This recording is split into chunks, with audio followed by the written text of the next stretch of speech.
Once you are awake, it is almost impossible to fall back to sleep again. Once you discover that the Earth is not a spinning globe, but a flat and stationary plane with a firmament above it, everything changes.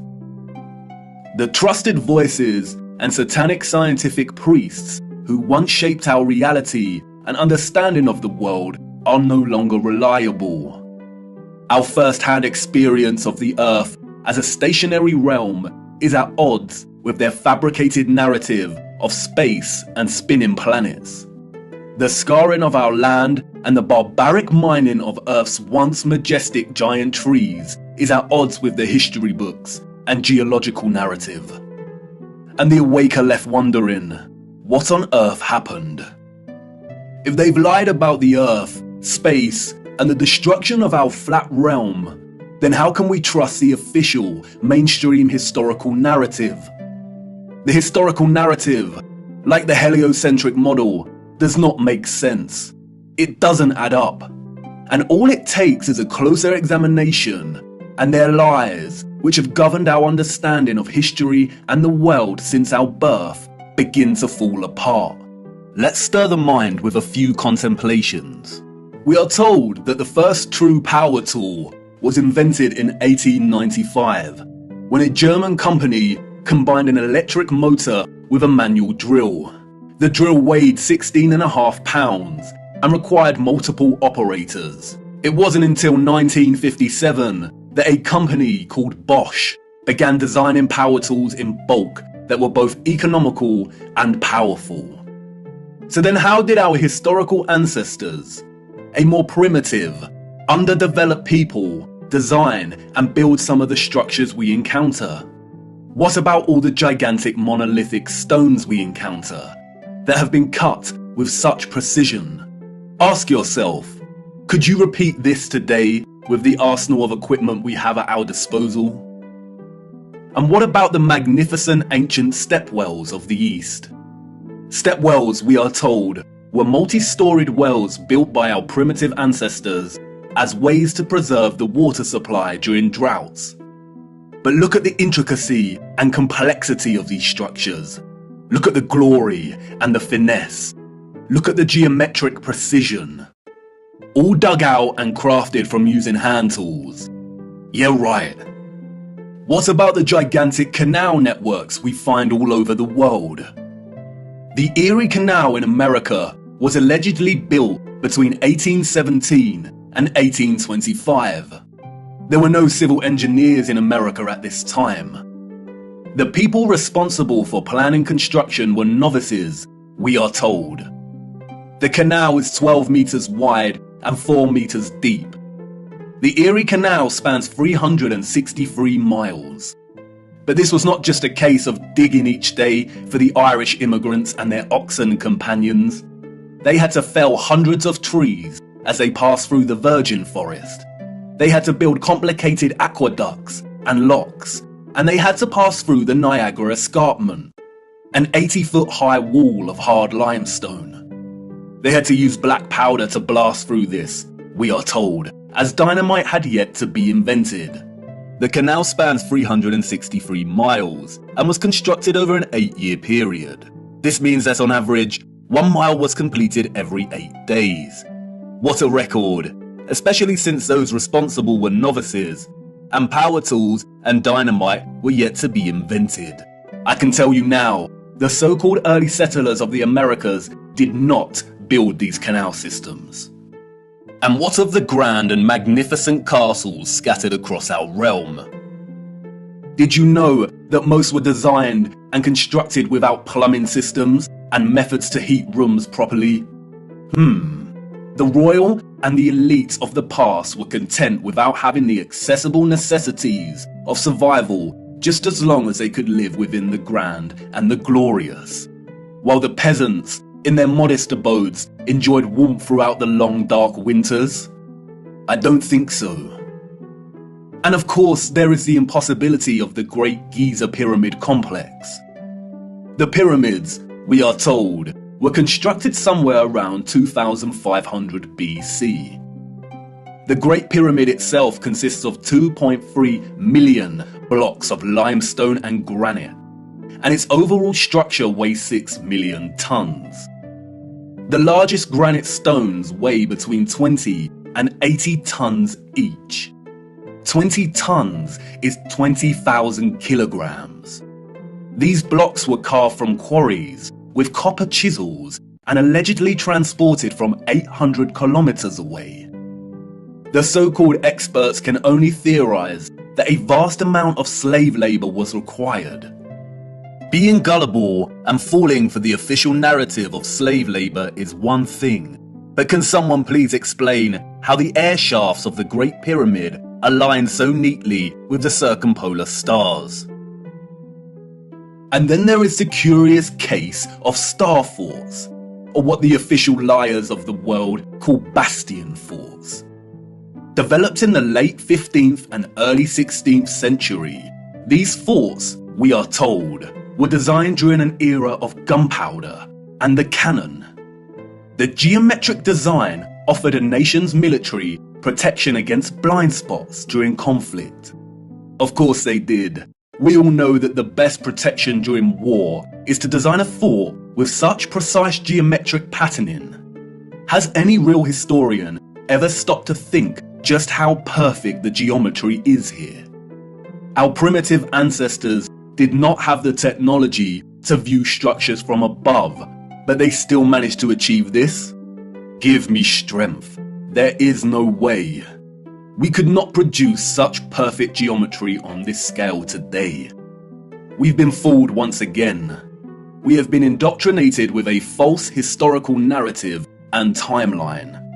And, like the silly heliocentric model, all it takes is a closer look at this narrative and things soon start to fall apart, and the lies become so blatantly evident. Because of their satanic lies, piecing together an accurate, honest historical timeline has become an impossible Rubik's Cube. The official narrative, a Pandora's box, only offering us tiny clues, half-truths, and deceptions. The stitchings of our true historical timeline have been loosened. The contents erased and muddled before we were even born into this world. And herein lies the problem. How to know where you are going if you don't know where you are in the first place? But you see, awakening is truly a gift. Once awake, we learn that we've always had the answers right in front of us. We've always had more than we know. But we had to regain our sight first before things started falling into place. Before things started to make a little more sense. And here we are again, viewer, at the precipice of another great journey. What if I told you that before us there existed a civilization that was responsible for the most advanced technology ever developed, and that it was their understanding of the workings of our flat realm that was key to their innovation? And what if I told you that it is highly likely that our true history as a people only begun just over 200 years ago? Would you think of me as mad once again? Do I sound as preposterous as when I first told you that the earth is flat? Perhaps. And that's why I need to show you. What I hope to show you is one of the greatest cover-ups of all time. It is on par with the heliocentric lie in its enormity and the impact it has upon humanity. And, as I will try to show you, it is inextricable from the true nature of our flat realm Earth, and you cannot understand one without understanding the other. We cannot waste time, for we must journey in search of lost time. At its heart, this is a story about deception. It is also a story of endings and beginnings, of death and rebirth. And please bear with me. Due to the deceptions and falsities underpinning our historical narrative, this story cannot be told in a linear fashion. We need to go back and forth in time to really draw out something that brings us a little closer to the truth. It is also imperative to understand that, like much contemporary science, history as a discipline was corrupted a long time ago. At its most innocent, a lot of established historical narrative is guesswork. But at its worst, it is a set of lies agreed upon, as a so-called Napoleon put it so succinctly. We are going to be digging in the dark. No historian will be there to help us. We are alone in this journey. Our journey is a hunt for things buried in plain sight. And things may become a little uncomfortable at times, but it is necessary. We have been living a comfortable lie for far too long now. Come on, jump in and put your seatbelt on. For to understand our place in the world, we need to do the unthinkable. It's time for us to take a journey back to the future.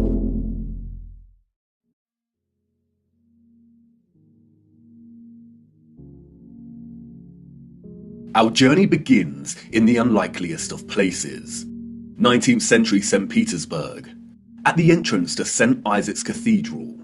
The city cold, the early morning mists dissipating with the approach of the sun, and our boots caked in mud.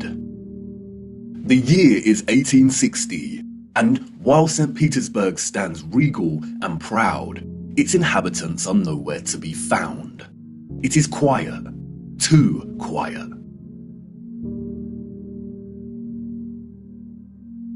The population of St. Petersburg in the 1860s was, we are told, roughly 500,000 people, and yet there is not a soul in sight. Where is everybody?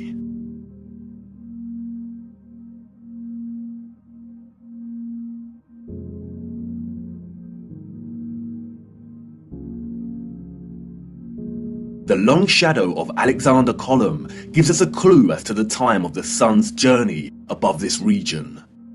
Long shadows only occur during morning or evening. It must be morning, but it appears that no one has surfaced yet. If we travel 400 miles across to Moscow, we see the same thing. Empty, quiet streets. In 1860, Moscow shared a similar population with St. Petersburg, roughly 500,000 citizens. But again, where is everybody?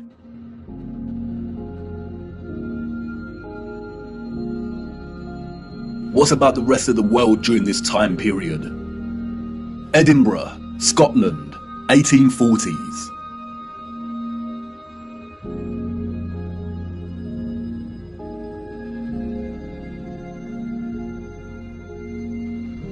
Copenhagen, Denmark, 1840s. Dresden, Germany, 1860s. Rio in Brazil, 1860s. Toronto, Canada, 1860s.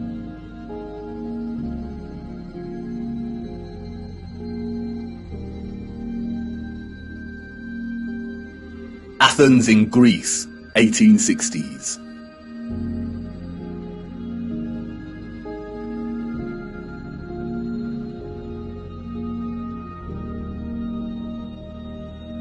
And then London, finally, people.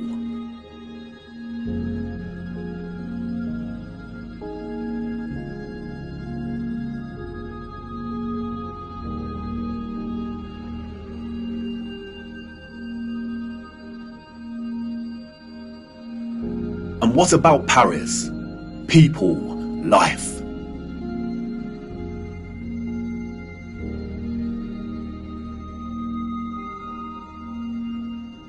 The first photograph, we are told, was created in 1822. The art of photography relies on methods of juxtaposition, of comparison and contrast to deliver its message and sentiment. In these old photographs, we do not find the same deliberate techniques of juxtaposition that contemporary photographers craft into their art, but rather we find natural contrasts that are so important and central to navigating through our deceptive history. Contrast is a phenomenon, natural or artificial, in which meaning is generated and conveyed through the comparison of two opposing elements. When looking at 1860s Russia, there is an immediate contrast between the lack of population and the sheer size of these cities. Even in the 19th century, both Moscow and St. Petersburg are enormous. The infrastructure found in the photographs could hold a population well into the millions. Why are the cities so vast if the population was only 500,000 in each? Furthermore, the official narrative gives us a population that increases in a linear fashion from 1764. Many of the buildings we see here were built years before the photograph was taken. Did the Russians just plan well in advance? But it's when the population is introduced into these photographs that a new contrast emerges that is staggering. That is, between the people and the environment itself. It may be the reduced population numbers, or it may be the monochromatic starkness of the black and white images, but they present to us something that we've lived amongst our entire lives and never paid any mind to. That is, the enormity and impossibility of the architecture. As we engage with the industry and act of tourism, we journey from place to place and observe, taking it all in, learning, hearing, and being told what we are looking at and how it came to be. And standing in front of a structure like the Arc de Triomphe in Paris, we might even exclaim, "Wow, how did they do this?" But the moment, inextricably wrapped up in the busyness of the scene, perhaps prevents us from really asking that question with sincerity. Standing in front of a structure like the Arc de Triomphe while the crowd frantically takes pictures on their smartphones makes it all a reality. And we conclude, before being shoved away by new tourists, well, they had to have done it somehow because I'm here and looking at it. During our indoctrination at school, we are seldom shown old photographs of the grand cities scattered around our flat realm. And perhaps for good reason. Because when we marinate on images like this, and are presented with the visual evidence of a very primitive Victorian people, dotted around like grasshoppers, within the shadows of the most magnificent, grandiose, brilliant architecture a human could ever imagine, we begin to have doubts. Indeed, how did they build this? The Arc de Triomphe is made from 36,695 cubic meters of limestone and weighs 95,407 tons, or just over 95 million kilograms. They tell us it took 12 years to build the giant arch in two different periods, between 1806 to 1814 and between 1832 to 1836. How did they transport this amount of limestone with the same horse and carts that we see in the photographs? Look closer at the four sculptures that adorn each of its sides. Look at the intricacy of the sculptures and the patterning of the ornamentation that frames the arch. Each section is perfectly repeated without any deviation or inconsistency. The first true power tool was not invented until 60 years after this arch was completed. They tell us this was crafted by hand. Is that even possible? And then there is the ceiling of the arch. Immaculate, 3D sculpted roses, perfect in their geometric symmetry. The nuance of the detail and finesse of each petal and cross-section borders is overwhelming. Look at the rest of Paris during this time. Again, a plethora of unbelievable, gigantic and magnificent structures. The city's infrastructure glorious, and the people and their means of transport primitive, unsophisticated, and seeming not at all developed to the point of producing a city like this. The roads are improperly paved and uneven. They are dirty and muddy.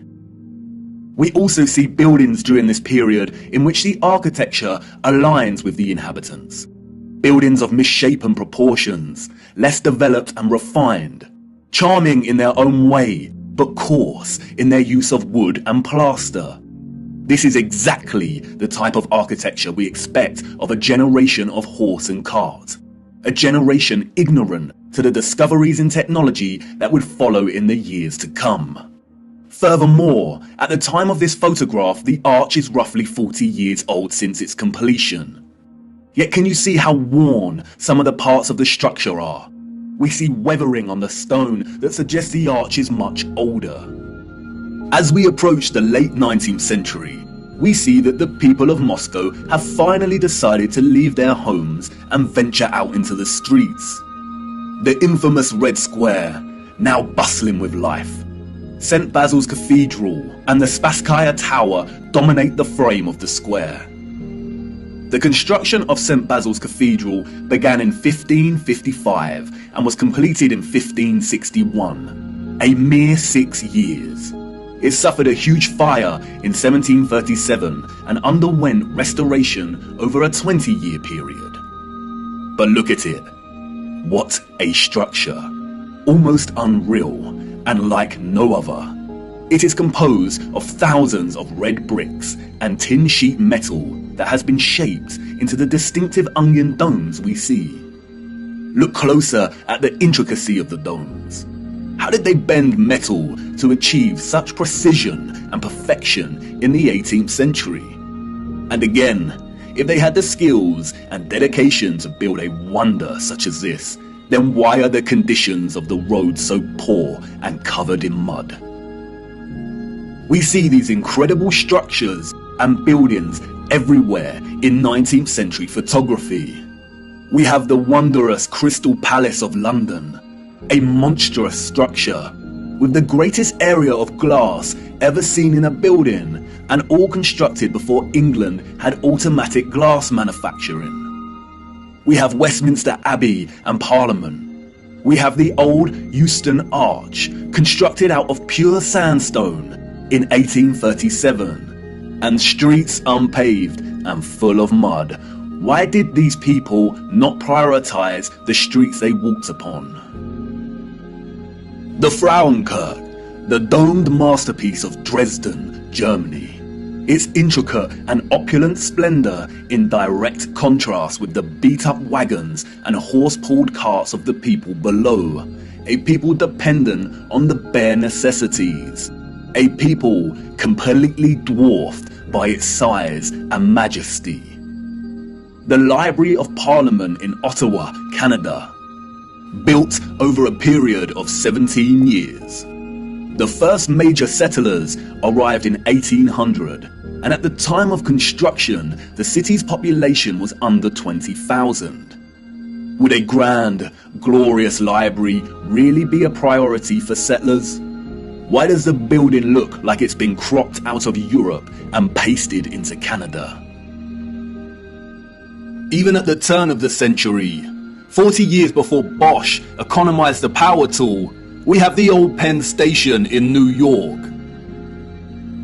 Look at the size of this. Completely mind-blowing proportions. As we can see here in the photograph, each octagonal, sculpted pattern on the arched dome ceiling is larger than one individual human. Look at the gigantic columns and detailed acanthus leaves decorating the tops of each pillar. They tell us this station took 6 years to build. 6 whole years. Yeah, right. Why are we so gullible? Even without access to modern power tools, printable construction pieces, and crane technology, we could not reproduce this today. And more importantly, we don't reproduce this type of architecture today. The official liars of our world have an umbrella term for this type of architecture that we see in North America. They call it historism.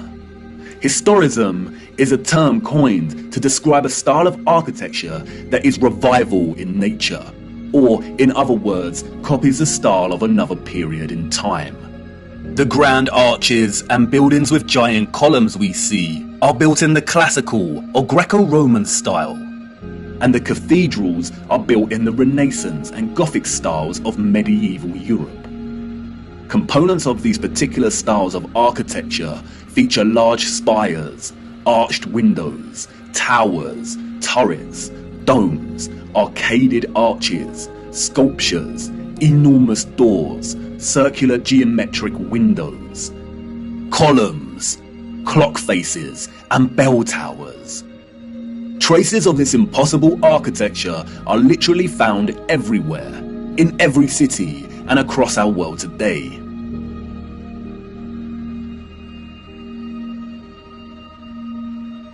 Some preserved and maintained, like the Parisian Arc de Triomphe and Notre Dame, and others lost and long forgotten to time, like the Euston Arch and the Old Penn Station in New York. We as a people travel miles to take our own photographs of these wonders. But the photographers of the 19th century gift us with something they would never have expected to give a future generation: perspective. We see a primitive people against a backdrop of clearly advanced architectural infrastructure. The official historians of the world tell us tales of Darwinian evolution and progression between time periods. The people that came after were always more advanced in their ways, refining and redefining the methods of the generation that came before. If the height of innovation and industry during the 19th century was still the horse and car as a means of travel, then, as these photographs tell us, this style of architecture was just as impossible for those living in the centuries before it. Anyone with a predisposition for thinking and questioning can immediately sense when looking at these photographs that something is rotten in Denmark, that something is off with the mainstream historical narrative, that something is not adding up. In a panoramic image of San Francisco in 1877, we see a collage of historicist architecture. We see columns adorning the entrances to very regal buildings that stand out like sore thumbs from some of the timber shacks surrounding it. We see Gothic spires and towers in the distance. We see domed cathedrals and buildings. We also see just how sprawling and huge the city has become. In 1846, there were under 500 Mormon settlers living on the area of land in which we now call San Francisco. It was frontier land and ready for the taking. Between 1848 and 1849, with the start of the California Gold Rush, the population increased from 1,000 people to 25,000 people. 28 years later, this panorama was taken. The population at this time, we are told, was getting close to 200,000. Who in their right mind would believe this story? Does this look like a city of 200,000 people? Without any modern technology, power tools, automatic manufacturing, electric motors. A people in a strange, unfounded land, just making their mark. Do we really believe that a burgeoning people built this entire city in just 30 years? And again, such quietness, such stillness. This is a photograph of an empty city. Where are all the people? The shadow of the post here tells us that it is not the early hours of the morning. Short shadows only appear toward midday. A city of this scale at noon should be bustling with life. But there is not a single person in the shot of this panorama. The only life we see is that of a horse without any master in sight. It seems highly unlikely that all the people were told to stay indoors because a cityscape photo shoot was taking place. And this silent scene becomes all the more eerie when we consider that there is intention behind the lens. Someone was there, standing at a vantage point and taking this photograph. But who? And for what? And what are the chances that in the 19th century, during similar decades, we see deserted Russian, European, and North American cities photographed like this?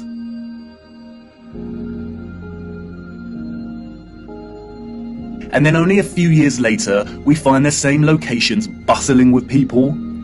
A people clearly incapable of building the architecture found in these cities. And what to do with these photographs? If we accept the narrative and these strange anomalies, then we stop here and get back to our busy lives. But the narrative we've received is not the truth. And we shouldn't accept any narrative, no matter how official and certified it is, unless it makes sense. The people we see in these photographs and their early ancestors could not have built the magnificent architecture we see. It is an impossibility. Come on, jump in. We must venture further into these cities and look a little closer. There must be some clues waiting to be uncovered that helps us understand why these cities are empty. Wait, what's that you say? You want to wipe the mud from your boots first? Do not bother, it's a waste of time. Come on, jump in and let's go. For it is the mud that offers us some small clues as to what could have occurred during this time period.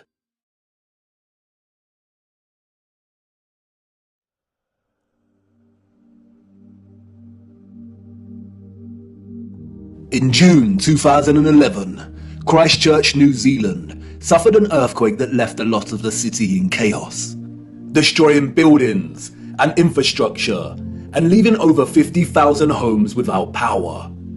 As a result, there were collapsed houses, ruptured water mains, flooding, and fires due to disrupted electrical lines. Due to the strong ground motions and intense shaking, part of the city experienced a strange phenomenon known as soil liquefaction. Sand boils emerged from asphalt roads, toppling and sinking cars, and causing boulders to fall from hills, resulting in more home damage. Soil liquefaction occurs when saturated soil loses its strength and stiffness in response to an applied stress, such as shaking or other sudden changes, such as a strong explosion. Loose, saturated soil or sand has a tendency to compress when a load is applied, but in the event of a stress, such as shaking or an explosion, we see the opposite. The soil tends to dilute, and the result is treacherous quicksand or quick clay. The land turns to liquid, causing structures of heavy mass, such as buildings, infrastructure, and cars to start sinking, topple over, or collapse. It can also affect dams and bridges.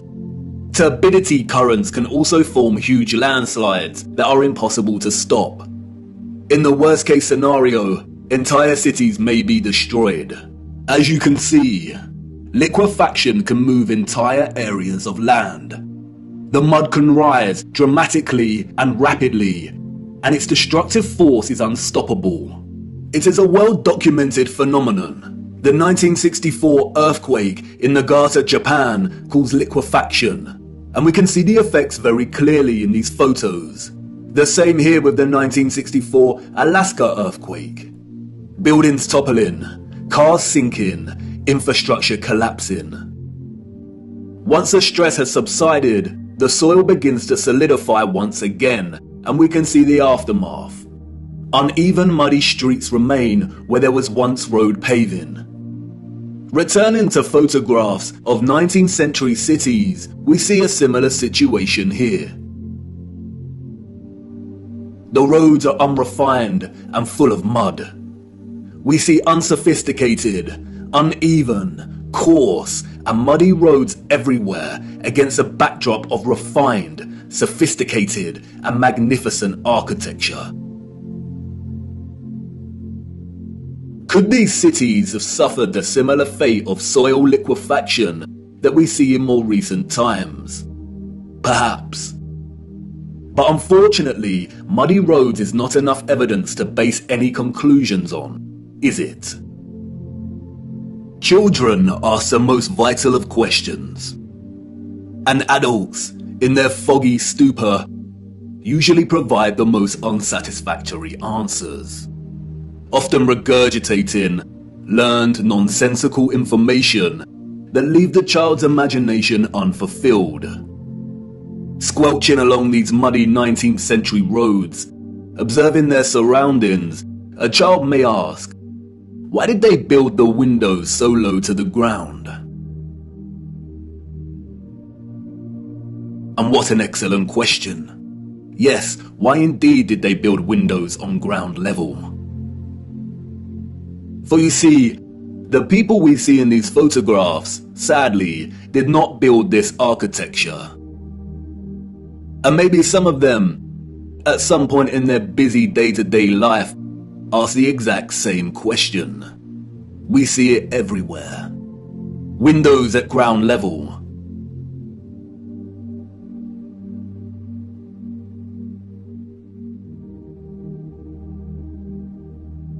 Windows partially below ground level.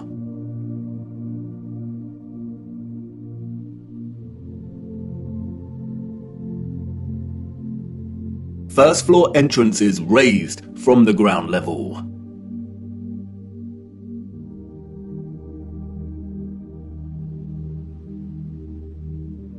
Steps leading down to entrances below ground level.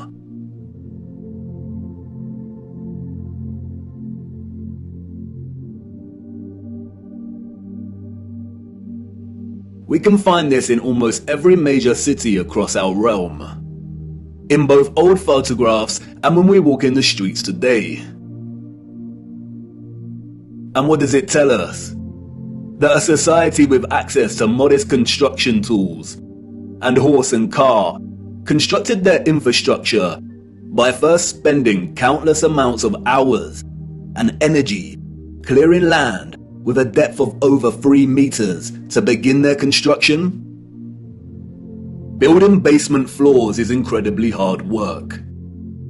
Since the 20th century, large powered excavation machines, such as backhoes and front-end loaders, have reduced the time and manpower needed to dig a basement dramatically, as compared to digging by hand with a spade. Perhaps you could say that our historical ancestors were just that dedicated to the architecture they built. And you could say that many of the sunken buildings we see are actually due to elevations and depressions in the natural landscape. The official narrative, which is always full of inconsistencies, perhaps would suffice if it was not for contemporary excavation. When we look at photographs such as this, it immediately dawns upon us that what we are seeing are windows and doors 2 to 3 meters below the ground surface. Why are there windows and doors underground?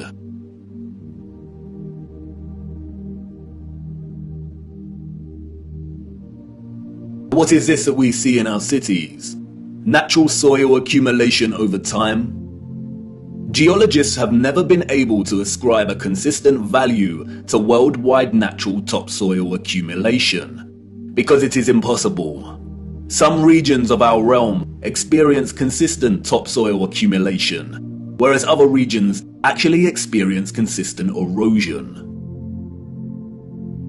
Many historians and archaeologists have noted that many cities over the centuries have been destroyed through war and natural phenomena such as earthquakes, volcanic ash, and flooding.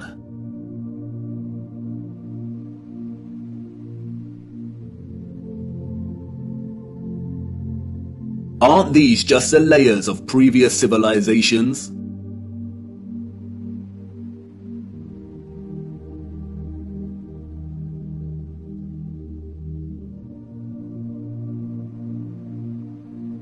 No, they are not. We see over and over again whole floors of buildings consistent with the architecture existing above the layer of ground.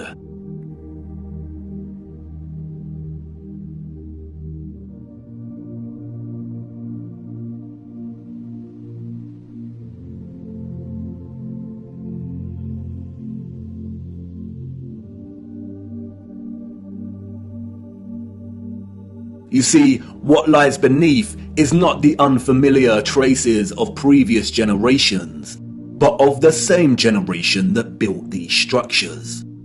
And once you really see this kind of sunken, buried infrastructure that exists in such prevalence across our world, you can never unsee it.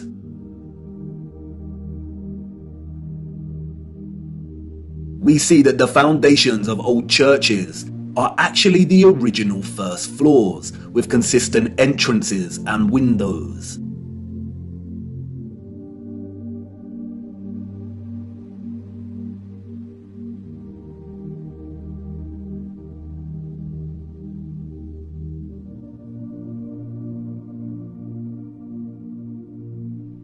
We see mosaics unearthed. We see pillars, columns and arches that were originally much larger, and it was the layer of soil that reduced their size, as if they weren't big enough to begin with.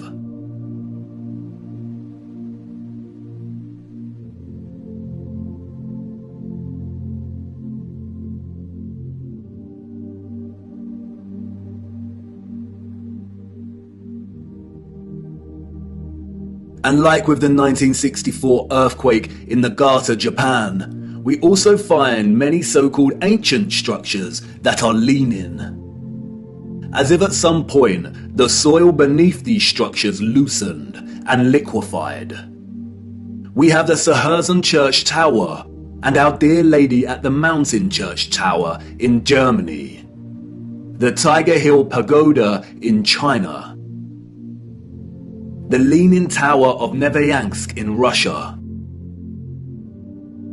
the Leaning Temple of Huma in India, Oudkerk in the Netherlands, the Tower of Zaragoza in Spain, and, of course, the Tower of Pisa. The official liars of the world try to justify the buried and tilting structures we see, filling our heads with stories of antiquity and ever-changing geology. But it becomes trickier for them when we turn our attention to America. If we are to believe their narrative, then all of the buildings we see in 19th century photographs of the burgeoning American cities are newly constructed. Why do we see famous structures, such as the Washington Capitol building, with consistent infrastructure that buries very deep into the ground? And again, the inconsistencies do not add up. Why would an underdeveloped people waste resources, energy, and time constructing the foundations of the Capitol building to be consistent with the column style we find above the surface? The foundations did not have to feature columns. Columns, we are told, are a stylistic choice, not a functional one. So why would they do this? In a nutshell, they wouldn't.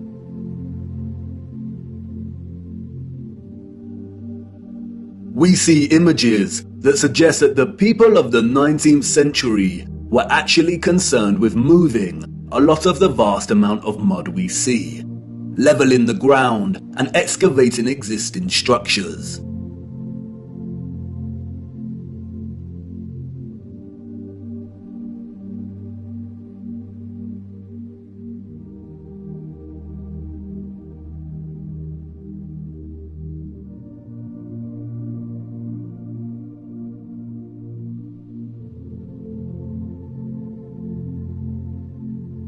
The consistency and prevalence of buried architecture across our realm indicate that whatever happened was a worldwide event, despite regional differences in natural topsoil accumulation and erosion. And there is no official narrative explanation that justifies the buried architecture we see. No explanation provided to justify the amount of mud we see in 19th century photographs of our cities. On the roads, mud piles from clearing, the roads uneven, the land ravaged, but the architecture grand, perfect, and intact.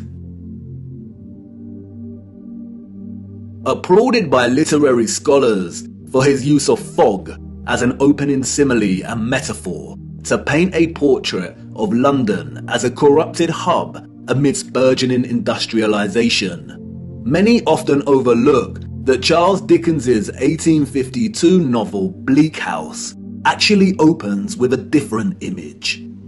London, Michaelmas term lately over, and the Lord Chancellor sitting in Lincoln's Inn Hall. Implacable November weather, as much mud in the streets as if the waters had but newly retired from the face of the earth. Liquefaction caused havoc across Christchurch and the Garter. But these were isolated earthquake events, and only portions of each city were affected. It is not possible for there to have been huge, simultaneous earthquakes around the world during a similar period. Or is it? Even Wikipedia tells us that liquefaction can occur naturally or artificially, from an earthquake or other sudden change in stress condition. Even if this was the case, we do not see the same structural damage to the buildings in the 19th century like we do in cases such as Christchurch and the Garter. Most of the buried architecture we see is intact. It is either sunken or the ground level has been raised at least 3 meters, sometimes in a uniform manner, and other times partially buried in rolling mud hills, as if there were huge landslides. The strange case of the buried architecture provides the following conclusions: that what lies beneath are not the remains of previous civilizations. More often than not, the buried structures are consistent with the architecture we see above ground, that the structures are much larger than originally suspected, and therefore they are even more of a construction impossibility for a Victorian generation of horse and car, and those existing before them. That natural topsoil accumulation and soil liquefaction are not satisfactory explanations for what we see here. Whatever took place had to be something much larger and widespread, such as a natural or artificial earthly cataclysm of sorts. As many of the photographs show, many citizens of the 1800s were responsible for moving much of the mud, leveling the ground, and excavating buildings, which suggests that whatever happened had happened very recently in their past. The complete absence of a reasonable, mainstream justification for the buried architecture we see suggests that the controllers of our realm are deliberately trying to hide whatever happened. And what of the deserted cities we see in the earlier photographs? If these cities were truly empty, then we must ask why. We must also ask how all the people got there in the end. In the space of 30 or so years, we see a city go from barren to bustling. Interestingly, it is Charles Dickens and 19th century literature more generally that offers some clues. 2 central themes run throughout 19th century Victorian literature: that of marriage and female chastity, and that of orphans and adoption. Many of the fictional characters we've come to love over the years are orphans. We have Oliver Twist and Pip from Great Expectations. We have little orphan Jane Eyre and Heathcliff from Wuthering Heights. We have Mowgli from The Jungle Book, Cosette from Les Miserables. We have Heidi, Rapunzel, Peter Pan, Snow White. We have Tom Sawyer and Huckleberry Finn and Anne of Green Gables. And these books were of their time, as far as orphan prevalence goes. The only issue is that these novels romanticize the orphan as a figure dislocated from society by default, and therefore pave their life's path as one of unforeseen opportunity. This was not reality. The theme of marriage and chastity that we find in so many 19th century literary works, such as those by Jane Austen, the Brontes, George Eliot, Dickens, Thomas Hardy, Leo Tolstoy, Victor Hugo, and more, was nothing more than carefully disguised, well-written propaganda. with the sole purpose to solidify and justify a social value framework that would separate children from their mothers. Children born outside of marriage or wedlock were regarded as illegitimate, meaning they did not have a legal status. Illegitimate children was a serious stigma throughout the 19th century. The majority of employers would not hire women with an illegitimate child. Many unwed mothers with illegitimate children ended up without a home, in poor health, starving, exhausted. Their only place of refuge would be the workhouse, where they would carry out the most unpleasant duties. In some places, women with illegitimate children were singled out and had to wear a special uniform, which alerted everyone to their status as an unmarried mother or fallen woman. As a result, a vast amount of orphanages and foundling institutions were established. This is the London Foundling Hospital that was very active in the 19th century. Look at the size of it. Charles Dickens was obsessed with this place. Inspiration, they say. The official narrative tells us that an estimated 4,500 women handed over their children to this huge building. But this was just one institution. Wikipedia gives us a partial list of over 64 orphanages that were founded in the UK during the 19th century. The list is only partial. The peculiar case of the vast amount of parentless children in the 19th century is well documented by many researchers. And most of them agree it is almost impossible to establish figures that really do justice to just how many orphans there were during this period. Their footprint did not enter the record books. It formed in the mud and was then washed away. It wasn't just the UK. This was a worldwide phenomenon. New York City had 4 foundling asylums alone that processed thousands of children annually. By the beginning of the 20th century, Italy was reporting 32,000 children per year. Spain and Portugal were reporting 15,000 annual foundlings. Before 1860, 374,000 recorded infants were processed by the asylums in Milan, Naples, and Florence alone. Historian David L. Ransell states that Moscow was receiving between 16 and 18,000 infants annually by the 1880s, and sending over 10,000 of these each year to outlying villages for care. In 1882, there were all told 41,720 foundlings from the Moscow home living with 32,000 foster families, scattered throughout 4,418 villages. A dozen villages had over 90 fosterings each. One thing that is often overlooked is that there were a series of laws passed in the 1800s, making it almost impossible for unwed mothers to keep their babies.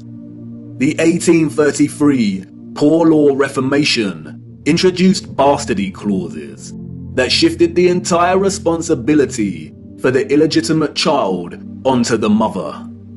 Social stigma meant that she would not be able to provide care for her child and would be forced to hand them over to the authorities, or worse.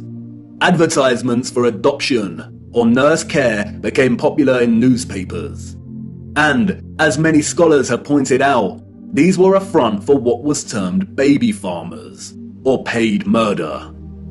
As Dorothy L. Haller states, the adverts may have been misleading to the general public, but read like a coded message to unwed mothers.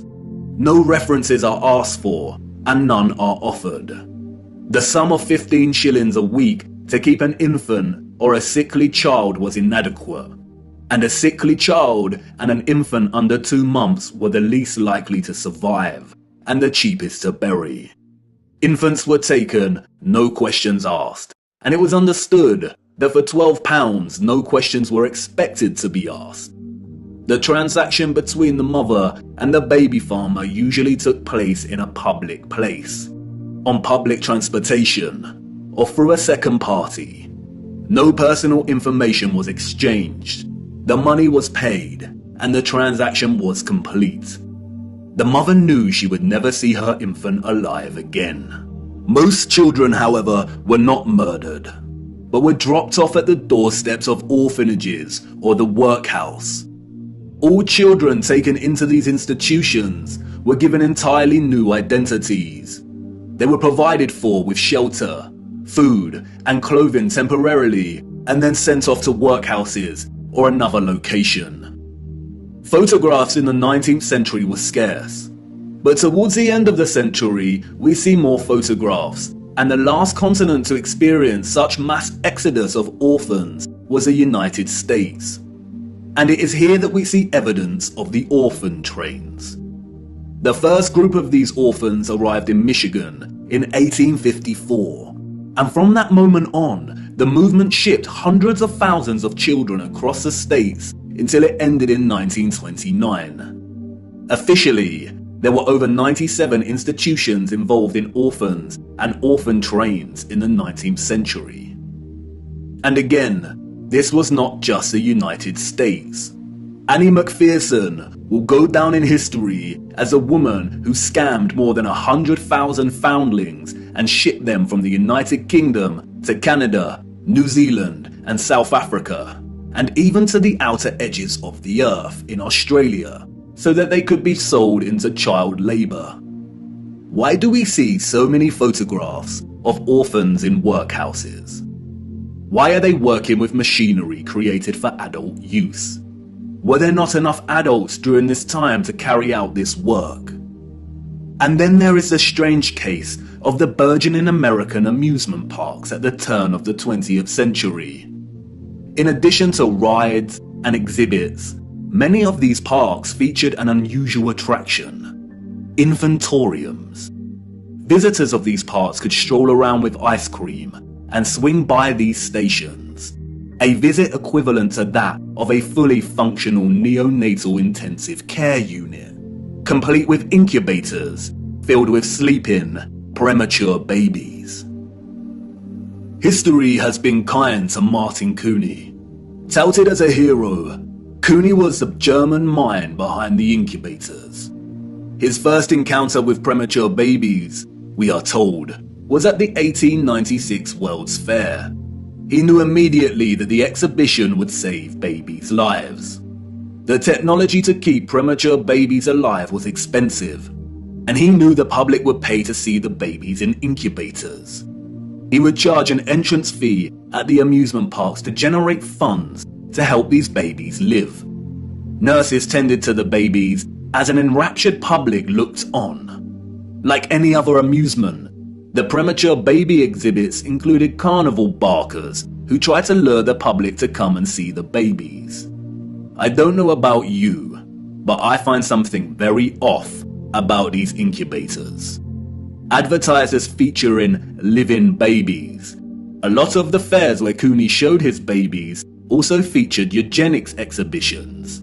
Eugenics is a field of corrupted pseudoscience that endorses selective breeding to improve the genetic quality of the human population. Eugenics was inspired by Darwinism and was a driving ideology that fueled the Nazis.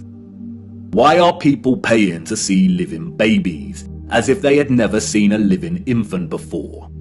Did people of the time not have their own babies? And where are these infants' parents? How did they have the technology in the 19th century to keep premature babies alive in such a way? Or is something off, once again, with the official narrative? There were 80,000 premature babies who were treated in these amusement park incubators. 80,000. The hundreds of thousands of orphans in the 19th century are just barely believable. Were women really that carefree?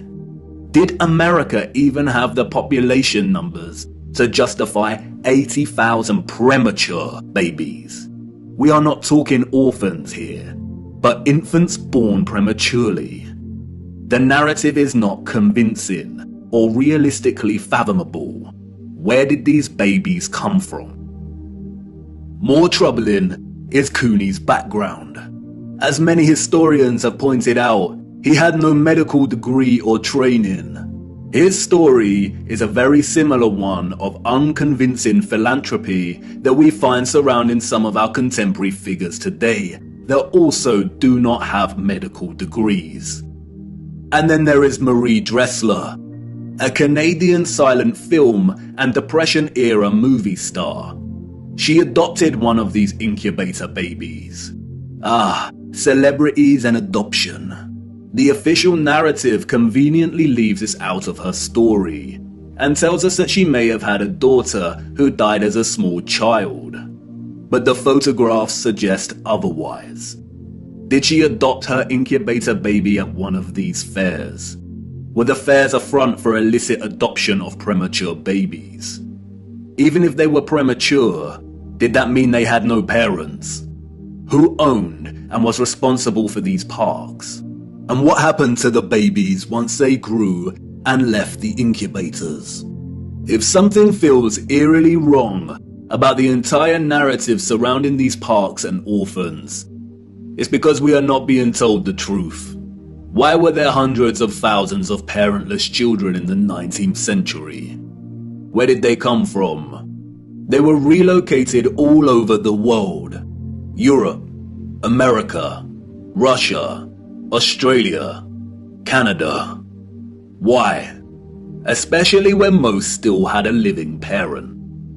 If pregnancy out of wedlock was such a social stigma that resulted in such trauma, why would so many people put themselves in that position in the first place? Did the government really care about social morality enough to pass laws? And all the effort to build and maintain orphanages and orphan relocation networks, would this not burden governmental finances and administration systems? It certainly would have. But you see, there was a greater purpose behind the government's worldwide agenda: repopulation. The social narrative of chastity was nothing more than propaganda and justification for stealing children. The reason we see empty cities in the early 19th century is because they were in fact empty, void of population. And the reason they are bustling 30 years later is because orphans were shipped into these cities to repopulate them. You see, in the early 19th century, there was a worldwide reset of sorts through depopulation and then repopulation. The people we see in these photographs did not build this architecture. They inherited it, along with a lot of mud. Not only did they inherit it without a clue as to what it actually was and who it belonged to, but they were unknowingly complicit in repurposing pretty much all of these structures. I know, none of this is making much sense at the minute. You are probably wondering why on earth these cities were empty and full of mud. What happened that meant governments needed to repopulate the earth? And I know what you're thinking. This is all very intriguing, but what does this have to do with flat earth? You want to know more about the firmament, the sun and moon, and our stationary plane. Do not worry. Everything will become clearer as we continue our journey. The prevalent evidence of buried infrastructure, coupled with deserted cities and a burgeoning industry of orphans, is just a start. These are all necessary clues, hinting at some kind of cataclysm, but the real story hasn't truly begun yet. The stage had to be set first, and now it is ready. And even if you cannot see it yet, I know you feel it, viewer. The deserted cities, the buried architecture, and orphans all signal a looming darkness.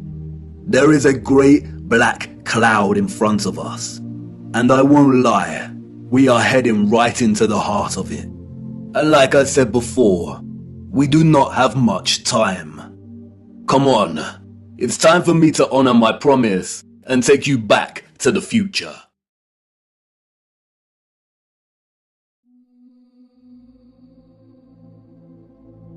Water, an inorganic, transparent and odorless chemical substance that covers 70% of the known Earth's surface.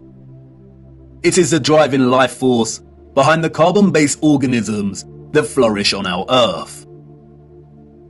It borders and separates our lands and collects and solidifies at the inner and outer regions of our flat, stationary realm. God should have sent a message to the inhabitants of Earth and been precise and told them to watch the water, to meditate on its function and natural laws, because in their time a great deception would be cast over them, like a cold shadow of an unknown, nefarious king.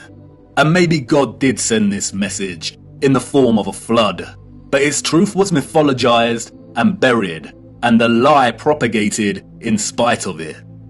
Resting water does not curve and convex. The natural laws of a resting body of water insist that it takes the exact shape of the container it fills, and always finds and maintains a flat level. Resting water always rests flat, and watching the water when we sit at vantage points, when journeying above in planes, and before we take a sip from our drink, we must remember to never forget this law. Most of us instinctively understand the laws of water, and yet many continue their day-to-day willfully participating in the nonsensical, heliocentric hoax.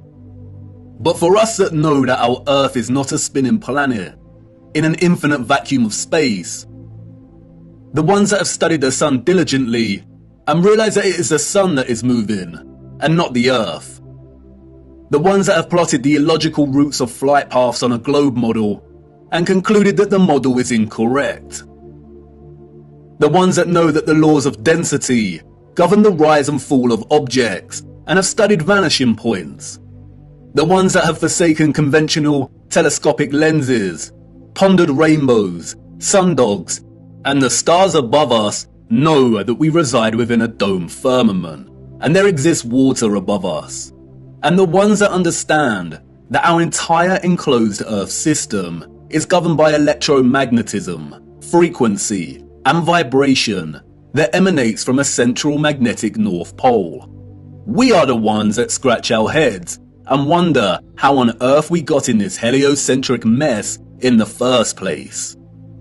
And if meditating on the stars in the water beyond our firmament long enough, and on the electromagnetism, frequencies and vibrations that make them twinkle through so many shades of vibrant colours and geometric patterns, one might perhaps, just perhaps, ask, is there something more to electromagnetism? Something that has been missed or overlooked? Something untold or hidden? Electromagnetism is a fundamental force of Earth. The electromagnetic field takes the form of a torus in which all electromagnetism, frequency and vibration flows. A toroid is a revolving surface that takes the shape of a donut. Toroidal inductors and transformers are central to generating electric energy. There are many ways in which electromagnetism can be produced. We've looked at some before.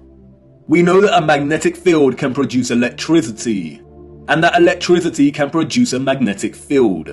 It works both ways. Magnetism and electricity are inextricable. It is a dance of polarity. Electric charges either repel or attract each other. Magnetic poles attract or repel one another. For every North Pole, there is a corresponding South Pole. An electric current passing inside a wire creates a corresponding magnetic field outside of the wire. And an electric current is created in a loop of wire when it is moved toward or away from a magnetic field. Horseshoe magnets are powerful permanent magnets. Due to their shape, in which both magnetic poles are close together, a powerful, strong magnetic field is produced. The horseshoe magnet can also function as an electromagnet. The first ever electromagnet was invented in 1824, we are told, and was in the form of a horseshoe magnet. Its power was evident from the beginning. It weighed only 200 grams, but could lift 4 kilograms of iron. The key to the horseshoe magnet's power is the placement of its poles. You can see the magnetic field here, represented by the vector lines. If you look closely, you can see the concentration of the magnetic field is greater near the poles of the magnet. Since as far back as we can remember, we have been presented with and entertained ideas of the future. Not necessarily our future as individuals, but the future of humanity, technology, and society at large. Whether it is in the form of Hollywood movies, you know the ones, the action films, the science fiction sagas, and the animated kind, or literature, music, and art exhibitions. In these, we see our technology taken to its limits. Crafts fly, computers live, robots help out, holographic screens decorate every room. Cities continue to grow upward into dominating skylines. Some can teleport, and space travel is now possible and the accepted norm. Outside of fiction, we also have sobering documentaries telling us where we are heading, usually featuring narration by an old man, lamenting the unstoppable path we are on. It's all very serious. We are destroying our planet, the only one we have. And we have political parties, non-governmental organizations, and the trusted voices and scientific, award-winning geniuses sharing similar messages. And really, when you look closer at both the fiction and the alleged facts, they all share the same underlying premise and principles. We are becoming so technologically advanced that the planet we reside on is no longer enough, or can no longer sustain our activity. The advanced artificial intelligence systems, the flying crafts, the breakthroughs in cloning and medical beds mean that the natural world has suffered as a consequence. And depending on the type of genre you are entertaining, the solution is either 1.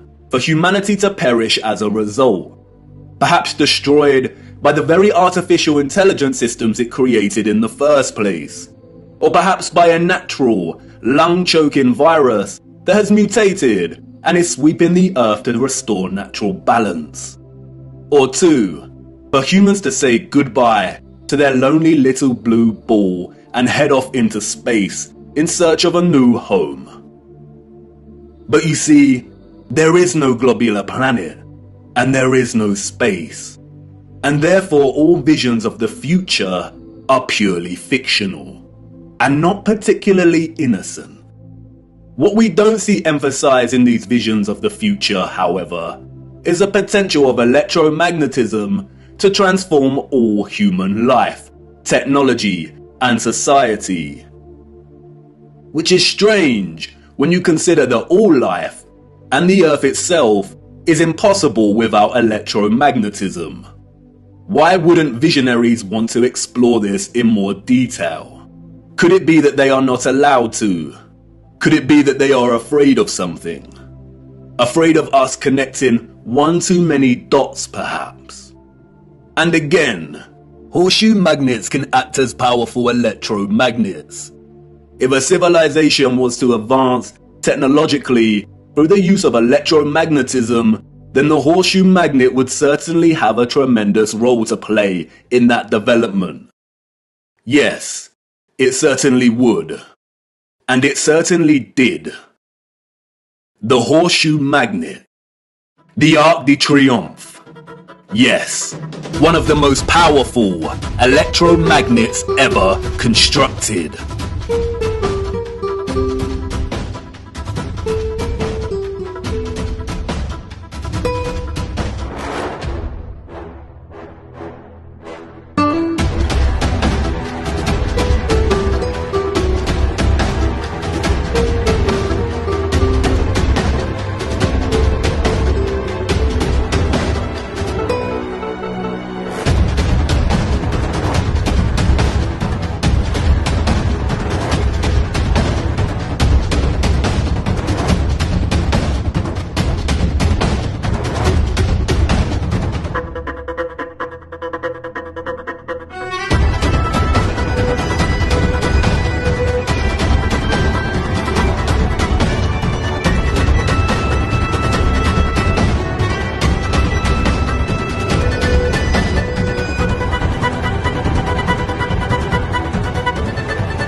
Welcome to the future.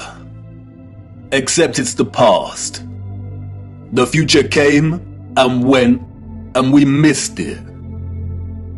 The magnificent architecture we see throughout our realm, in which the official liars and controllers of our world have termed historicist, neoclassical, Renaissance, Gothic, and so on, all belong to one whole unified civilization. A civilization so developed they had harnessed the power of electromagnetism to such a high degree that they not only built these huge structures, but also crafted them with utter finesse and beauty. A celebration of their own technological advancement. The structures were designed with the sole intention of harvesting and generating electromagnetic energy and distributing it across the world. Their cities, towns, an entire way of life ran and depended on the use of free, clean, and powerful electromagnetic energy. The energy was harnessed and collected from the ionosphere above our heads through the use of antennas, spires, domes, and towers. All the impossible structures we see today have been repurposed and rebranded by our controllers and the citizens of the 19th century. This is not a church. This is not a mosque. This is not a castle. And this is not a government building. These are generators, powerful and gargantuous. They would collect and generate the electromagnetic energy, which was then stored in huge power stations and distributed and redirected by sophisticated, advanced structures, one of which is a huge electromagnet, or what we've come to know as triumphal arches. The energy was stored in batteries and capacitors, such as towers and obelisks.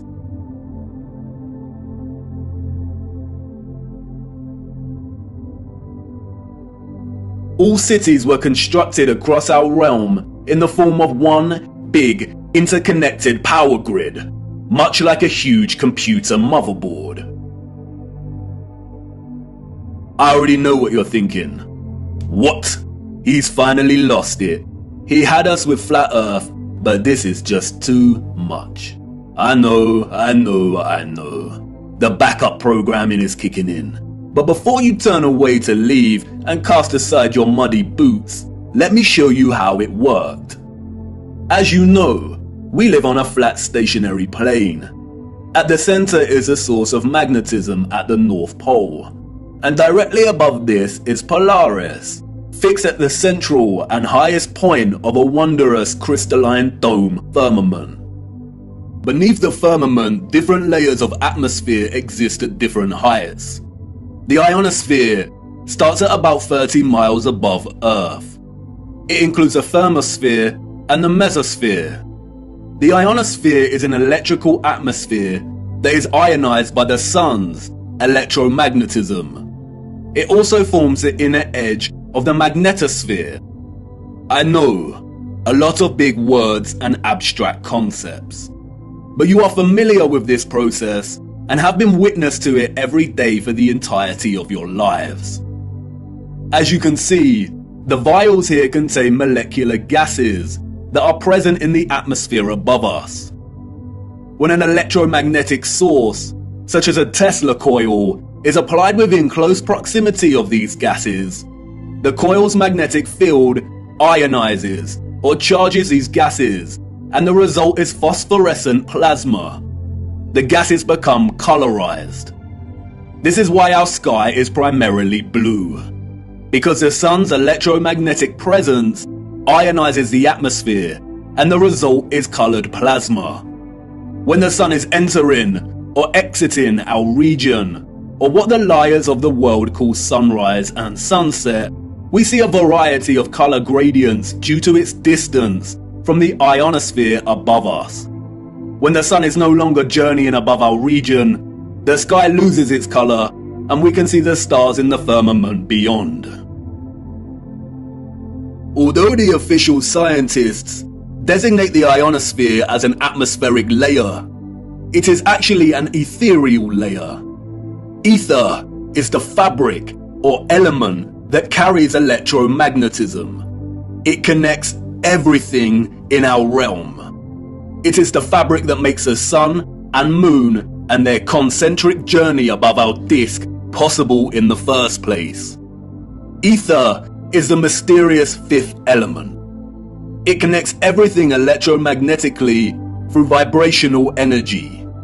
It is the glue, the web, the driving force behind absolutely everything. The four other elements, air, fire, water, and earth, only exist because of the ether. They are expressions of ether's vibrations. Cymatics is a good example of ether's presence. The frequencies fed through the Chladni plate make the sand or salt form precise and complex geometric shapes. The higher the frequency, the more complex the geometric pattern. But what is the conduit that takes the frequency's vibrations and allows the sand to take such shape? That is the ether at work.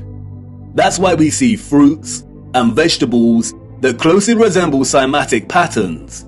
It is the ether at work. All matter is ethereal, and the shape and form of that matter are different expressions of the ether, determined by frequency and vibration. Ether is the bridge between electromagnetic frequency and vibrational energy and the form of matter itself. You could call it the Holy Spirit of God. The historical and scientific discourse of ether is a deliberately manipulated one. The enemy introduced the truth only to discredit and subsequently bury it. Some of the alleged figures of the past have written on ether. The so-called Aristotle called it the fifth element. James Clerk Maxwell, the so-called father of electromagnetism, spoke of the ether, stating, "In several parts of this treatise, an attempt has been made to explain electromagnetic phenomena by means of mechanical action, transmitted from one body to another by means of a medium occupying the space between them. The undulatory theory of light also assumes the existence of a medium. We have now to show that the properties of the electromagnetic medium are identical with those of the luminiferous medium. The medium he refers to here is the ether." Albert Einstein and others successfully solidified the heliocentric model through fraudulent schools of scientific thought. But even Einstein could not deny the presence of ether. According to the general theory of relativity, space is endowed with physical qualities. In this sense, therefore, there exists an ether. According to the general theory of relativity, space without ether is unthinkable. For in such space there would not only be no propagation of light, but also no possibility of existence for the standards of space and time, measuring rods and clocks, nor therefore any space-time intervals in the physical sense. Even contemporary scientists, under the spell of heliocentrism, admit it is nonsensical to deny ether's existence. Today, the vacuum is recognized as a rich physical medium. A general theory of the vacuum is thus a theory of everything. a universal theory. It would be appropriate to call the vacuum ether once again. Returning to the ethereal ionosphere. As I said, this layer of ether above our heads is a constant sea of electromagnetism, and is responsible for the colored plasma above that we call the sky. The source of its electromagnetism is the sun. It is because of this ionized layer that we get ionospheric lightning in the form of sprites, which in turn influence the thunderstorms below. An ion is a particle, atom, or molecule with a net electrical charge. Electricity is a continuous flow of ions. The electrolytes in our body are ionized. Everything is connected by electromagnetism and the ether. Our highly developed and sophisticated historical ancestors not only understood the workings of the ionosphere and the ether, but they had developed methods to masterfully harvest it as a fuel to power the entire Earth. And while the exact process by which they were able to extract the ether is deliberately hidden from us and remains unknown, the structural remains that humanity has since repurposed and reused as architecture offer us many clues as to how it all worked. The evidence is everywhere for those with eyes to see, and once you see it, it becomes so glaringly obvious that you'll kick yourself for never noticing in the first place. The matter is very complex, and it would take time to really flesh out. So for now, let's have a closer look at some of these structures, and I will introduce some basic concepts. As we continue our journey, we will explore everything in more detail. We see them everywhere. On top of all these magnificent structures, towers, spires, and pinnacles that rise into piercing antennas. It was through these complex antennas that the ether was harvested. You see, after the Great Reset of the 1800s, the enemy fractured the old world's unified understanding of God and created multiple religions to try and hide God and justify the existence of such grand and beautiful technological structures.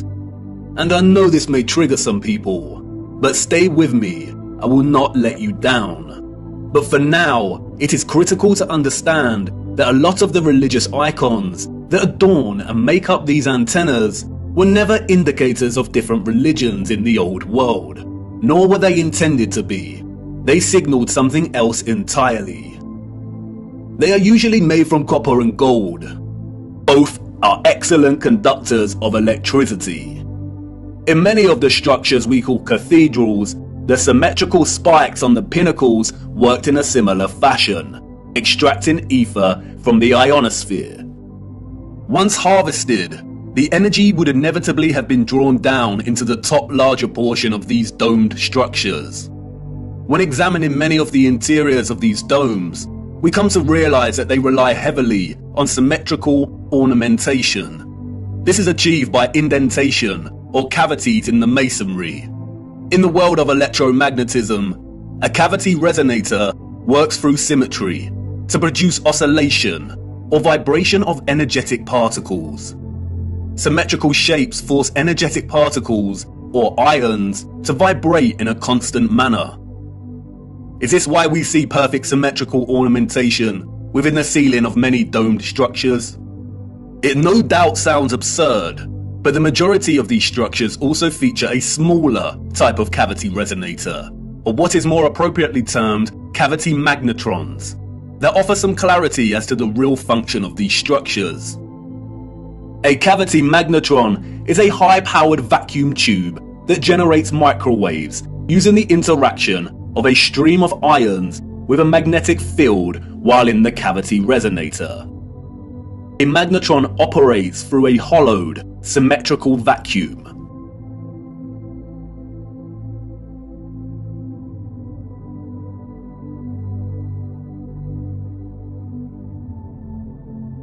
It emits powerful microwaves that can act as a source of free energy.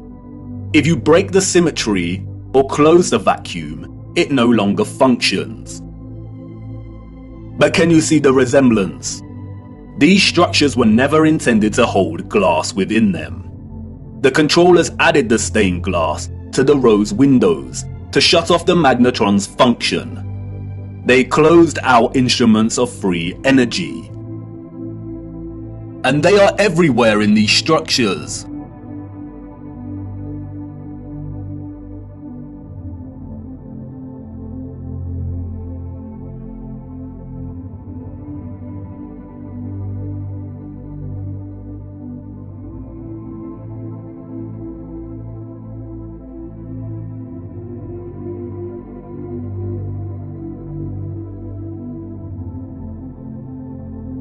Interestingly, if you look at the geometry of entire sections of the structures themselves, then it becomes very evident that they functioned in their entirety like a cavity magnetron to generate energy.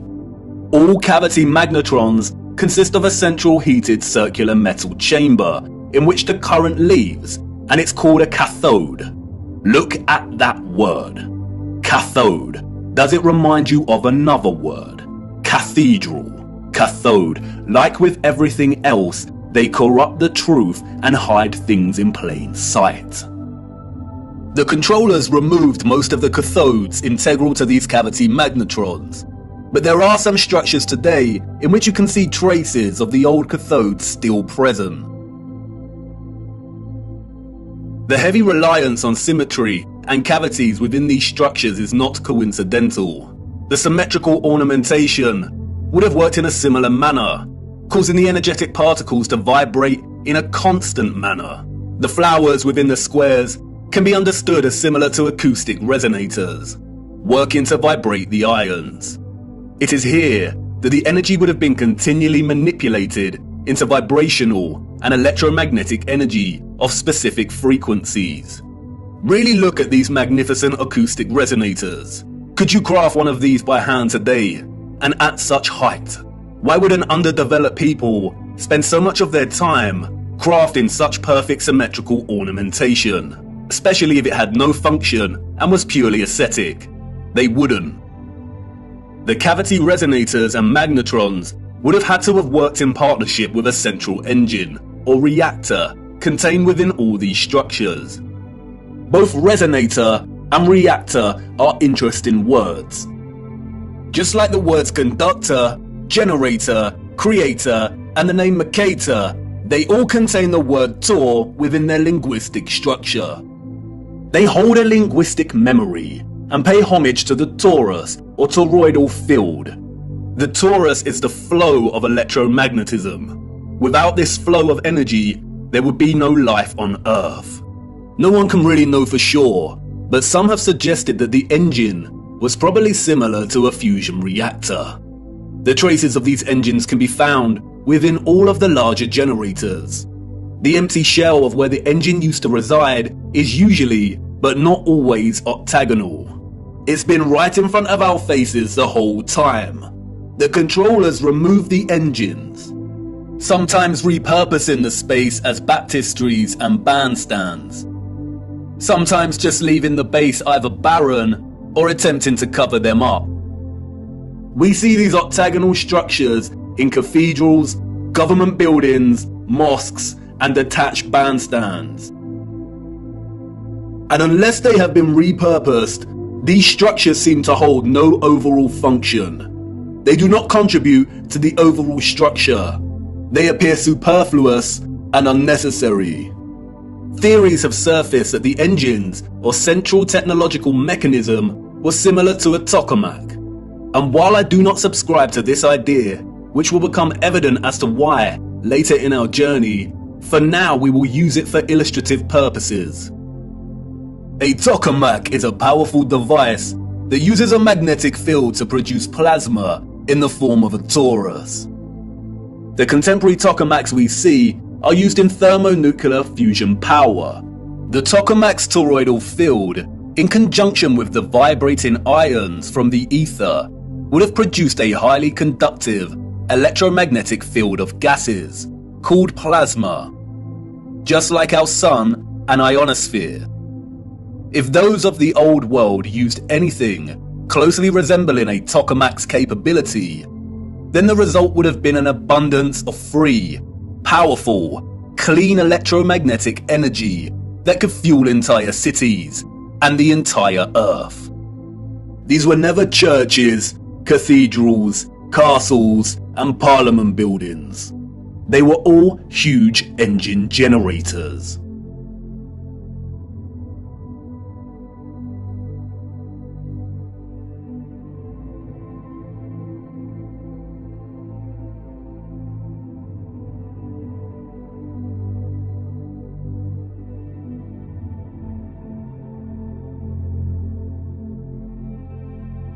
The controllers invented labels and terms such as Renaissance, Greco-Roman, and so on to describe the style of these structures. But as you can see, all these magnificent, impossible structures all share the same fundamental structural principles and design, despite location, time period, and cultures. And this is because they were created with the sole purpose of generating energy. And just because these structures were never used for prayer and worship does not mean they were not holy sites. The civilizations of the past had a relationship with the Source and the Holy Spirit, or the Ether, like no other. And they paid homage, reverence, and thanks to it by constructing their generators with such splendor and beauty.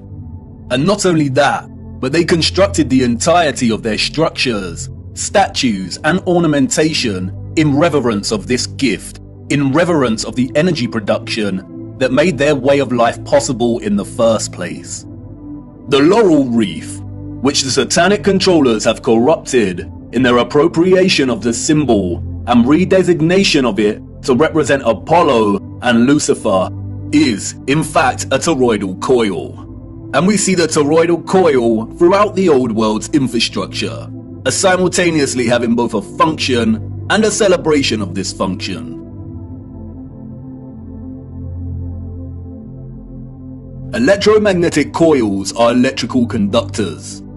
They are used in applications where electric current interacts with a magnetic field. In devices such as generators, motors, inductors, and transformers. Most coils take the form of a toroidal coil or spiral.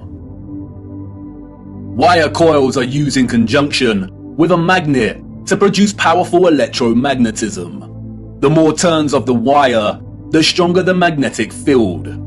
Coils generate vortexes, which in turn create an electromagnetic field.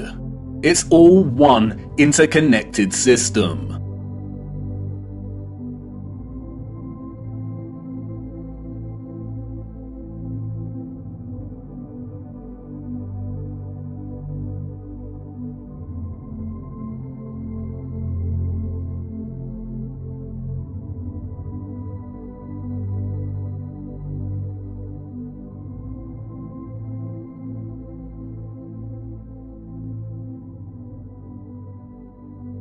And we see it everywhere. This is what columns and rotundas were used for. Powerful coils to generate electromagnetism and carry the current in loops. The torus is found at the base of pretty much every column found throughout our realm. It is everywhere. Look at the movement of electricity through a wire and the simultaneous magnetic field it produces. This is exactly the shape of a column. And we see this present in all of these gigantic and meticulously crafted columns.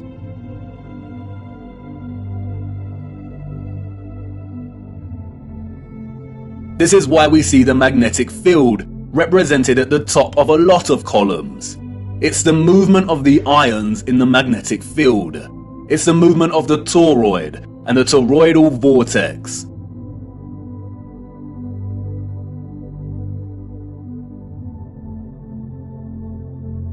As you saw, coils of copper wire are essential in electrifying the magnet. And I know what you want to say.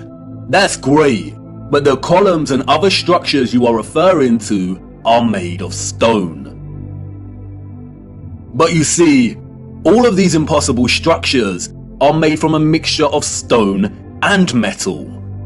They used iron bars in their construction. Iron is magnetic.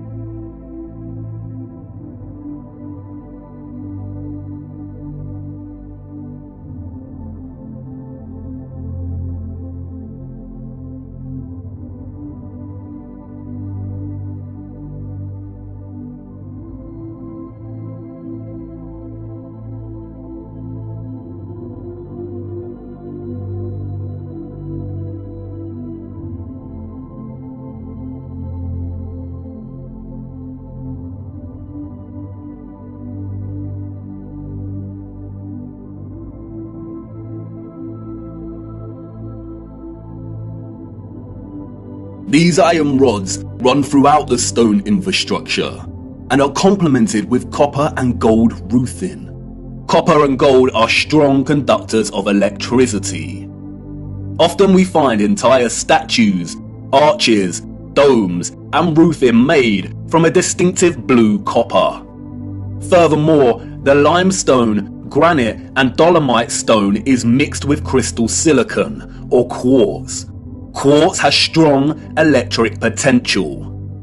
The colonnades and arches we see everywhere were at once integral components to the overall electromagnetic infrastructure, while also constructed in geometric forms that mirror the flow of electromagnetic energy, such as coil loops, horseshoe magnetic fields, and toroidal vortexes. As with everything else constructed in the old world, they were both functional and crafted as a homage to that function. A lot of ethereal energy was stored in structures constructed from red bricks and concrete. Red bricks and concrete are excellent conductors of electricity. They operated as huge capacitors or batteries. According to new research, red bricks can be converted into energy storage units that can be charged to hold electricity, like a battery, and can store energy until required for powering devices. The key to this battery-like function inherent within red brick is the iron oxide. The development and use of red brick is so important, and we will be returning to this subject much later in our journey. The really big red brick power stations and batteries were designated and recognizable by their white stripes, such as St Pancras Railway Station in London, and many other famous structures. We still carry this red and white stripe designation of power stations today, and it is also an indicator for the magnet. Some were constructed of blue, black, and brown with white stripes. Towers, obelisks, and small clock towers functioned as the intermediate capacitors or batteries to store, distribute, and provide energy throughout the grid. The entire flat realm Earth was connected as one whole grid, a complex interconnected system of free energy production, distribution, and consumption. And this entire grid was destabilized and deactivated somewhere between the 17th and 19th century. Power grids like this do not function on a spherical mass. Our historical ancestors knew that the earth they walked upon was flat. This type of futuristic technological advancement is the result of a civilization knowing exactly what type of earth they lived upon. They were not subject to the same satanic deceptions and abuses as we are. They were not raised believing they existed on a lonely, globular rock spinning in the vacuum of space. The true, ethereal, electromagnetic properties of the earth were not hidden from them. They knew there was a domed firmament above their heads. They studied it, they imitated its properties, and understood its central relationship with the entire ethereal existence of electromagnetism. They revered the magnificence of its craft, and showed utmost gratitude to the Source, to God, and the ethereal Holy Spirit for giving them everything they needed. Look. Domes.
Have you seen anything as overwhelmingly exquisite as this before? How have we lived our entire lives and not seriously considered the impossibility of these structures? How have we lived our entire lives walking amongst the skeletons of the future long forgotten? I know this is all a lot to take in, and I know that the picture has not formed properly in your mind yet. It is hard to imagine an interconnected electromagnetic power grid of this size across the Earth. And the technical nature of electromagnetism doesn't help. And I know that you're full of questions. Who were these people or beings that built these structures? Where did they go? And why were the power grids deactivated? What about all the religious iconography and art we see inside of the cathedrals and mosques? What about all the histories and photographs we have of the construction of these structures? What about the Romans and the Greeks? What about some of the grand mosques that have been constructed in recent times? And if what you're telling me is true, then how did they distribute and store all of this energy like you say? Was it similar to our Wi-Fi and radio signals? We will get to all of these in good time. We have barely scratched the surface. But for now, it is the last question that is important. How did they distribute and store all of this energy? And in what form? For you see, our sophisticated historical ancestors did something that we, as a society, have come to neglect. They watched the water, and they watched it closely, right here on Earth and up above, beyond the firmament. Come on, let me show you.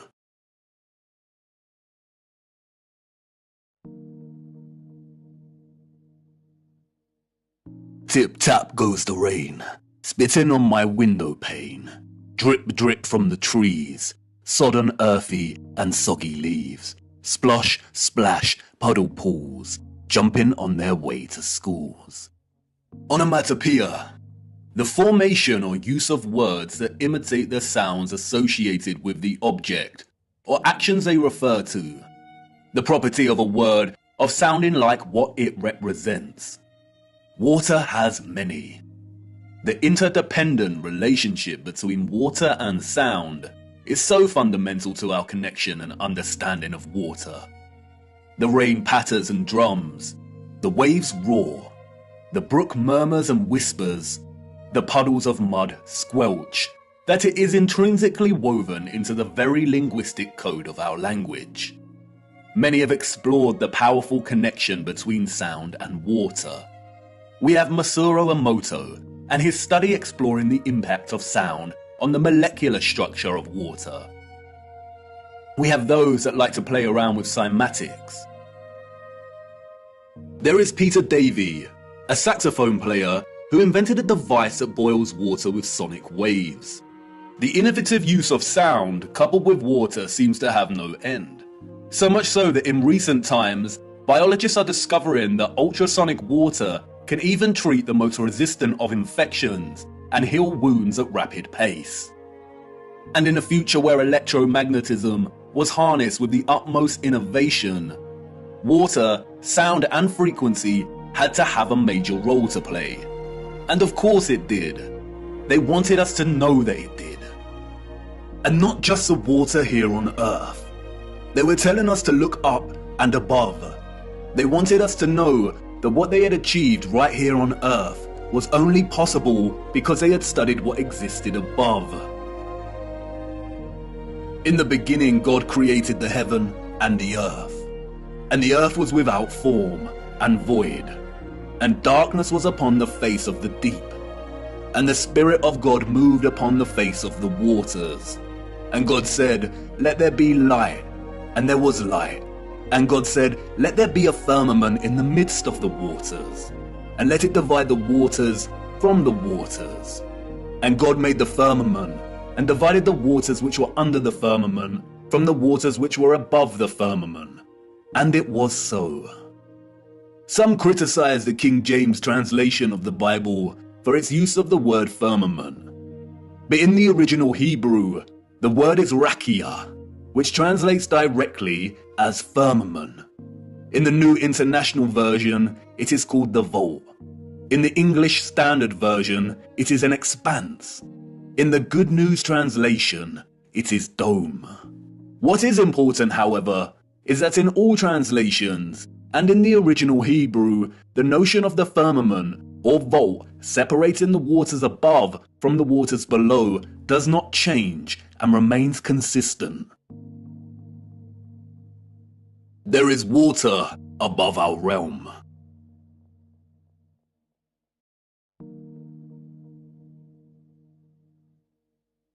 The telescope is an interesting instrument, both at once an apparatus for discovery and simultaneously a weapon of deceit. There are two primary types of telescope, the refractor and the reflector. A refractor uses an objective lens, usually a convex lens, and a reflector utilizes a single or a combination of curved mirrors to reflect light and form an image. Many reflector telescopes use either a concave mirror or a parabolic mirror. This is what a reflection looks like in these mirrors. The eyes we were born with, and which we see the world through, are convex lenses. We do not witness the world through curved mirror reflections. This is Jupiter, as seen through a reflecting Newtonian telescope. And despite the slight spherical distortion caused by the reflected mirrors, this is still not what NASA has shown us. Your mind immediately sees a planet, because you have been programmed, since birth, to associate an image like this with the notion of a planet. Just in the same way you associate the moon with a ball of rock by default.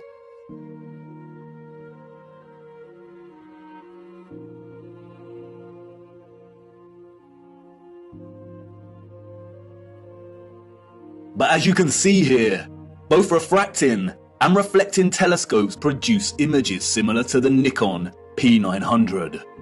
The Nikon lenses have been criticized by some astronomers as lacking the power to really see the luminaries above. But as you can see here, there is not much difference between the Nikon and both types of telescope. And in each we see that Jupiter is radiating some kind of light of its own. Both amateur and professional astronomers present footage such as this.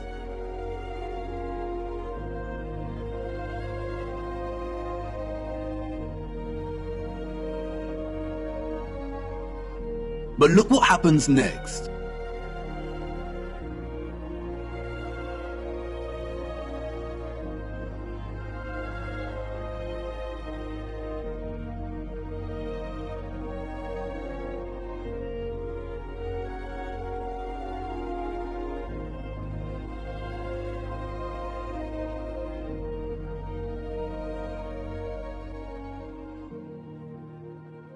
The astronomers here are using imaging processing software to turn their raw images and footage, which display a circular object in the sky above us radiating its own light, into a NASA-style planet. And this type of doctored, processed image is not what we see with our own eyes through these lenses. I am not saying that this is deliberate deception.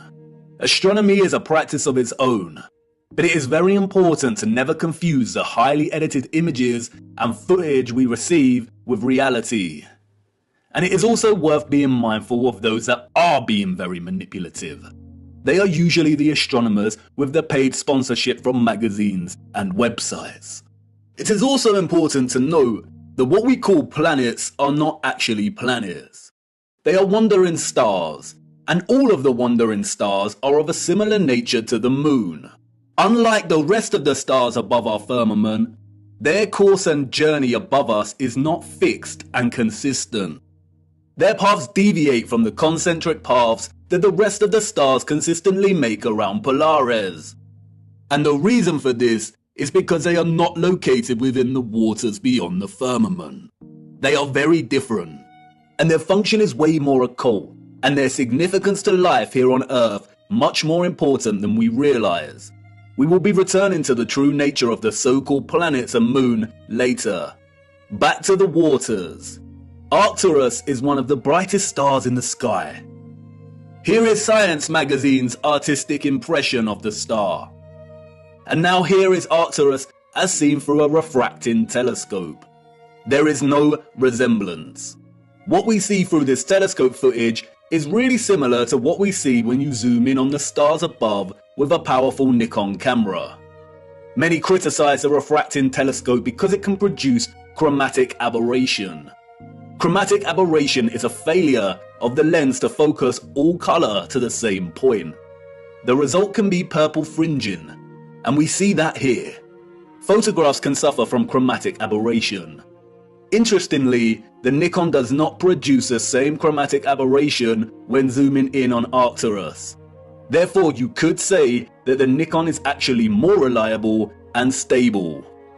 Through both the telescopic lens and the Nikon, Arcturus is pulsing, shifting, rippling. It is dancing geometry. Many will jump up from their seats and exclaim, it's because of atmospheric distortion and light pollution. It's because Arcturus is so far away. But if it is atmospheric distortion, then why do all the stars display their own unique geometry and light patterns? They should all distort in a unified, consistent manner. It is not atmospheric distortion. The stars are pockets of sonoluminescence in the water above. They are self-illuminating, radiating their own light and frequencies in the waters above. Our own convex-lensed eyes tell us that there is some kind of water above. We see it in the stars and when rockets accidentally hit the firmament. And, like I said before, just because the so-called planets or wandering stars and the moon appear spherical does not mean they are. They are not synonymous with the stars in the water beyond. They are something else entirely. Our advanced predecessors wanted us to watch the stars. They wanted us to understand that electromagnetic vibration and frequency produce pockets of sonoluminescence in the waters above. They were pointing it out because they wanted us to know that water was the key to unlocking the real potential of electromagnetic energy. They wanted us to know that once harnessed, the ethereal electromagnetic energy could be fused with water, so it could be stored and distributed. And once produced, the water could be manipulated, enhanced, and elevated to a level of new possibilities through the use of vibration, frequency, and sound itself. Their civilization depended on the industry of what we will call the living waters. Their technological advancement enabled them to transform the entire Earth into a power grid. But this grid was only possible because of water. The civilization of the future was an electromagnetic water world. Canals are no great secret. They are found everywhere across our realm, both the great and the small. Most of the great canals around our Earth are connected to the ocean. Salt water is an excellent conductor of electricity. Sodium chloride is ionized. We have the Corinth Canal, connected to the Aegean Sea. We have the Panama Canal that connects both the Atlantic and Pacific Oceans. The Suez Canal connects with the Mediterranean Sea. And there is the Volga-Don Canal, connecting the Azov Sea, Caspian Sea, and Black Sea with the major oceanic networks. All of the canals built before the 1920s were not built by us or those in the history books. We inherited them. And while the official narrative tells us that the Volga-Don was finished during the 1950s, its construction actually began back in the 16th century. All narrative surrounding the construction of these canals is purely fabricated, and I will show you how much later in our journey. Once you start paying attention, it becomes very evident that most continents and countries feature a combination of canals and rivers that span the entirety of the land itself.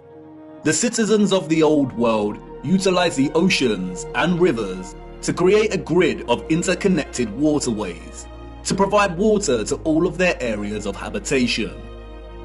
In order to pass difficult sections, And keep the supply going, they would build aqueducts and viaducts. Sometimes these were constructed with the purpose of energizing the water as it passed through and into different areas, and that is why many were designed with symmetrical archivolt structures. The Romans did not build these structures. The entire infrastructure of so many cities found across our realm are designed around canal systems. Look at Amsterdam from above. The precise geometric grid lines here are not roads, they are canals, and the sole purpose was to supply water from one area to another. The water was stored and manipulated for a variety of purposes in reservoirs, water towers, pumping stations, cisterns, and other structures. The water also functioned to provide necessary balance. A complex grid of electromagnetic production, distribution, and consumption would generate a lot of heat and magnetism. Water provided not only a balance of diamagnetism, but also ensured the entire grid did not overheat. When looking at all the magnificent generators and other instruments of power from the old world, we can always find water nearby, or the remains of water storage. Sometimes this is hidden primarily underground. Many do not realize that many so-called Victorian cisterns and reservoirs run very far under a lot of our cities, and other times it is a central characteristic feature of these structures. An example of which is what the controllers have redesignated as castle moats. The electromagnetic water grid was not just an energized version of what we are already familiar with in our cities and towns. It was much, much, much more. It was way more magnificent, impressive, and futuristic than we could even imagine. The grid was connected to central, bigger power stations, or what is more appropriately termed star stations. Sometimes these were isolated stations, and other times they comprise entire cities. We are going to have to fly to a higher altitude for this. I need to show you. Hold on tight now and keep your eyes open. Look.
The sole existence, let alone construction, of these star structures is almost beyond our comprehension. As you saw, they are found everywhere across our realm, with undeviating geometric consistency. A wondrous impossibility. Perhaps they had some kind of technology that allowed them to view huge areas of land from above while planning and building. They were never forts. That is a fairy tale invented by our controllers. The stunning geometric precision and symmetry of the star structures would most likely have functioned to enhance the power of the generators and to etherize the water, or turn the water into living, energized water.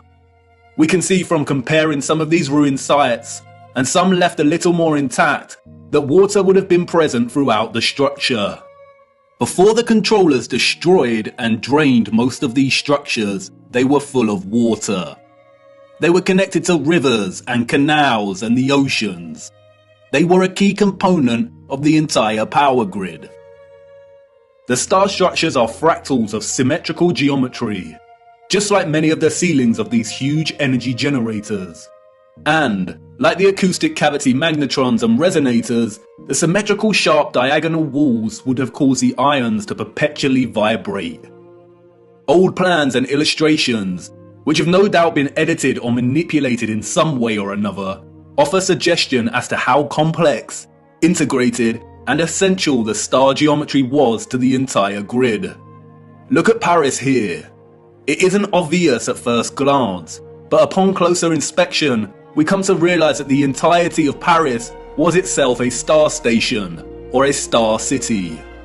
And like with everything else constructed in the old world, these structures were at once functional and a celebration of the source of their innovation. Look closer at the star geometry here. Can you see the resemblance? The snowflake. Do you remember what happened in Masaru Emoto's experiment on water? Ethereal vibration expressing itself through water's molecular structure. Those of the old world had perfected this science. They knew the key to releasing electromagnetism's potential was through sound and water. Just imagine what they were able to achieve. Sound, vibration, and frequency was just as integral to the success of their technology as water was. Those of the old world did not hide their adoration for sound. Traces of this love for sound are everywhere. These structures were literally instruments of power. Or as the so-called Goethe put it so succinctly elsewhere, music is liquid architecture. Architecture is frozen music. This is why so many generators, capacitors, power stations, and intermediates feature holes, pediments, dentils, indentations, and complex 3D ornamentation. They were structural openings to manipulate sound waves, the vibrations and acoustics, so they could tune the electromagnetic energy in conjunction with the water in a variety of ways to achieve different results. They were similar to the aerophone instruments such as the flute, the pipe, the recorder, the bassoon, and the trumpet. The old world revered the geometry of the star because it was through the study of the stars in the waters above that they learned the power of fusing electromagnetism, vibration, and frequency with water itself. They all work harmoniously and in concert with one another. This interconnected and interdependent energetic relationship is what makes the stars and all life itself possible in the first place. Look a little closer at the dancing geometry of the sonoluminescent stars beyond the firmament. Do they remind you of something else? That's right, all of the magnetrons, or what we've come to call rose windows, were designed to mirror the cymatic patterns of ether's vibrations in water itself. Artist Tanya Harris was onto something in 2013 when she turned her attention to studying and recording the silent resonant frequency of churches. By placing water inside of a loudspeaker, she was able to discover the hidden geometry of these resonant frequencies. The results showed that even the silence within these structures produced strong cymatic patterns. And again, can you see the resemblance? Others have applied the same technique and studied the cymatic patterns displayed when bells chimed within the structures.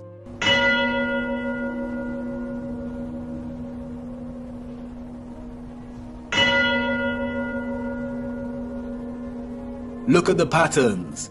Magnetrons. This is why so many magnificent rose windows resemble cymatic patterns so closely. This is why they look like the petrified pulsations of a star. The entire ceilings of many cathedrals also mirror this sacred cymatic geometry. This is why so many of the structures contain huge bells and chiming clocks. The tolling bells would emit powerful vibrations and frequencies and influence an entire area's water supply. The sound would influence the molecular structure of the water, which was then used for a variety of purposes. And that's not all. Many of these structures also housed another wonder of the world, the king of sound, the organ. Have you ever stopped to look at some of the great organs before? These were not constructed by ordinary people in the 19th, 18th, 17th and 16th centuries. Like the structures they reside in, they are a marvel of elegance and majesty. The most powerful sound instrument in the world. The specific organ sound waves of low and high frequencies would no doubt have enabled those of the old world to manipulate the ethereal energy in ways they saw fit.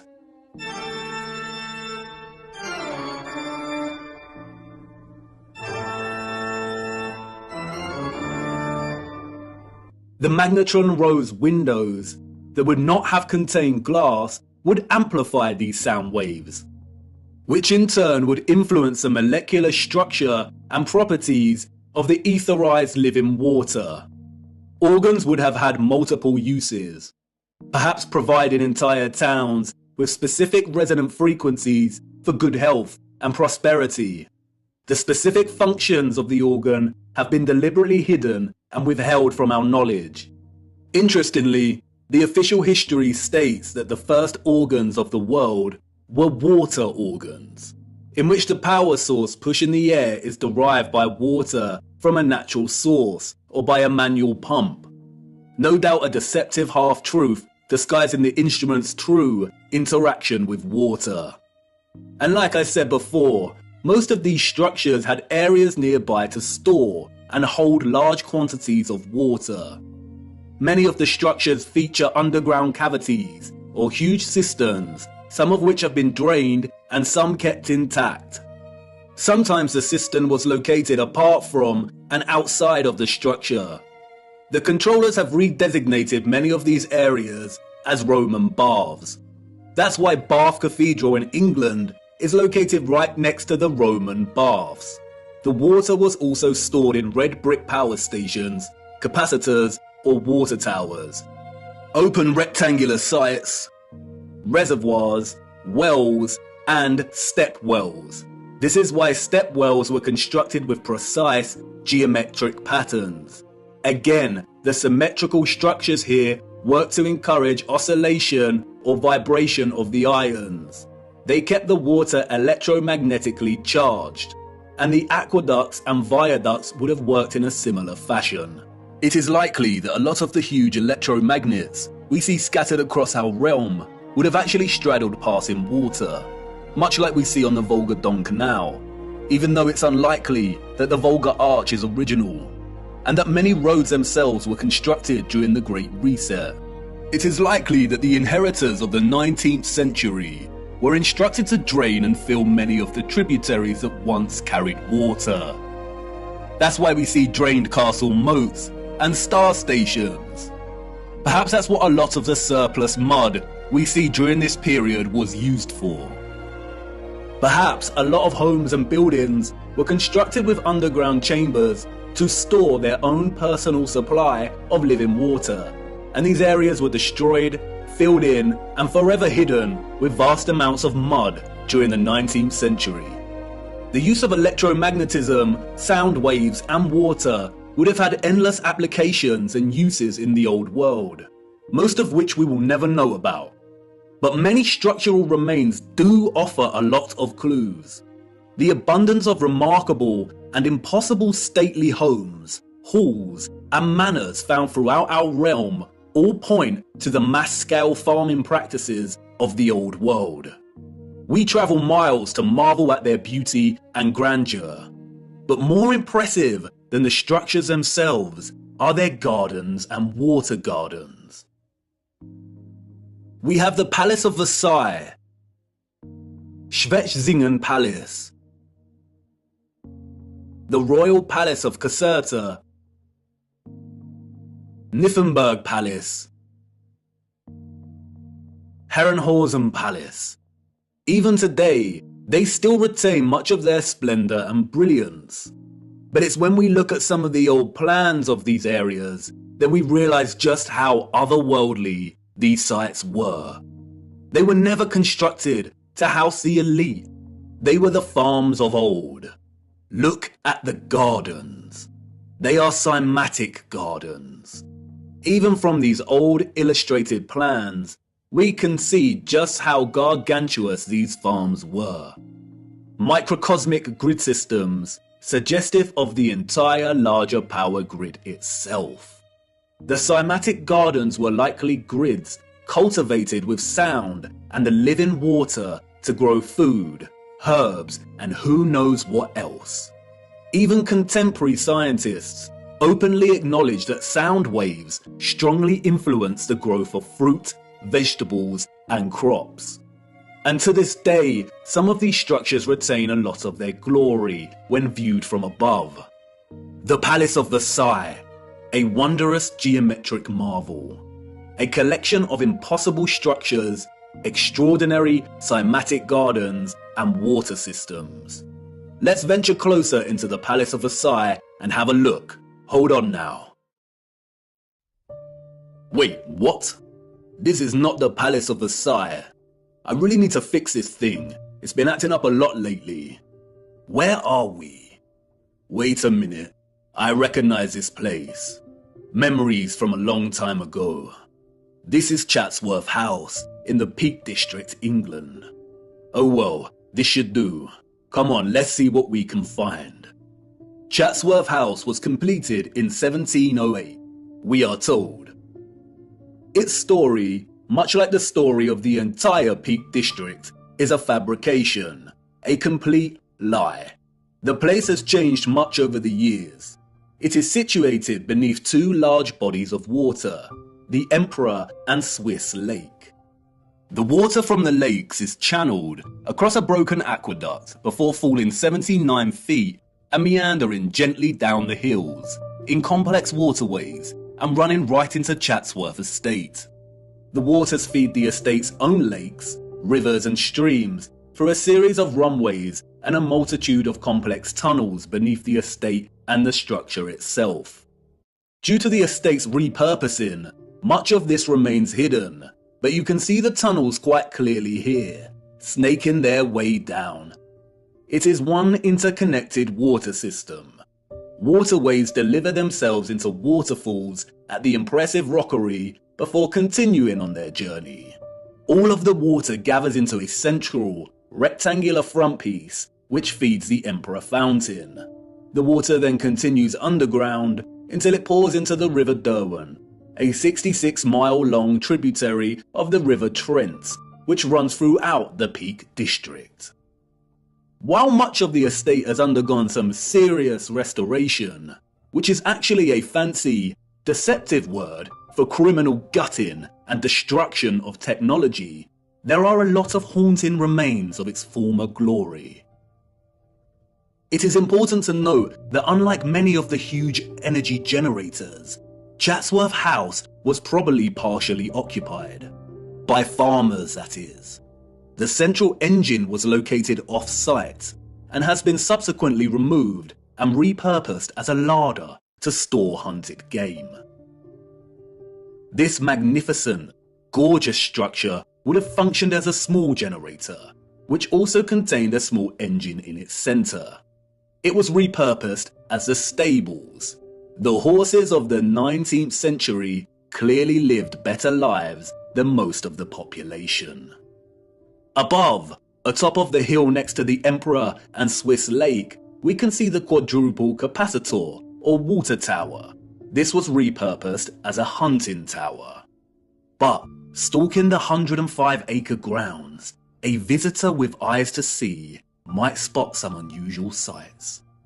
One of which is the half-ruined obelisk hidden away in the tangled overgrowth at the bottom of the hill below the lake. The official, controlled history that visitors receive when touring Chatsworth conveniently leaves out any mention of the obelisk.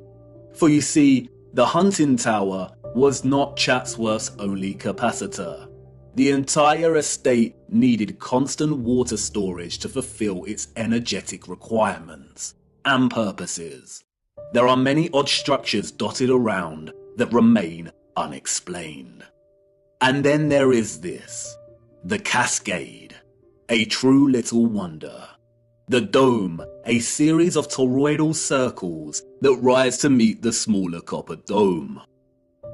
They tread carefully here, making sure they force a distorted history on you. But, as always, they cannot help themselves. They just have to tell you, in their own roundabout controlled manner. As the placard states, water can be made to flow over the roof and out of 13 spouts. Some of these spouts are crafted in the form of immaculate stone dolphins and giant fish. There are even hidden jets in the floor, they tell us. The water is received from the lakes above and is used twice more in its journey to meet the River Derwent below. Once in the South Lawn Fountain and again the private West Garden. But look closer at what they acknowledge. Each step of the cascade is different from the one below and above it to vary the sound of the falling water. This was allegedly built in 1703. Why would an 18th century people be concerned with varying the sound of falling water? How did they even have the knowledge and skills to manipulate the sound of water like this? And it's everywhere in the estate. The waterways, streams and rivers all meander gently down to rest briefly at ponds and lakes before continuing their journey toward the River Derwent. Their journey is one of such splendid sounds.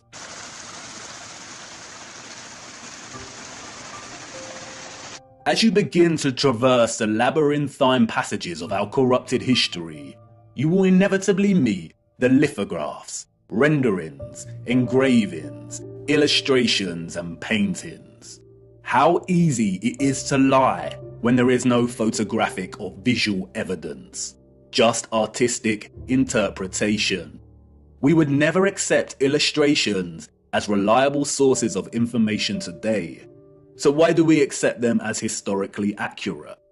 And while these are not to be trusted, devoting some time to browsing their particulars can yield some interesting insights. For instance, the fountain here looks wildly out of proportion. Did it used to jet water more powerfully? And some would claim artistic exaggeration. But if you dig a little deeper, you come to learn that the original Emperor fountain, constructed in 1843, was able to jet water at a height of 296 feet. What? How? This is the 19th century we're talking about. And like I said, they cannot help themselves. Even Wikipedia states that the water power of the fountain found a practical use in generating Chatsworth's electricity. There it is, barely hidden in plain sight. And as we continue browsing these little illustrations, we stumble across it. An old engraving of Chatsworth from above. Look at the size of this.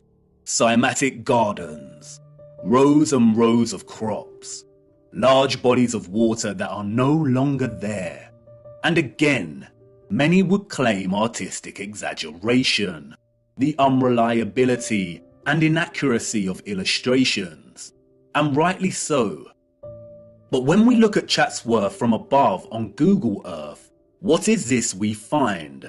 Shadows on the ground across from the river? No, these are the markings of old infrastructure that was torn down. The markings suggest there was once a bridge here, a bridge we see in the illustration.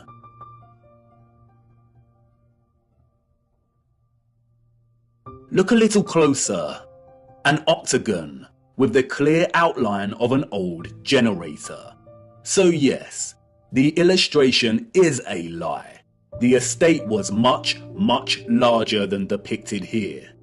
In 2018, there was a heatwave in England, and the old markings of Chatsworth's former glory started appearing in the grounds themselves.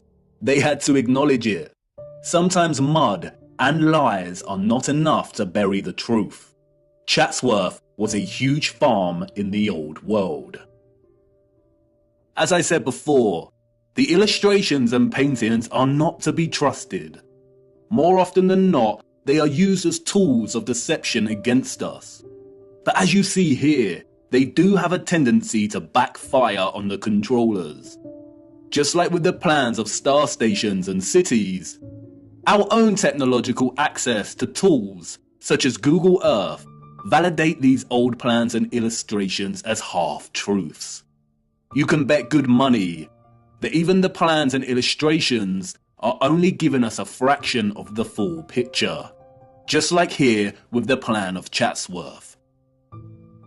And it's in Chatsworth that we encounter the first of many acts of barbaric desecration by the hands of the enemy. Chatsworth's great conservatory stood immense until destroyed in 1920. It was 84 meters long and 20 meters high, and constructed, they say, in 1840 before the establishment of automatic glass manufacturing. Huge interconnected tunnels and water pipes collected under the ground of the structure to provide heating via boilers and hot water. An engineering feat as impossible as the construction of the structure itself. It was designed by Chatsworth's gardener, Joseph Paxton. Paxton is a phantom that haunts the pages of the history books. Paxton's story is one of fortunate circumstance, daring innovation and success. It is, unfortunately, a dishonest story, an unconvincing fiction. We are told that Paxton secured a gardening role when he was 20 years old, while working at Chiswick Gardens, and it was here that he encountered William Cavendish, the Duke of Devonshire, who was so impressed by young Paxton's horticultural abilities that he hired him as head gardener of Chatsworth House. Paxton is responsible for creating the following: Chatsworth's Arboretum, its rockery, the Emperor Fountain. You remember, the fountain that sprayed water into the air at twice the height of Nelson's Column. The Great Conservatory. He was responsible for cultivating the Cavendish banana, the most consumed banana in the world today, and designing railway stations all over the Peak District. What a talented and productive young man. Paxton's achievements, however, did not end with the banana and the conservatory. The farce doesn't end here. What a tangled web we weave when setting out to deceive. Paxton's success with Chatsworth led him to design the infamous Crystal Palace of London, just in time for the Great Exhibition of 1851. It was originally constructed in Hyde Park for the fair. It was constructed in just over a year, an engineering feat never again repeated. It was made from more than 1,000 iron bars, and its overall mass comprised of over 4,000 tons of iron. The Chance Brothers Glassworks in Smethwick provided the 300,000 sheets of glass. Remember, this was before automatic glass manufacturing. This is the glassworks in which the glass was produced. A simple maths equation gives us an average of 822 glass panes produced every day, 7 days a week, for a year. Right here, in this factory. This was Paxton's initial plan sketch for the structure. He went from this to this in a year. Furthermore, The entire Crystal Palace was able to house gigantic trees, and they had to board a lot of the glass panes up and cover a lot of the top of the structure during the World's Fair exhibition because the interior of the structure became too hot. Wouldn't Paxton, who designed the Chatsworth Conservatory, know that a huge glass palace would produce immense heat?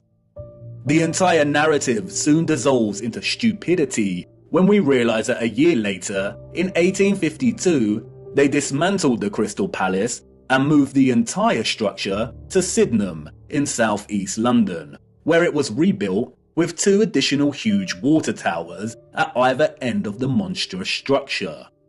Interestingly, no photographic evidence of the original Hyde Park Palace exists. Just illustrations. Wouldn't the structure have been the focus of many photographers during the opening of the Great Exhibition of 1851, the first of its kind? It is highly likely there were either 2 of these crystal palaces in London and both destroyed, or the Hyde Park Palace is just an outright lie. Interestingly, a few years after its relocation to Sydenham, this map of the palace was produced, all designed at the hand of our genius gardener. He struggled with the water supply, we are told. After all, supplying 12,000 fountains, 2 of which shot water 250 feet into the air, and the various cascades would be a difficult task to achieve. But clearly not for Paxton. He made it happen. Interestingly, the Crystal Palace also featured one of these impossible, grand, and spectacular organs. Oh, and if that wasn't enough, while Mr. Paxton was redesigning the Crystal Palace at Sydenham, he was also designing the glorious Mentmore Towers for none other than Baron Mayer Rothschild. Who would have thought that a random, young 20-something gardener would go on to be responsible for some of the most impossible and impressive engineering feats in history?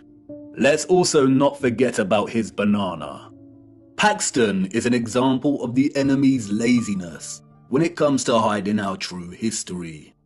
It is not fathomable or even possible for the citizens of the 19th century to have even built these structures, let alone assign their inception to one sole man. The Crystal Palace and its gardens, just like Chatsworth, were huge farming grids that used to live in water in conjunction with sound and electromagnetic energy to cultivate a whole range of wondrous produce. Kew Gardens in London is another example. The abundant electromagnetic energy was able to produce conditions of heat with ease, and the vibrational frequencies encouraged growth. Perhaps that's why Crystal Palace housed a grand organ, utilizing frequencies and vibrations to enable the growth of produce. And that's why the controllers were able to assign the cultivation of the banana, an exotic fruit, to a fabricated Englishman. The technology already established in England was able to grow many things with ease. Among other impressive horticultural achievements attributed to Paxton's genius were the perfect pineapples, another tropical fruit he grew at Chatsworth. He grew enormous lily pads, which could hold the weight of a human. He grew gigantic sequoia redwoods at Chatsworth, which usually only thrive in humid conditions. He grew them with ease, and many of these redwoods remain today, a spectacular sight to behold. It's probably worth noting that among Paxton's many other talents, Wikipedia also tells us that he became quite skilled in moving gigantic trees, as well as gigantic crystal palaces. The largest of these trees weighing 7,000 kilograms. How? With horse and cart? Why are humans so gullible? They destroyed the beautiful and impossible Chatsworth Conservatory in 1920. As the Duke's son said in a letter to his father, they blew off well over 200 pounds of explosives to tear it down, so it must have been well built. The structures of the old world were built to stand for centuries. What a great shame. The lies surrounding the Peak District do not end with Paxton. The entire national park was one gigantic interconnected electromagnetic water system of the old world. It was most likely one of Britain's primary suppliers of farming goods. The national park boasts one of the largest collections of stately homes, halls and manors, all of which would have functioned as huge farms. It was also a regional retreat that specialised in healing. Yes, that's right, healing. The Peak District is home to two large towns, Matlock and Buxton. Buxton is famous for its bottled water, and Matlock is renowned for its historical baths. Even today, both towns boast an enviable collection of old world structures. We see an abundance of old generators, domed pavilion structures, capacitors, colonnades, columns, bandstands, gardens and water systems. Overlooking the town of Matlock is River Castle. Its silhouetted frame and turrets stand regal in the distance. It is a derelict structure and has been derelict for over a century. The curious public are not allowed near the structure. They tell us it was built very quickly by a Mr. John Smedley. Smedley was, we are told, an industrialist. By the 1850s, he had become the driving force behind Matlock's hydropathic industry. Hydropathy is the practice of healing and curing diseases through the use of water. The official narrative states that Smedley built Smedley's Hydro, which sits on Smedley Street in Matlock. It is now a government council building. Smedley's Hydro was just one of the hydropathies in the region. At one point, we are told, there were over 20 hydropathic establishments in the region. Just look at these structures. Smedley did not build the Hydro. Its structure, an immense water tower, evades his capabilities and the capabilities of all the 19th century citizens. The citizens of the 19th century Peak District inherited all of this infrastructure, and the controllers of our realm knew that they needed to squash any possibility of it being used for its original intended purposes, or for any of the inheritors to discover the truth. It was just too obvious, and soon someone amongst the crowd might start putting two and two together. So they did what they do best and employed a puppet. But unlike Paxton, who was able to achieve fame and fortune for taking all of the credit, Smedley had a different role to play, a role that many puppets in our society today still play. His mission was to carefully control the introduction of hydropathy, only for it to be declared primitive or fraudulent, and then subsequently buried and eradicated as a serious practice. His story is a very similar story to another enemy puppet that has gained a lot more attention over the years. I too once fell for the lies surrounding this man's story.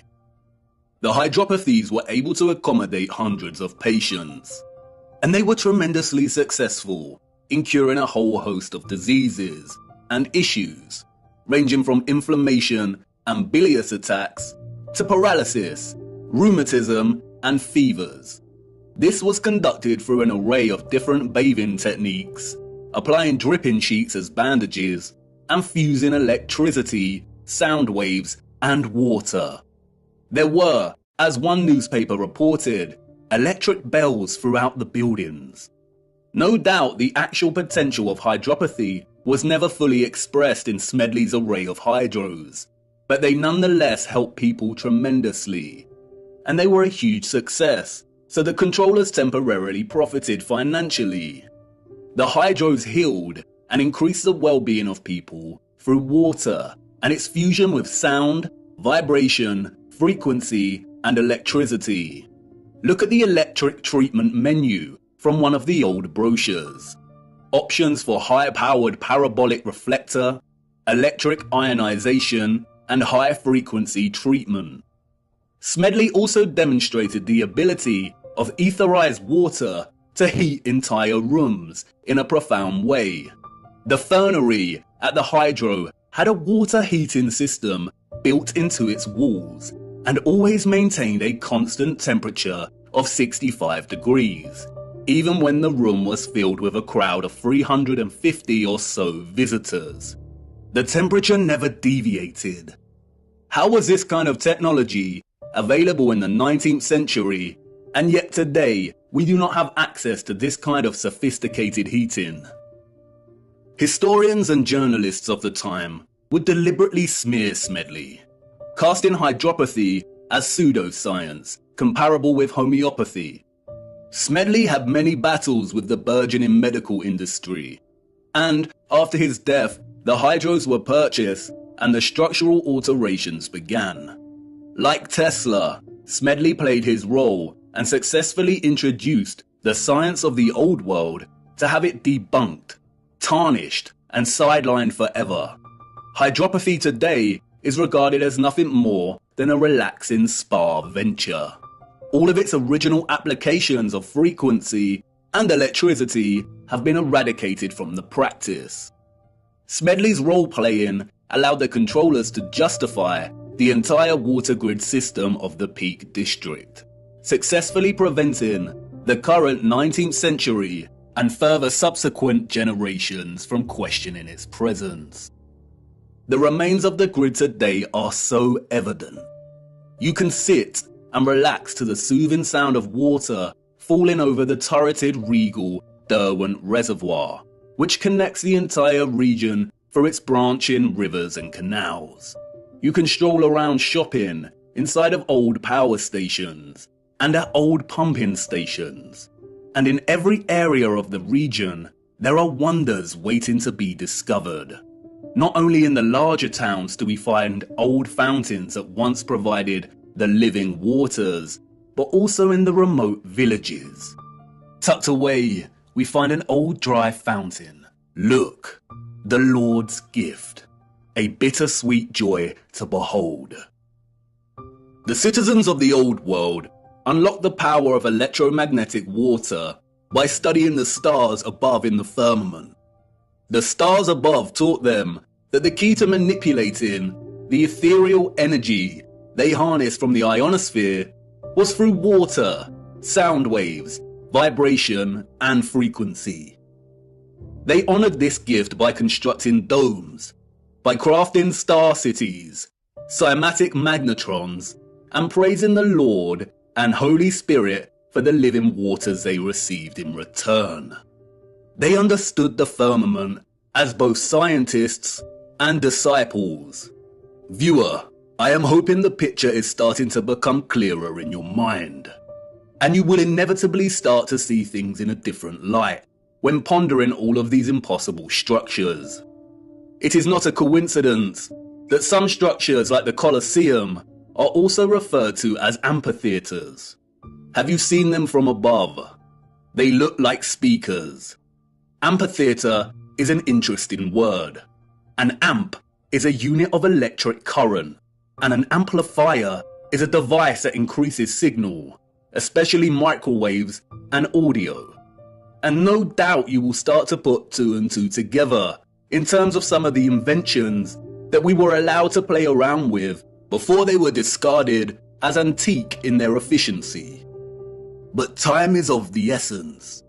We could ponder examples of the old world's electromagnetic water grid system for hours, but I encourage you to get out and hunt down these structures yourself and to document them in your own time. We have to move on. We need to start. Wait, what?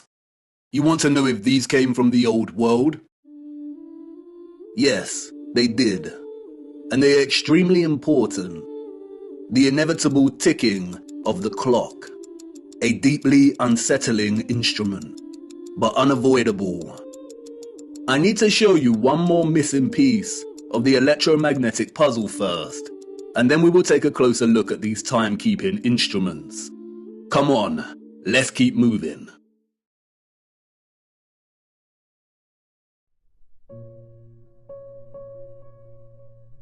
a missing piece of the puzzle. When observing the old world structures today, there is a great sense of absence and alteration.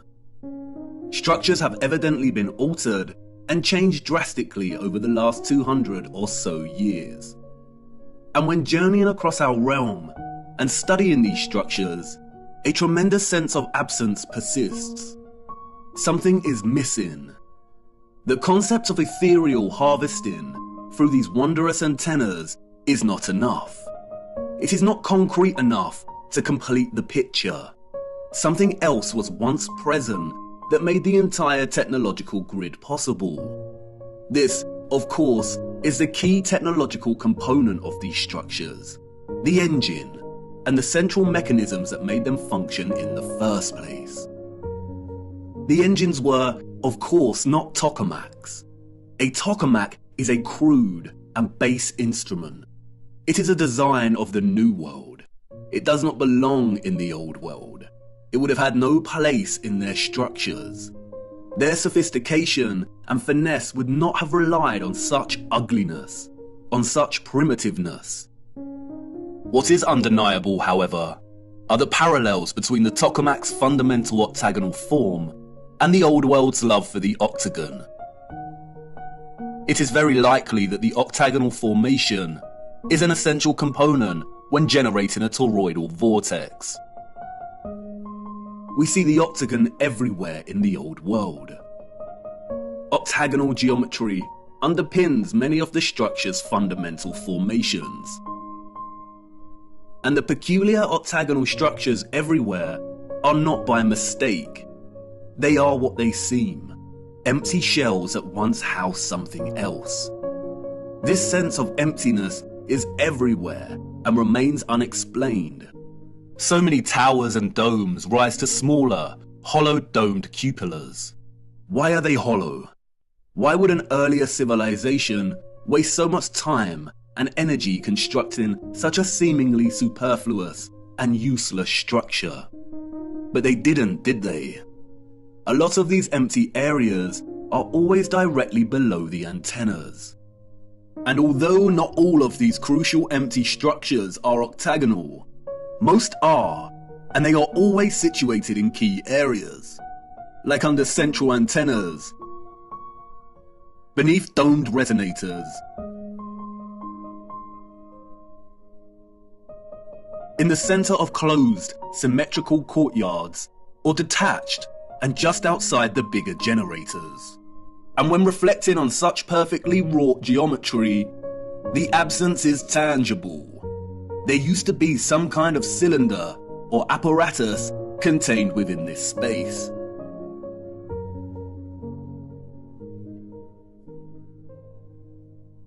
Furthermore, we also find various historical relics that closely resemble the Old World structural style.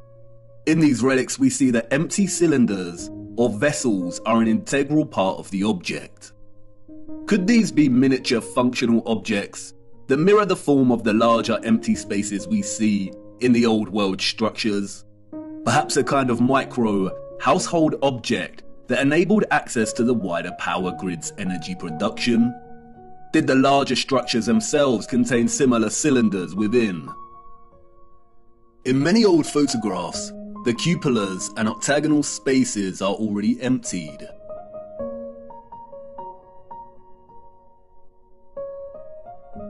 But there do remain a few images and illustrations that can offer a little insight as to what was present before. In some we see a type of cylinder, and in others we see some kind of orb or container.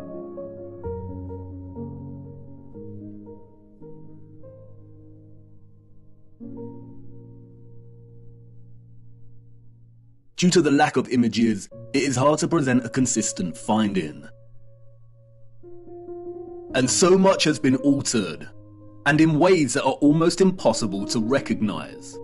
For instance, this is an 1880 illustration of the so-called completion of Cologne Cathedral. It focuses on the top of one of these spires. The wooden boards here are scaffolding. As you can see, the tops of these spires open, revealing some kind of cylinder. This is a model of the area of the spire that we see in the illustration. It was put outside of the cathedral to give tourists an idea as to just how large these spires are. An impossibility for citizens of the 19th century. The men in this illustration are not completing the final spire of the cathedral. They are removing whatever existed in the container at its apex. And it begs the question as to how many other aspects and features of these structures open in similar ways. And why do they open? What did they contain? Interestingly, it is the esoteric and occult that provide some clues. Alchemy was an arcane natural philosophy or proto-scientific tradition. Its central focus was chrysopia, or the transmutation of base metals into noble metals. From its inception in ancient Egyptian, Greek, Indian, and Middle Eastern culture, the field of alchemy, we are told, was obsessed with turning base metals into gold, and a maniacal obsession with creating the elixir of life to achieve immortality. We have all heard of the medieval Nicholas Flamel and the Philosopher's Stone. It is a field of inquiry steeped in a rich fabric of occultism, Kabbalah mysticism, and magic. It wasn't until the mid-18th century that alchemy was divorced from its occultism and transformed into the burgeoning field of chemistry. But there was a small occult revival during the 19th century that continued into the 20th century. In 1922, a mysterious text was written by an equally mysterious figure. The Mystery of the Cathedrals by Fulcanelli, a French alchemist, we are told. To this day, the identity of Fulcanelli is still debated. No one knows who he truly was. And like many mysterious figures in the history books, his name appears to be an anagrammatic play on words. Fulcan is a reference to Vulcan, the Roman god of fire, and Eli, a reference to El, the Canaanite word for God. It is evidently a work of one or more Freemasons, but nonetheless, its alchemical reading of the wondrous and magnificent structures we call cathedrals is potently original and offers many insights and half-truths. And it's in Fulcanelli's reading of the statue of Offerus that was taken from Notre Dame Cathedral and destroyed that he begins to offer the reader some truths. As the legend goes, Offerus was a strong giant, but with a dull mind. His intentions were always good. He wanted to serve the most powerful king on earth. He was sent to the court of a mighty king to serve him. One day, the king, hearing a singer say the devil's name, made the sign of the cross with terror. "Why do you make that sign?" Offerus asked. "Because I fear the devil," the king replied. "If you fear him, you are not as powerful as him," Offerus reasoned. "I want to serve the devil." And so he did, and enrolled among Satan's servants. One day, the servants met a cross by the side of the road, and the devil ordered them to turn around. "Why is that?" the curious Offerus asked. "Because I fear the image of Christ," the devil replied. "If you fear him, you are not as powerful as him," Offerus reasoned. "I want to enter the service of Christ," Offerus exclaimed, and passed by the cross and went on his way. On his way, Offerus met a hermit. He asked the hermit where he could find Christ. "Everywhere," the hermit replied. The hermit knew the type of dull giant he was dealing with, and he knew he would not take to prayer. So he led Offerus to a violent river and said, "The poor people who have crossed this water have drowned. Stay here and carry them on your strong shoulders. If you do this, Christ will recognize you as his servant." And so he did. Offerus spent his days and nights carrying people across the river. One night, overwhelmed with fatigue, Offerus received a knock on his door. It was a child who wanted to cross. Offerus took him on his shoulders and began crossing the river. But as he reached the middle, the river became a furious torrent. The waves swelled, and Offerus began to buckle. In fear of letting the child fall, Offerus uprooted a tree to lean on, but the child was becoming heavier and heavier. Offerus began to fear the child would drown. He lifted his head up and asked, "Child, why do you make yourself so heavy? It seems to me that I carry the world." The child replied, "Not only do you carry the world, you carry the one that made the world. I am Christ. As a reward, I baptize you in the name of the Father, in my own name, and in the name of the Holy Spirit. From now on, you will be called Christopher." Christopher walked the earth for the rest of his days to teach the word of Christ. Christopher, the one who bears Christ for the masses. In his focus on Offerus, however, Falconelli reveals a certain key to unlock another layer of meaning in the legend's symbolic expression. In his enigmatic manner, Falconelli writes, "Christopher stands for Chrysope, who carries the gold. From then on, we better understand the great importance of the symbol, so eloquent, of St. Christopher. It is the hieroglyph of solar sulfur, Jesus, or the nascent gold, raised on mercurial waves and then carried by the clean energy of this mercury to the degree of power possessed by the elixir." Cryptic indeed, almost impenetrable prose. But let's look at this passage a little closer. Falconelli is stating that in the symbolic legend, Jesus, or Christ, is the nascent gold. Nascent means coming into being. The word's etymological roots stem from the concept of beginning or birth. Nascent gold here, or the solar sulfur, is not just gold, it is gold growing into its full potential. The final section of the excerpt explains why the gold is growing. Because it is being carried on the mercurial waves. The mercurial waves here refer to the metal mercury. Gold is achieving its potential because of the clean energy of mercury. Falconelli explains that mercury's color is an emblematic grey, and that explains why many of the representations of St. Christopher coat him in that color. We will return to the legend of Offerus soon, but first let's look closer at mercury.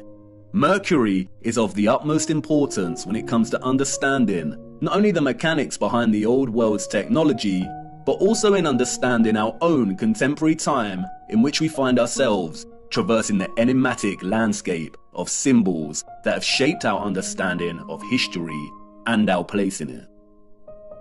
The symbol here represents the element hydrogyros. Its literal translation from the Greek means silver water. Hydrogyros has many names. It was also called quicksilver. Today it is referred to as mercury. The alchemical symbol is precisely the same symbol used in classical astrology to represent the so-called planet Mercury. Pure or native mercury is an extremely rare element in the Earth's crust. It's primarily retrieved from cinnabar, a bright scarlet or red pigmented form of mercury sulfide. Cinnabar is the most common source ore for refining mercury. Both Wikipedia and World Atlas tell us that mercury is the 66th most abundant element in Earth's crust. In its pure state, mercury is a silver-like liquid. It is the only metal that is liquid at standard temperature and pressure. It has a freezing point of -38.83 degrees and a boiling point of 356.73 degrees. It is an excellent conductor of electricity. Its uses are primarily electrical based. It has a primary role in fluorescent lighting. Its other uses include thermometers and dental amalgams. Mercury dissolves all metals, including gold and silver, to form amalgams. The only exception is iron. It is also used in vaccines. Governmental, medical, and pharmaceutical industries declared mercury toxic in the early 21st century, gradually phasing out its use in medicine and leading some countries to completely ban the element. In some countries, it is illegal to trade mercury. Before this, mercury was a staple in certain traditional medical treatments, such as the traditional Chinese medicine. And while I do not dispute mercury's potential toxicity when injected into the body, the concerns surrounding its hazardous potential are largely overblown. All metals, especially when injected and taken in excess, are toxic. High iron, copper, zinc, and aluminium levels in the body contribute towards a whole host of disease, arguably more so than mercury. And yet the governments of our world have not banned aluminium foil.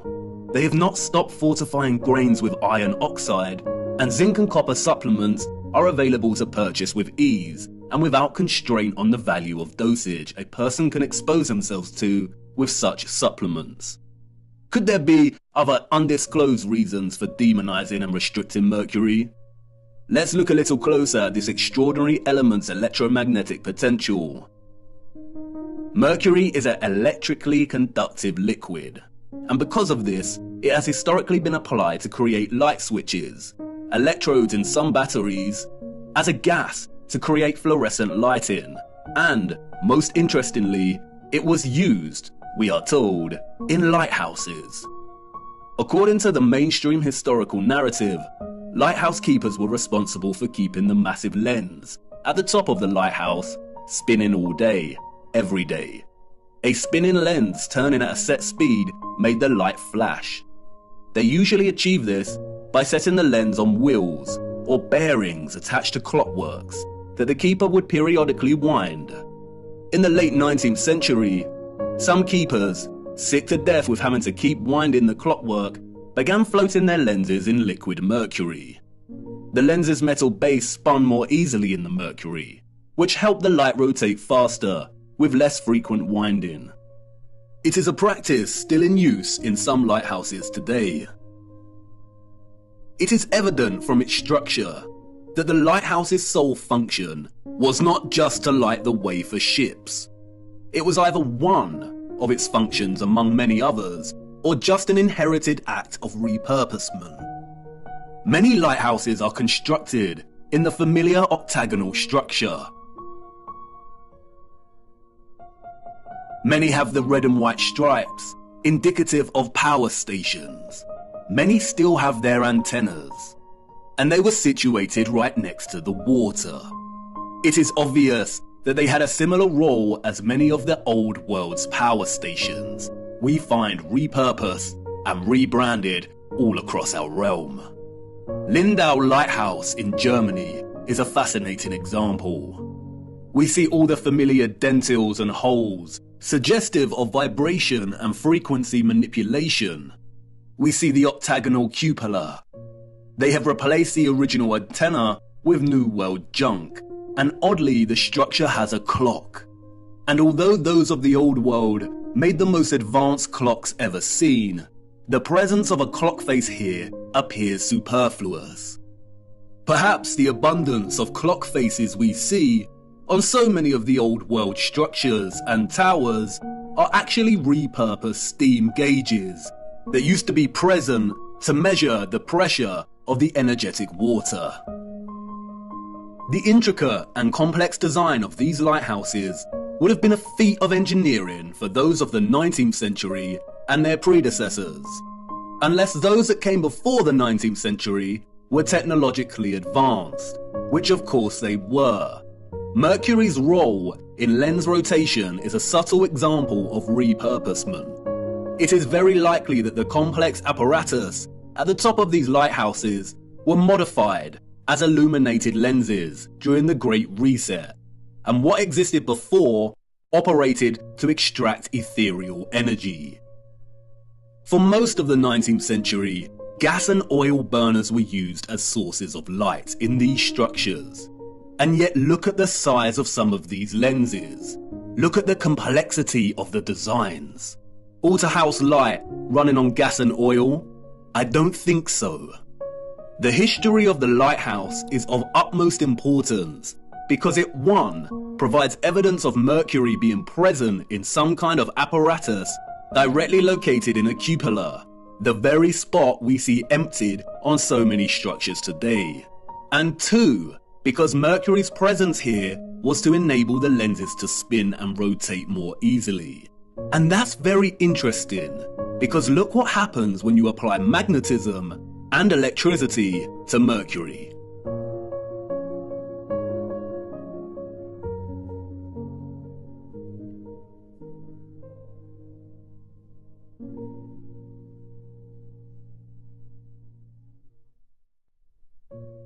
It rotates and creates a vortex, either clockwise or anti-clockwise, depending on the application of the current. A vortex, as you know, is an integral expression of a toroidal field. There are three main types of vortexes: electrical, magnetic, and electromagnetic.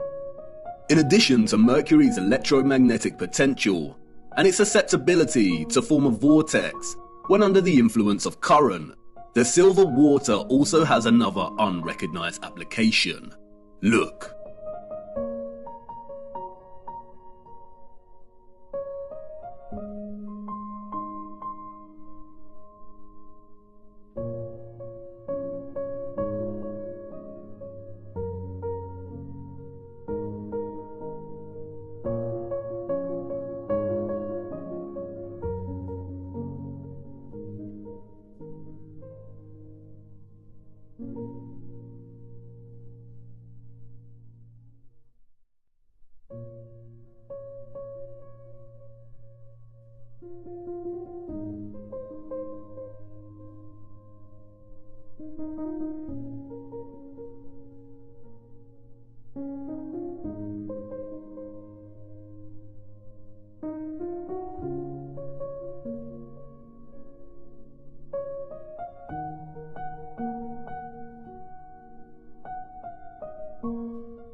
No wonder Mercury is demonized and illegal.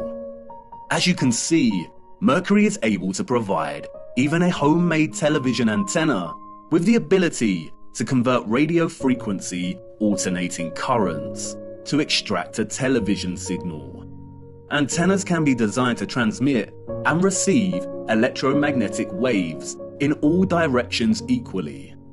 And you could hypothesize that the orbs on the old world's antennas contained mercury. But again, it is no secret that mercury amalgamates with gold and other metals. An amalgam is an alloy of mercury and another metal. Mercury strongly amalgamates with gold, copper, silver, and many other metals. The only common exception is iron. The orbs could not have contained mercury because, as you saw, mercury would have scavenged the gold, silver, and copper and amalgamated with the metals. We do not see any evidence of that here. They function strictly as aerial antennas. But if all of these structures contain some type of engine or apparatus, similar to the Fresnel lenses we see in lighthouses, with mercury continually forming a vortex, then we would have a setup that enabled the antennas to extract ethereal energy and transmit strong electromagnetic signals. Just as Falconelli reveals in his reading of St. Christopher, it was the mercury that enabled the gold to achieve its potential. It is highly likely that the absent cylinders, vessels, and containers that were removed from these structures, and which were usually present within the octagonal geometric structures, contained mercury. And it raises the question, if some lighthouses are still running their lenses off of mercury today, wouldn't they still extract ethereal energy? No, they would not. And once again, Falconelli tells us why. As Falconelli states elsewhere in The Mystery of the Cathedrals, the dissolution of sulfur, or in other words, its absorption by mercury, provided the pretext for very different emblems. But the resulting body, homogeneous and perfectly prepared, retains the name philosophical mercury.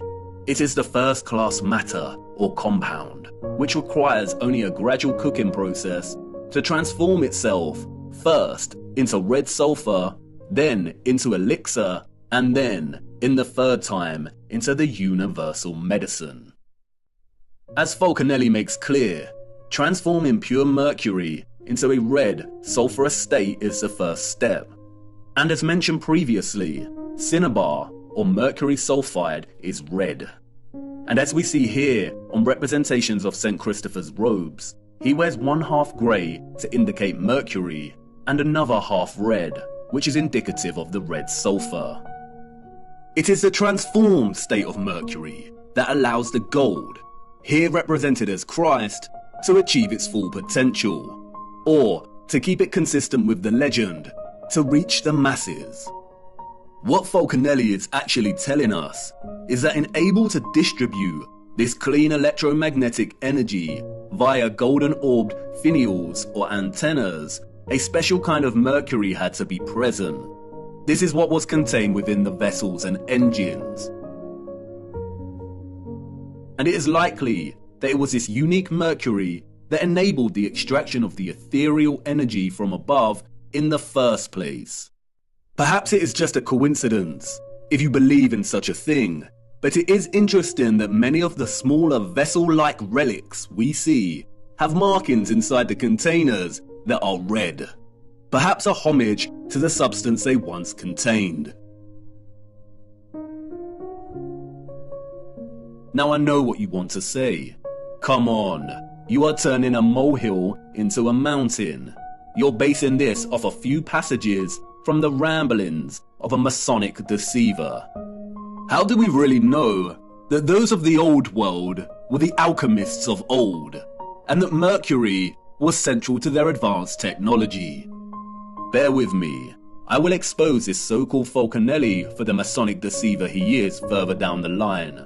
But, like I said before, there are many half-truths here that we can extract, and you must ask, why this cryptic text about the mystery of the cathedrals focuses primarily on explaining the structures and their symbolism in alchemical terms. For you see, St. Christopher is not the only symbolic expression of Mercury and gold's relationship. Like with their adoration of sound and water, the old world expressed this alchemical relationship in many symbols. In fact, the symbols were so prevalent that the enemy had to appropriate them and use them as weapons of control and deceit, otherwise the great reset of the 19th century would have failed. The enemy's genius stems from its appropriation, redesignation, and deliberate obscuring of symbols, to the point where tracing the history and true meaning of one symbol in particular becomes a monumental feat. The abundance of lions and eagles we see throughout the old world, primarily in the form of statues, relates to the elements of gold and mercury. As Falconelli states, the lion is the sign of gold. It represents a terrestrial and fixed force, while the eagle represents the airy and volatile force, or the mercury. When the two champions come together, they attack, repel, and tear each other apart with energy, until the antagonists become one body, the animated mercury. The fusion of the fixed gold and the volatile mercury create the griffin, in which the lion, or the gold, represented the fixed, basic part of the compound, which in contact with the adverse volatility loses the best part of itself, the part that is characterized its shape, that is, in hieroglyphic language, the head. And like the lion and eagle, we see the griffin everywhere in the old world. Like St. Christopher, the griffin is symbolic of the alchemical concoction and combination of mercury and gold that powered the old world's technology. The symbolic association of animals and beasts with alchemy has been eradicated from history, primarily due to the appropriation of these animals as heraldic symbols of royalty and nobility. These are the animals that adorn national imperial seals, as we see attributed to the Roman Empire, the British Imperial Empire, the United States, and so on. an act of post-colonial domination over the old world, the appropriation of its symbolism and eradication of its history through falsified narrative. Furthermore, the chemical, alchemical, and cosmological symbol used to represent Mercury is immediately recognizable for its conflation of two of the most widely used symbols throughout history and culture. That is, the cross and the crescent moon. It is openly acknowledged that at one point, all religious symbolism predated its current religious use and application, and belonged to another culture and represented something different during different historical eras. But just because this is openly declared does not mean it makes any sense. Were our historical ancestors and their own historical ancestors really that uninspired that they needed to recycle already established symbols, or are we not being told the truth once again? The conflation of Christian and Islamic symbolism and culture is so prevalent across our realm that upon closer inspection, it begins to appear quite absurd.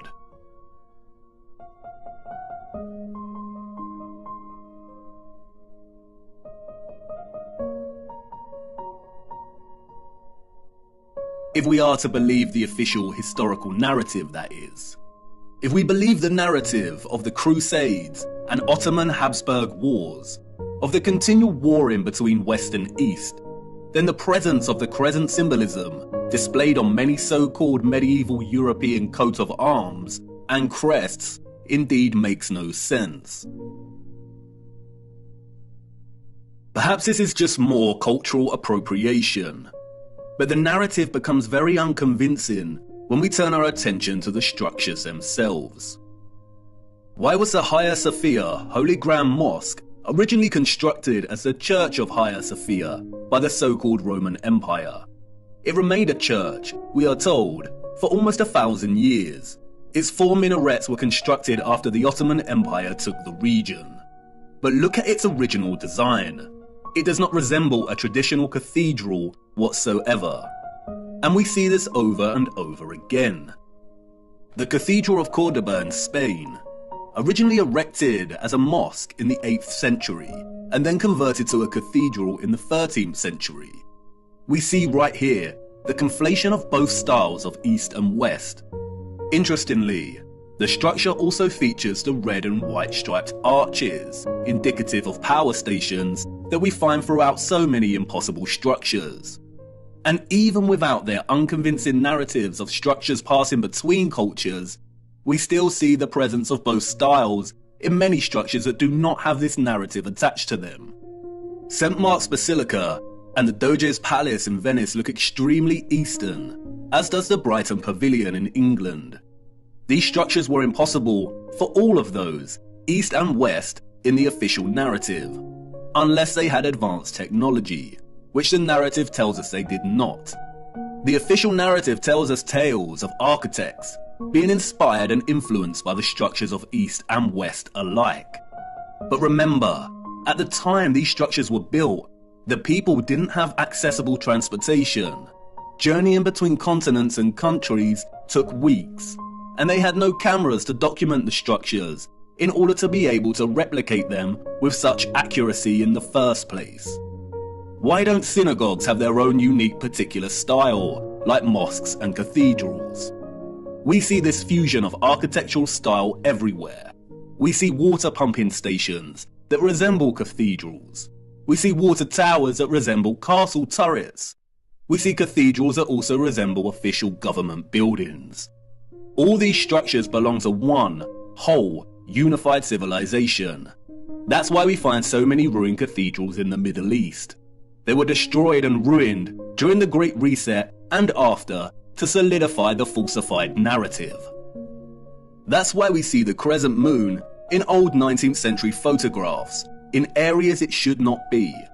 This is Brazil. Look closer. Even today, Brazil's Muslim population comprises a total of 1% of the country. So why is this crescent present at the top of one of these antennas in the 19th century? Why is it present in San Francisco in 1905? Why do we see many structural antennas composed of both the cross and crescent moon. In many of the old photographs, we see many structures without any religious symbolism, but just standard antennas. And what about all the unusual antennas we see? Many of the antennas functioned as symmetrical instruments to enhance ether extraction and to transmit energy to other antennas. They were never signs of different religious factions in the old world. They were most likely later designated these meanings to fracture the unification of the old world and its understanding of God. Even the mainstream narrative admits that it was not until the 19th century that the crescent moon even became associated with the Ottoman Empire, and it wasn't until 1950 that the symbol became the emblem of Islam. The symbols of the crescent and cross are much more complex than most realize. In the context of the antennas, they are likely a symbolic homage to the alchemical mercury that made them function in the first place. But the crescent and cross also have broader implications that are related to the holy, energetic and ethereal workings of our realm. We will be returning to these symbols later. This is not meant to discredit the meaning of these symbols today.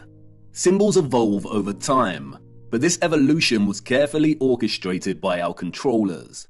It is also not to discredit God, and this point is crucial. I understand that much of this may trigger some people, but it is imperative to understand that religion, in an institutional sense, was created by our controllers as a means of control. Many religious organizations today are corrupt and use religion as a front when their true allegiance lies with the psychopathic controllers of our realm. Religion was an essential tool of deception to justify the old world's infrastructure. Religion is not synonymous with an understanding of God, faith and prayer. And it is also not to discredit the life of the Son of God. No, and this is crucial, and you will see why later in our journey.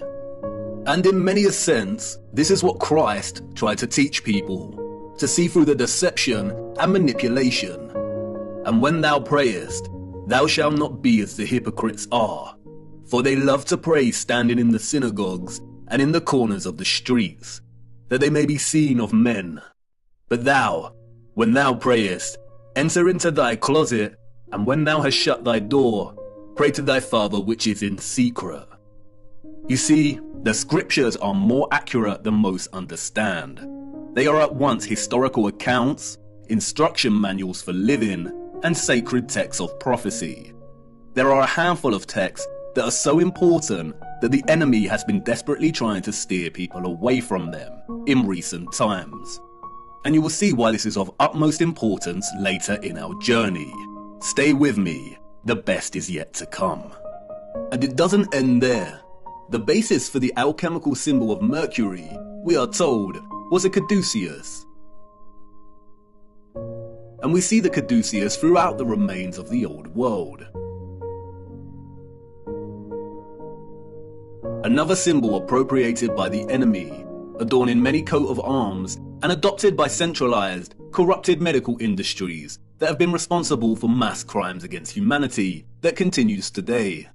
It is not a coincidence that the same mercury that the symbol represented is injected into humans via vaccines to disrupt their entire methylation cycle, resulting in widespread autism and a whole host of neurological and metabolic disorders.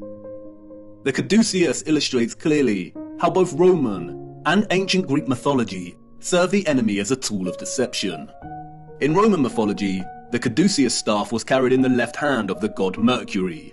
The Roman Mercury was the god of financial gain, commerce, communication and messages. In Greek mythology, the staff is carried by Hermes. Hermes was the god of travelers, merchants and commerce. The fabricated mythologies allowed the enemy to obscure the caduceus's true association with the elemental Mercury, while also permitting them the usual sick, hiding in plain sight mocking ritual by linking their medical industries with the god of financial gain and commerce. As Falconelli writes, the snake indicates the incisive and dissolving nature of Mercury. This reptile is the aspect of Mercury in its first state, and the golden wand is a corporeal sulfur added to it. It is the philosophical Mercury and the caduceus as its symbol. Not only does the caduceus represent the mercury elixir essential for the transmission of electromagnetic energy, but the dueling snakes form a spiral coil, representative of the energy pathway and the vortex. The rod represents the gold and sulfur, but it is also reminiscent of the antennas themselves. And just as the mythologies hide in plain sight, the wings here represent the connection, the communication, the messages, the signals between antennas in the electromagnetic grid, and also the connection between the antennas and the ether itself. After all, the Roman god Mercury was known as the messenger of the gods. And it's hiding in plain sight throughout alchemical art and illustration. We see the eagle and the lion, we see the caduceus, and we see similar geometries and objects that adorn the top of the old world structures. And yet it is still difficult to imagine the energy grid. And even more difficult to imagine is the level of labour required to remove all the engines and vessels, to destroy and hide enough of the old world, and to begin rewriting history in order for the Great Reset to have been a success. What we are seeing in the 19th and early 20th century is the final stages of the reset. There was a transitory period, and like any transition phase, the period still utilised some of the old world's technology that it was trying to phase out. And like I said, the enemy is lazy. They really should have done away with these photographs and footage. Look.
Whoa. Most of these images were taken during the World's Fairs of the 19th century and at the turn of the 20th century.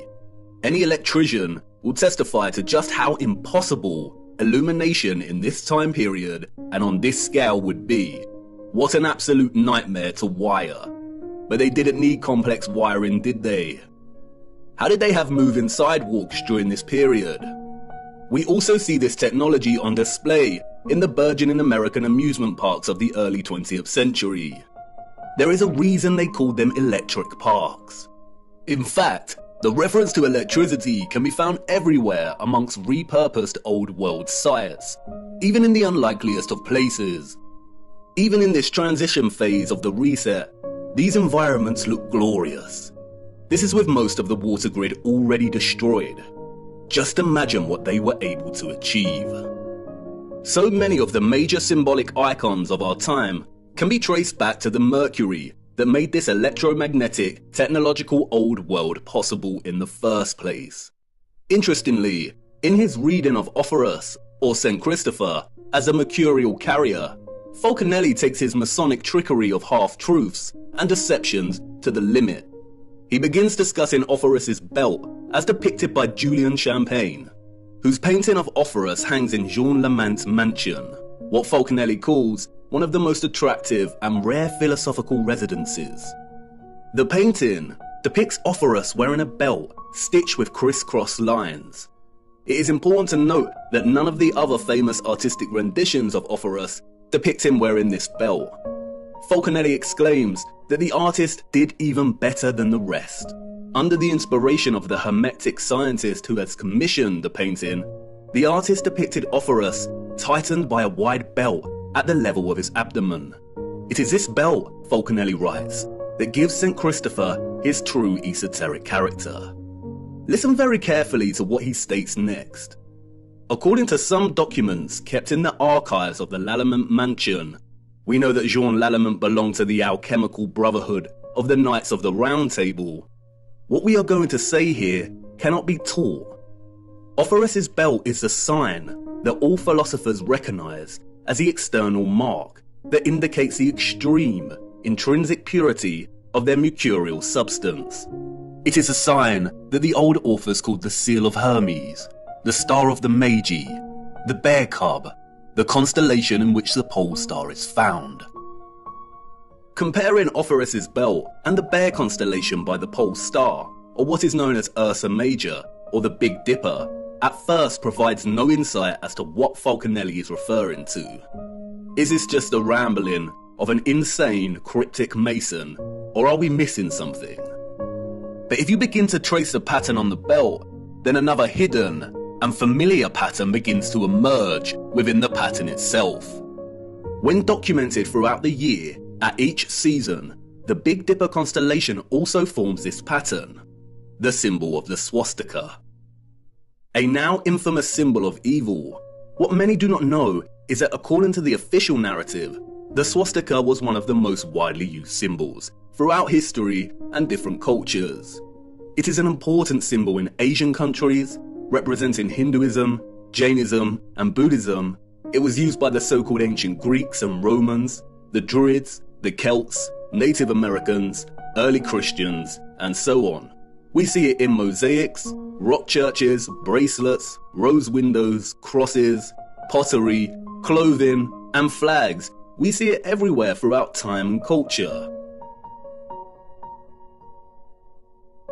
Interestingly, Swedish and Norwegian power companies used the symbol in the late 1800s and early 1900s to represent electric power stations and hydroelectric stations. This connection cannot be purely coincidental. The task of erasing memory and history is not an easy feat. It takes time. Out of all the symbols, this is the one that the enemy had to corrupt and dilute the most by appropriation. Not just because of its now lost association with electromagnetism, but because, as Falconelli let slip, its original association with Mercury's involvement in the old world's power grid. Like the caduceus's spiraling snakes, it depicts the vortex that Mercury produces in the presence of electromagnetism. The swastika is the vortex. It also represents another vortex, the one below Polaris and the Big Dipper, at the center. The same vortex that NASA has teased hiding in plain sight here on Earth and in their representation of other planets' poles. It is the same vortex that Mercator and others documented in maps and writing. The whirlpool surrounding Rupes Nigra and located at the North Pole. Interestingly, scientists have recently discovered large natural stores of the so-called toxin mercury at the North Pole. They are worried about it melting and causing toxicity. Of course they are. As Kevin Schaefer writes in the National Geographic article, it turns out that not only is there mercury in permafrost, but the Arctic is also the biggest pool of mercury on the planet. Is this another mocking on their behalf, or is there actually a vast amount of mercury at the north? We will return to this much later in our journey. The noble metals and their original location on Earth are very important, and it is the scriptures that hold the answer. The old world knew. They knew the Earth they walked upon better than anyone else. They knew the alchemical metals, gold, iron, copper, mercury, and so on, could be fused in ways that allowed them to access the ethereal electromagnetic energy. They knew that Ophorus, the alchemical mercury, could elevate the Christ, the alchemical gold, and carry him to the masses. It is not a coincidence that the path Ophorus carried Christ was across the river, across water. The legend of Ophorus is a symbolic and metaphoric totality of the old world's energy system. You have a question, and I have a feeling I know what you're going to say. You want to ask about the maps, Mercator and such. If they have fabricated history, distorted so much symbolic meaning, and lied about those that came before, how can we trust these old maps and accounts of the North? How do we know that Hyperborea is a real place and that there is a vortex in the center? That's the spirit, an important question. Unfortunately, we cannot trust the maps, and I need to show you why. And it's now time to talk about the clocks. For you see, there is another map, hidden and long forgotten, the oldest map of them all. And it's not perfect by any means, but it's all we have. Come, it's time to lift another veil.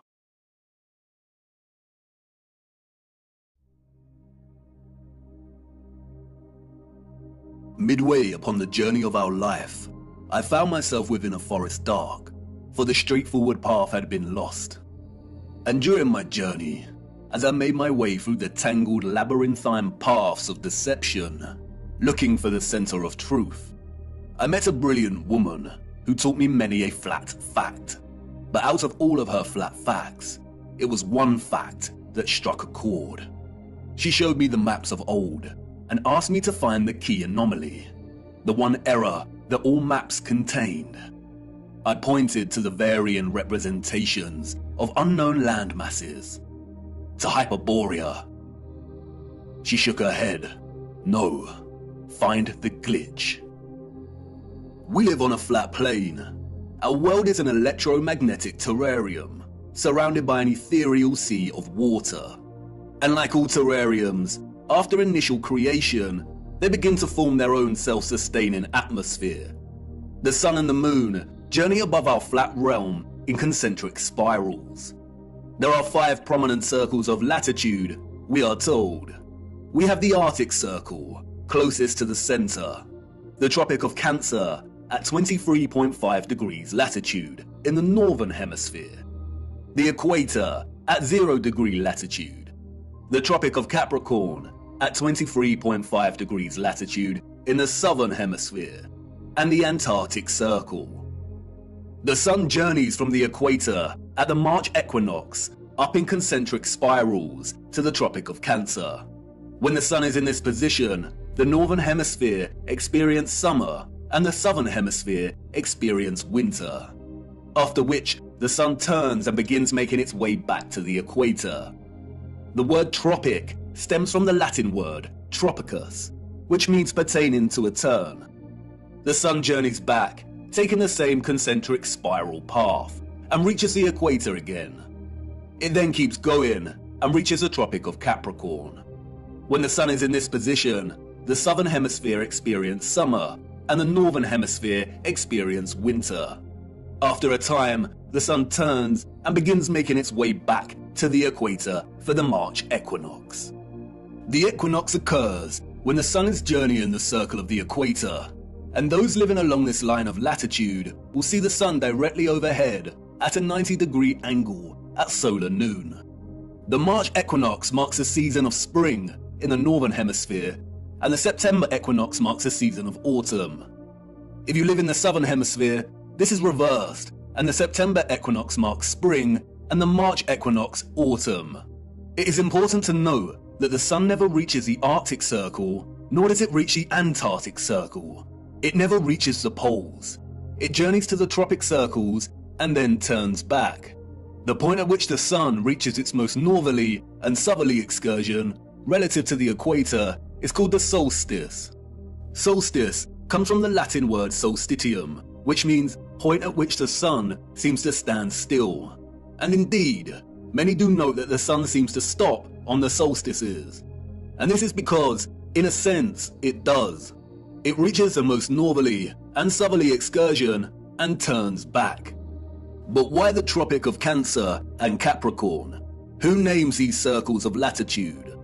Our historical ancestors did. They had clocks that not only told them the seconds of the hour, the hours in the day, but also the moment of dusk and dawn and the current phase of the moon. Their clocks understood the true time, the bigger picture. They understood the celestial clock. The stars above us, beyond our firmament, and in the waters above, revolve at a constant 1 degree every 4 minutes, from east to west, that is, anti-clockwise. This means they revolve at 15 degrees each hour. 15 degrees multiplied by 24 hours is 360, a full circle. The stars above are fixed. They do not stray from their anti-clockwise journey, but revolve and complete a full circle every day. Our ancient, historical ancestors knew this.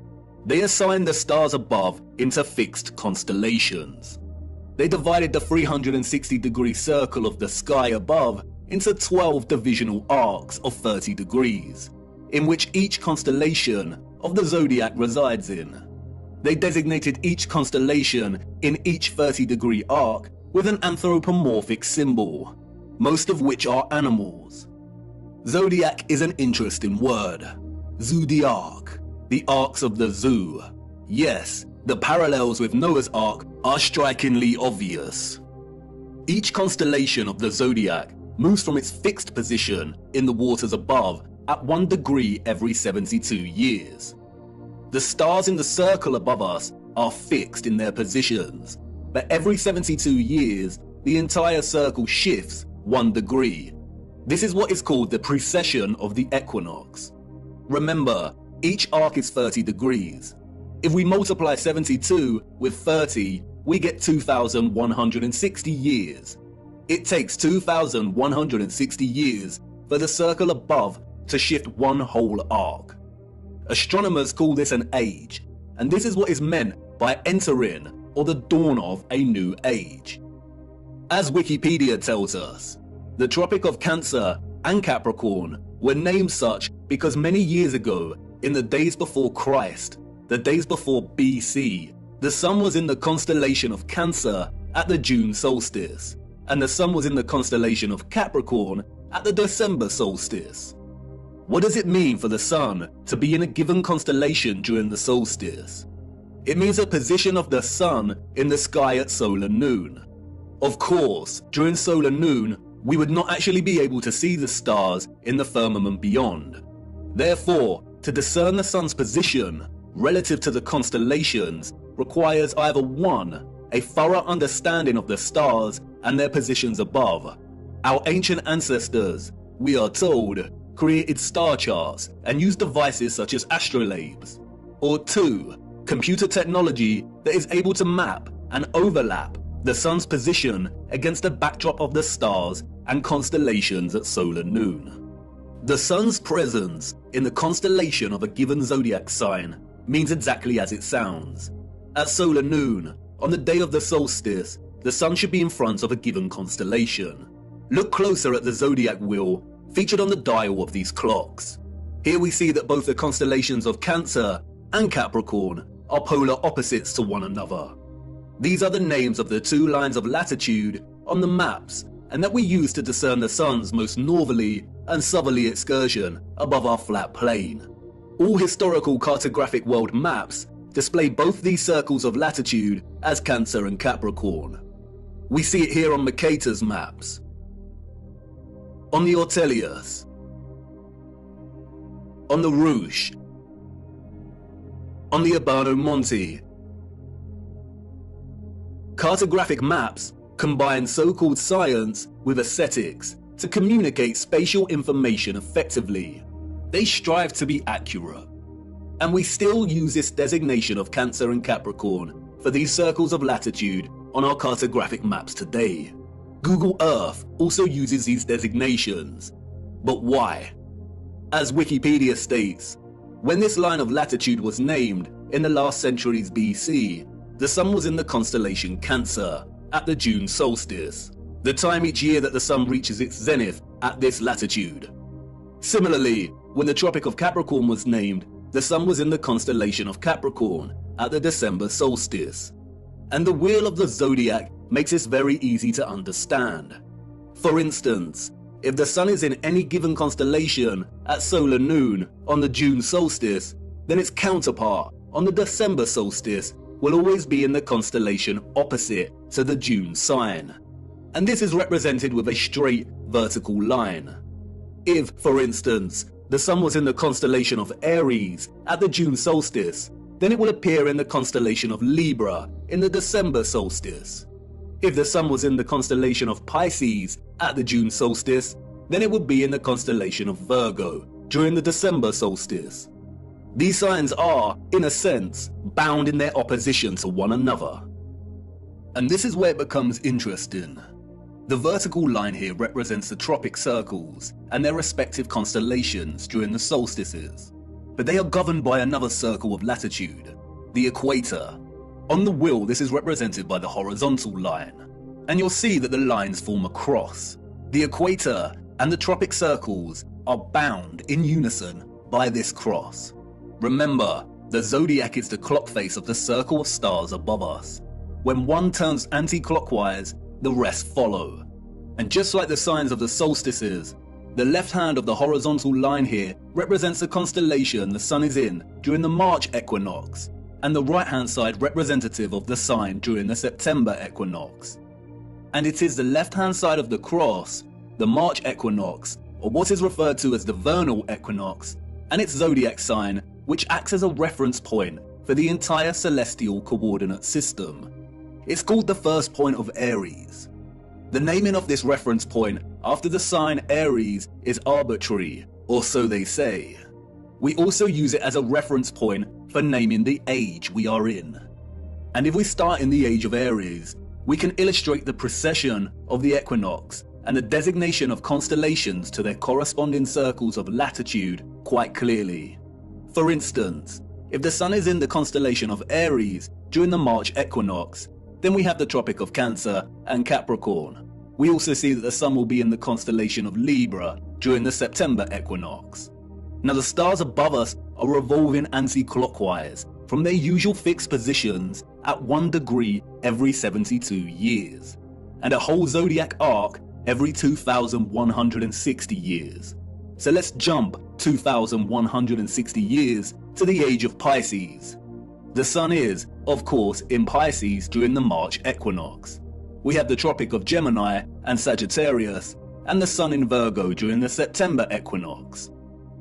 You'll no doubt have noticed that the wheel represented here turns clockwise, and that's because it's a representation of the constellations, as if your view was outside of the firmament and looking down on the stars. If you were standing underneath this wheel and looking up, it would rotate anti-clockwise. I am using the clockwise representation because it is the best way to illustrate the precession of the equinox. This rotation keeps shifting one arc every 2,160 years until the wheel makes a full circle, or what is known as a great year. Why is this important? What we see here, and what the mainstream narrative confirms, is that the tropics of Cancer and Capricorn occur during the age of Aries. For the last 2,000 years or so, we have been in the age of Pisces. Remember, an age lasts for roughly 2,160 years. And we are now on the cusp of entering into the age of Aquarius. On June 2020, during the solstice, the sun entered the border of Taurus, and therefore the transition has already begun. And Google will tell you this yourself if you search. A new age, or a precession of 30 degrees into a new constellation on the March equinox, is not some new age, pseudo-spiritual fantasy of astrologists and yogis alike. It is an astronomical law of the stars above in the firmament, and you can track it yourself every equinox and solstice. It is a critical and integral component in the function of our realm. If we are entering the age of Aquarius, then that means that the sun has not been in the constellation of Cancer or Capricorn during the solstice for over 2,000 years, when our realm was in the age of Aries. All the old and current cartographic maps, and even Google Earth, represent these circles of latitude as a tropic of Cancer and Capricorn. There are no maps that present the tropic lines correctly as they should be in the age of Pisces, our current age. Wikipedia and other mainstream narratives of deception tell us that our ancient historical ancestors of horse and cart and copper chisels named these circles of latitude in the times of BC, and no one in the course of history that followed bothered to change the names of the tropics to their accurate designation. We are in the age of Pisces, and have been for over 2,000 years. The circles of latitude should be called the Tropic of Gemini and the Tropic of Sagittarius. And so what? What's in a name? But this brilliant lady, who taught me this flat fact, was patient. What's in a name? Everything. And until she said it, I didn't realize how stupid I'd been to overlook this. Maps are not just pretty projections of the landmass on Earth. They are practical instruments of navigation. Our ancient historical ancestors, we are told, depended on celestial navigation, on the position of the stars in the firmament above to guide their way when at sea. Follow the North Star. And if perchance their compasses failed, then knowing the map of the stars above would be critical. Believing that our ancestors just continued to use the designation of Cancer and Capricorn for the tropics that was established by their own historical ancestors, who belong to a different age entirely, is absurd. Celestial navigation would have been an essential skill set for anyone navigating their way across the oceans. And if they did have advanced technology, like we have our computers and GPS systems, then would they really be that lazy and neglectful to not bother designating the tropic circles to their correct constellation titles? Did they really invest so much time building the most advanced astronomical clocks only to neglect their maps? No, they did not. All these historical maps present designations for the tropic circles of latitude that are well over 2,000 years old. Why? And why are we still using this designation today? For you see, these maps, and all our maps, including Google Earth, are tools of deception. Where are the maps from the age of Pisces? The maps of the last 2,000 years? And could these maps actually be over 2,000 years old? It seems like someone does not want us to know the age we reside in, or wants to distract us from finding out just how important the precession of the equinox really is. This brilliant lady's flat fact leaves us with the following conclusions. The maps, all of them, Mercator and so on, are either 1. Original maps that belong to a period that occurred thousands of years ago and have been given false dates and narratives surrounding their creation. 2. Manipulated copies and versions of original maps that were created over 2,160 years ago. Or 3. They are all fake and created during the Great Reset of the last few hundred years to generate a false history and timeline and solidify the false historical narrative and the rise of Galilean heliocentricity. Out of all of these options, the second and the third are most likely. Cartographic world maps are not easy documents to create and establish. They require a solid understanding of our Earth's size and shape, They require a thorough understanding of the circles of latitude that are integral to the workings of our world. They require a complex understanding of the continents and land masses. These maps are likely manipulated duplications of maps thousands of years old, or completely fake. And we do see signs of manipulation, especially in regard to the landmass known as Hyperborea.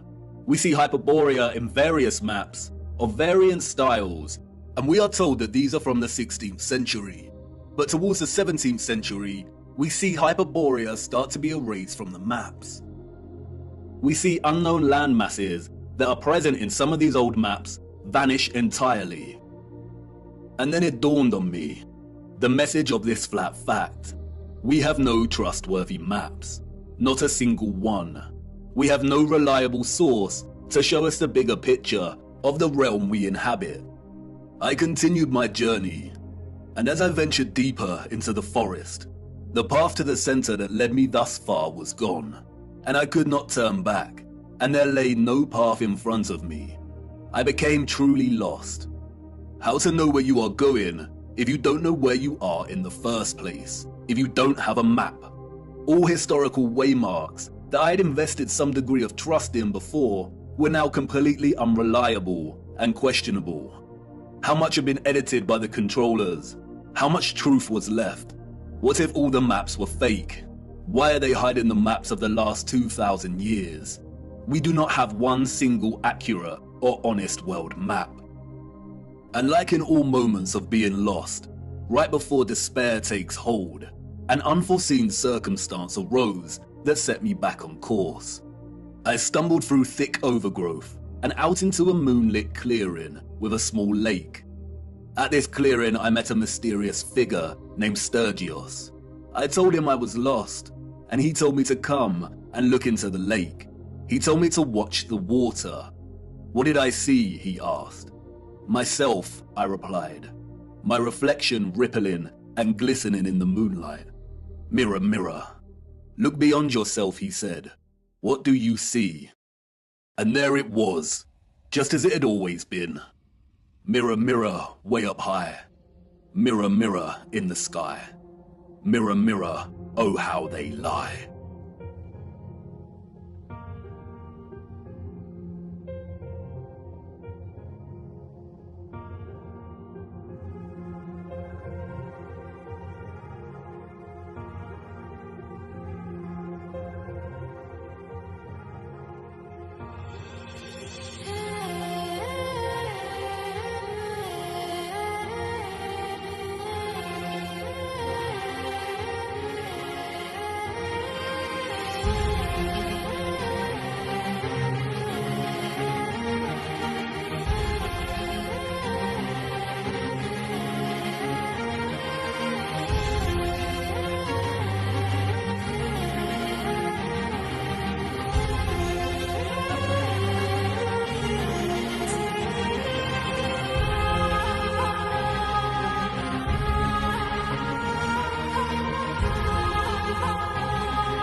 It cannot be.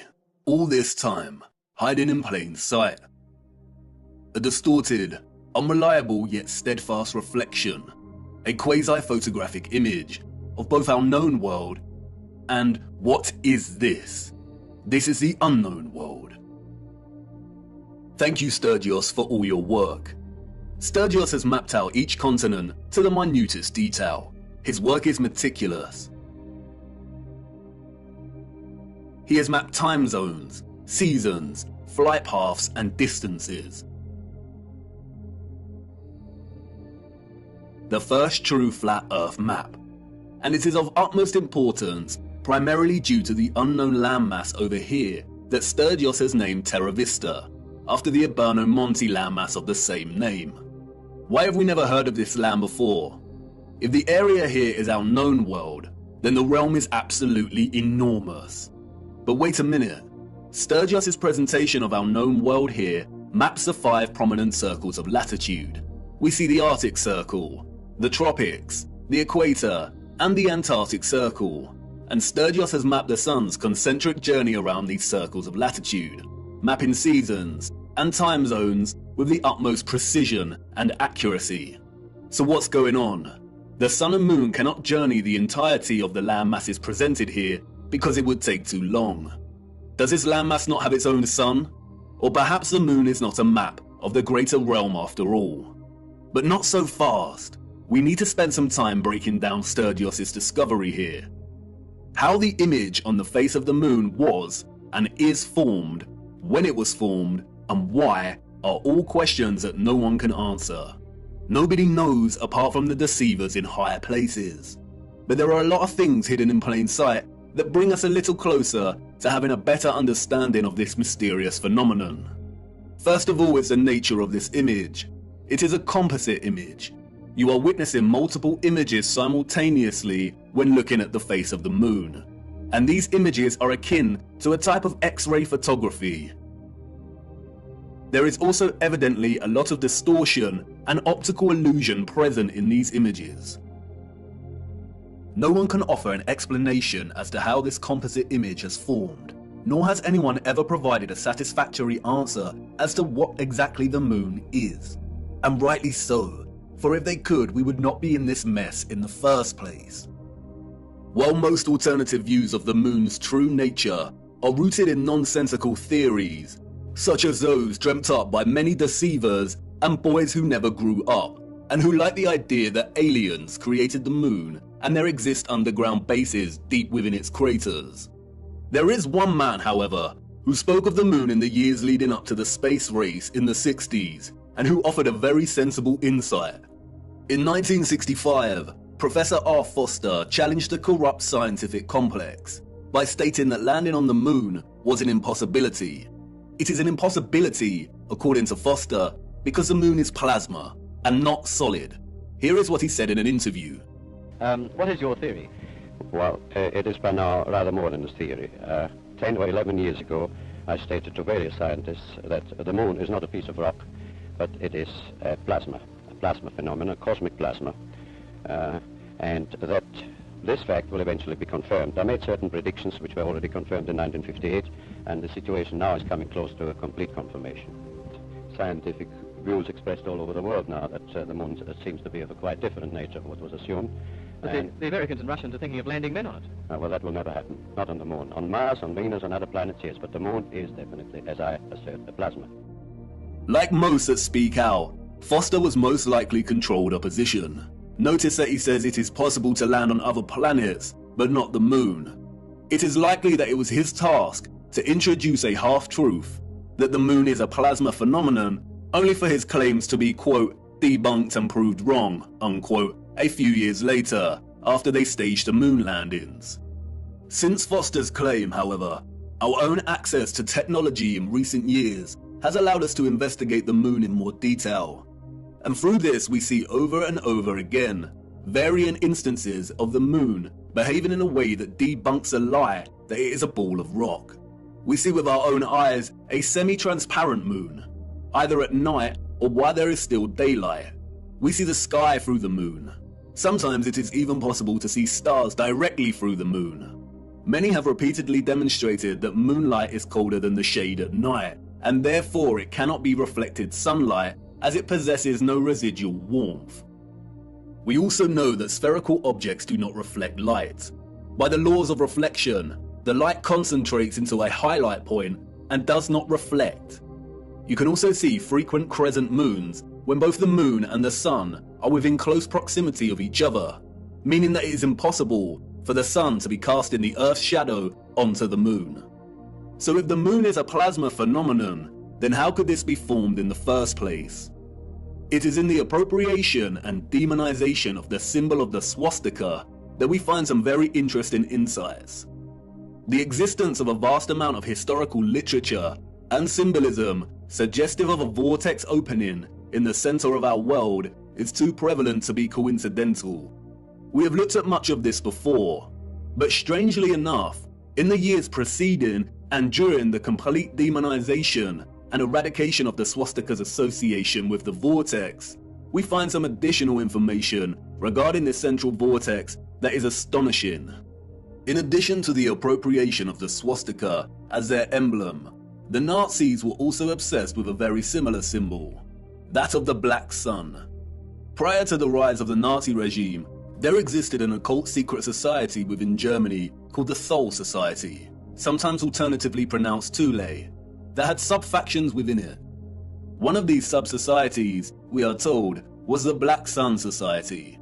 Influenced by the Rosicrucians and other Hermetic groups, the Thule Society placed special emphasis on the superiority of an alleged Aryan race with innate mystical powers.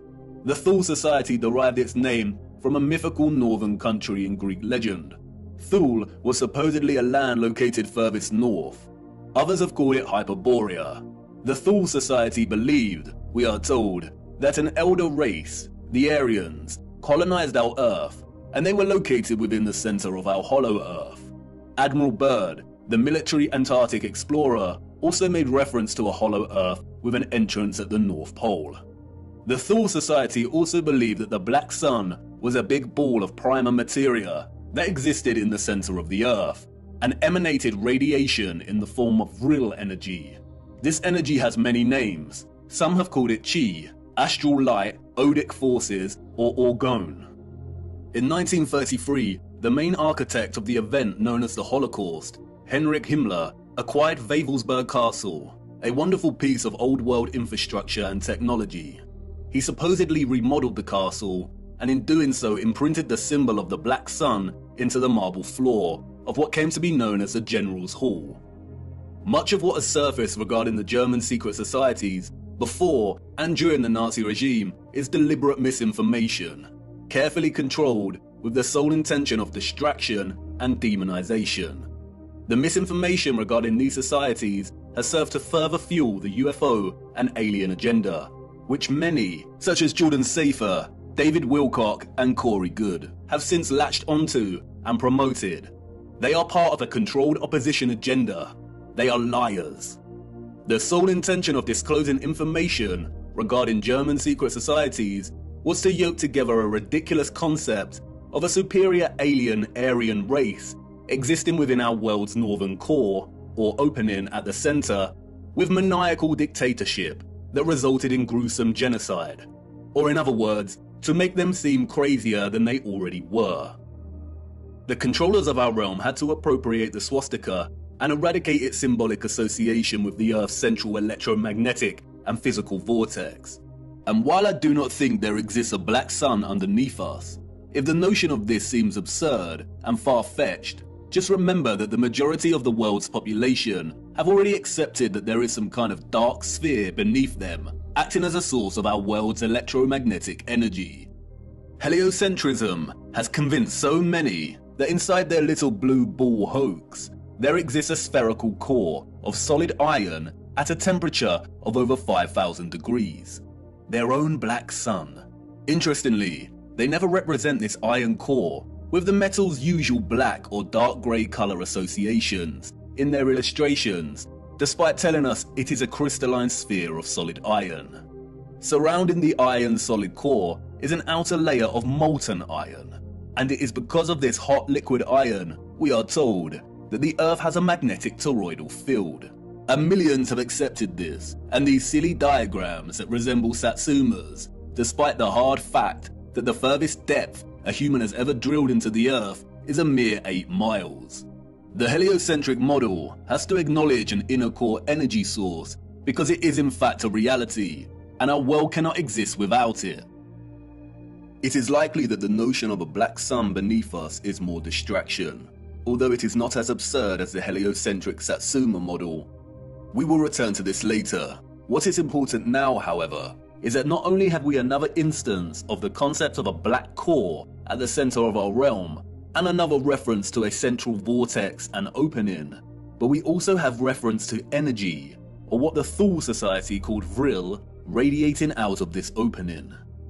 And if this is truly the case, then we have a theoretical model in which both the formation of the sun and moon makes complete sense. What I am going to try and convey now is complex, and I will do my best, but I need you first of all to forget every model of our Earth you have become familiar with. Things may not make sense at first, but by the end it will. Let's start with the realm and the firmament, and then a central opening. And now let's incorporate our known world, as outlined on the moon by Sturgios. And finally, let's add the source or electromagnetic coil beneath. Whether a magnetic rock or an electromagnetic coil, the source of our world's magnetic field is located at the center and beneath, and any source of intense electromagnetism would produce strong radiation. No one can say indefinitely, but it is highly likely that the concentrated plasma that we call the moon is a result of a unique form of radiation, similar to X-rays, that emanate from this source via an opening or vortex. X-rays, or very strong radiation beams, would, by the laws of physics, emanate from this central vortex in diverging straight lines. Like X-rays, they would also be invisible. The divergent beams would continue up until coming into contact with the firmament itself. X-ray beams differ from light beams and do not tend to reflect. X-rays are like a super powerful form of light, and because their wavelengths are shorter than ordinary light's wavelengths, it means their frequency is much higher. Because of this, X-rays can travel through objects that ordinary light cannot, and it means that X-rays are not reflected easily. There are not many materials that reflect, scatter, refract, or redirect X-rays. And while I'm not strictly saying that X-rays are the cause, any form of strong radiation beams would behave similarly, there do exist some materials that can reflect high energy rays, and it was a man named Lawrence Bragg in 1913 that discovered that crystalline structures reflect X-rays. That's right, crystalline structures, a crystalline firmament. Bragg reflection is used, for example, to focus monochromatic light, and there is a device called a monochromator that uses curved crystal mirrors to reflect X-rays to focus monochromatic light. Standard monochromators use a prism to break down the light. This is a very familiar image, and Wikipedia displays it for everyone to see. It is now associated with an infamous music album. What is the title of that album? They are telling us. This means we're right on track. Radiation beams reflected off of the crystal firmament would likely be redirected down, off-center, and into the ionosphere above our heads. The same ionosphere in which the ethereal electromagnetic energy was harvested from. It is here that the beams will converge and concentrate and generate the plasma phenomenon we call the moon. The idea of electromagnetic rays reflecting from the firmament and converging in the ionosphere may seem preposterous, but there are many homemade experiments you can conduct yourself to prove the power of concentrating light rays. As seen here, the rays of the sun reflected in the concave mirror are able to produce intense heat and start a fire. The reflected light rays focus into a point to generate energy.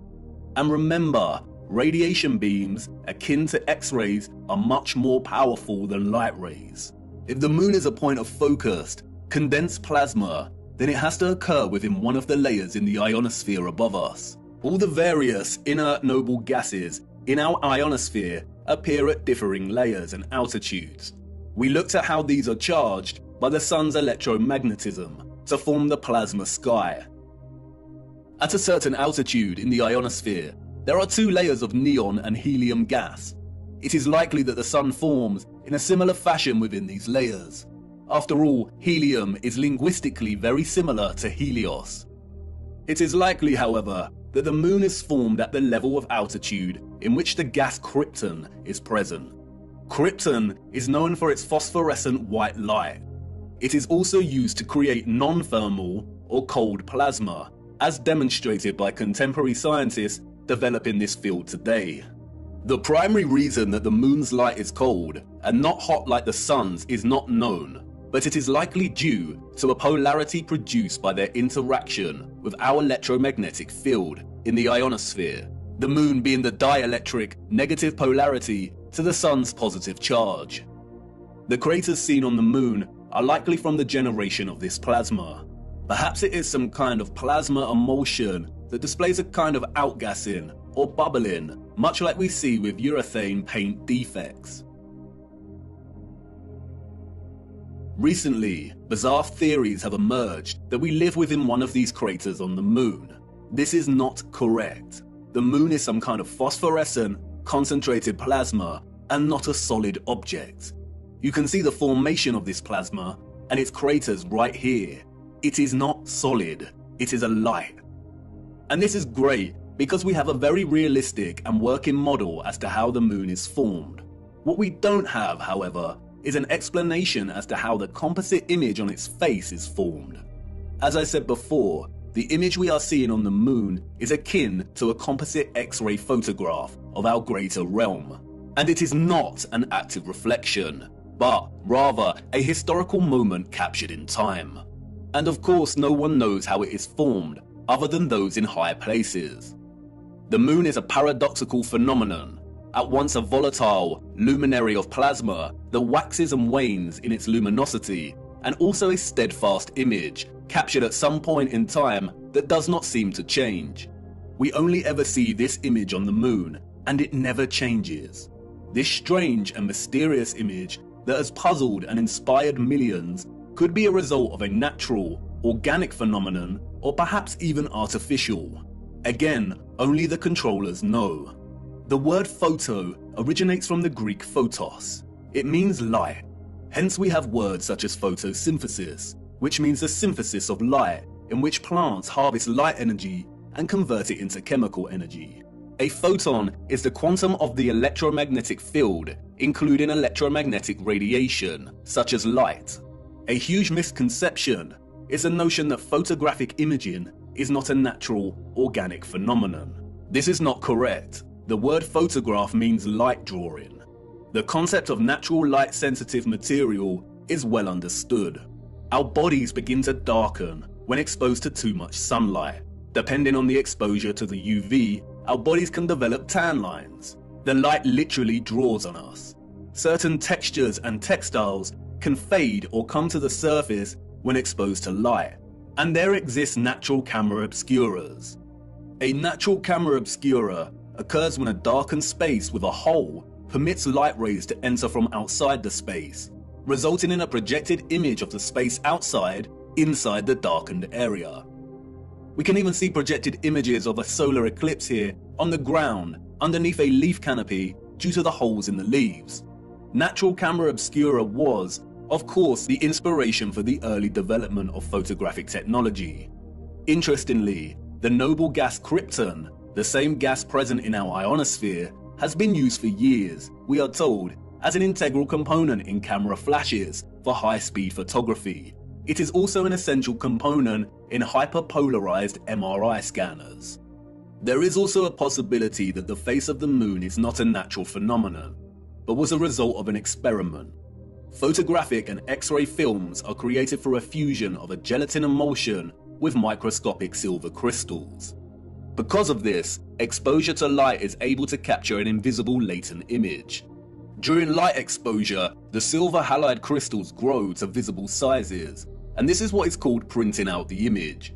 Microscopic silver was essential in producing traditional photographic images. Without it, the technology would not have been possible in the first place. Interestingly, in their alignment of noble metals with astronomical bodies, the alchemists designated the moon as having rulership over the metal silver. The birth of modern photography began in 1800, we are told, when the uncle of Charles Darwin tried to capture the image produced in a camera obscura. He discovered that by coating white leather with silver nitrate, he was able to partially capture real-life images. The use of silver nitrate was developed further by Louis Daguerre, who went on to birth the daguerreotype and modern photography. But what is interesting is that silver nitrate goes by another name. They called it lunar caustic, in homage to the alchemists' association between the moon and silver. It's also quite interesting that many Masonic representations of the alchemists depict the sun and moon as reflected rays. And what are the coincidences that the alchemists, who probably didn't exist in the manner we are told they did, associated the moon with the very metal in which traditional photography is impossible without? This is not a coincidence. Those of the old world knew what the moon was, and perhaps an older civilization that came before them and that were also technologically advanced had a hand in rendering the image on the moon. It's not that much of a preposterous notion, considering that we are continually experimenting with things on a cosmological scale today, staging fake rocket launches that sometimes get caught on the firmament, developing artificial suns, and some demons in higher places are even trying to find ways to dim the sun. Humans have always overstretched their ambitions when it comes to the luminaries, and I don't see why advanced civilizations of the past would have been any different. But how this composite image phenomenon came to be is not important for our journey. It's what it shows us that is important. And perhaps it is best to leave the moon shrouded in mystery. Whether a natural or artificial X-ray photographic image, what is important is its composite nature. The image we witness here is a combination of at least two fixed images that are superimposed upon one another. The first image we are seeing, as Sturgios' groundbreaking work has shown over and over again, is a skeletal outline of our realm's land masses, akin to an X-ray, and in a way we have never seen before. In this image, we see all the continents of land we associate with Earth, or what is more appropriately termed the known world, represented by the dark areas in the image. And we also see vast bodies of land and continents that we are completely unfamiliar with. Sturgios revealed that if you treat the moon as the mirror image it is, and flip its image like you would with any reflection, then you can start to map our known land masses with utmost precision.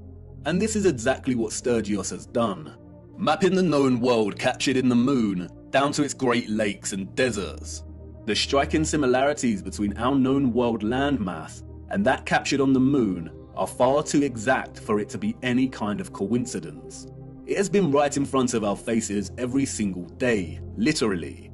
It is likely that no one has connected the dots here before because of this particular unknown landmass, which Sturgios has appropriately named Lemuria.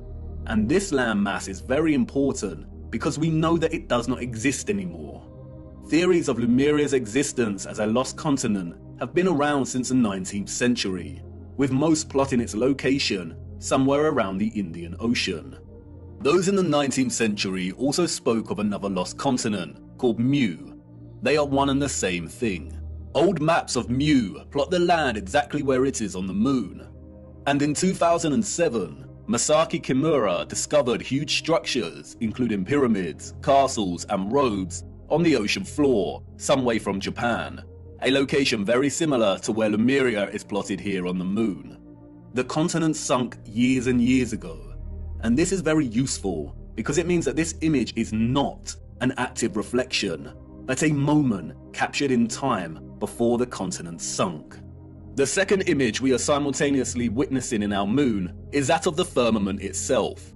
Yes, you heard me right. The moon is the only known official image of our firmament.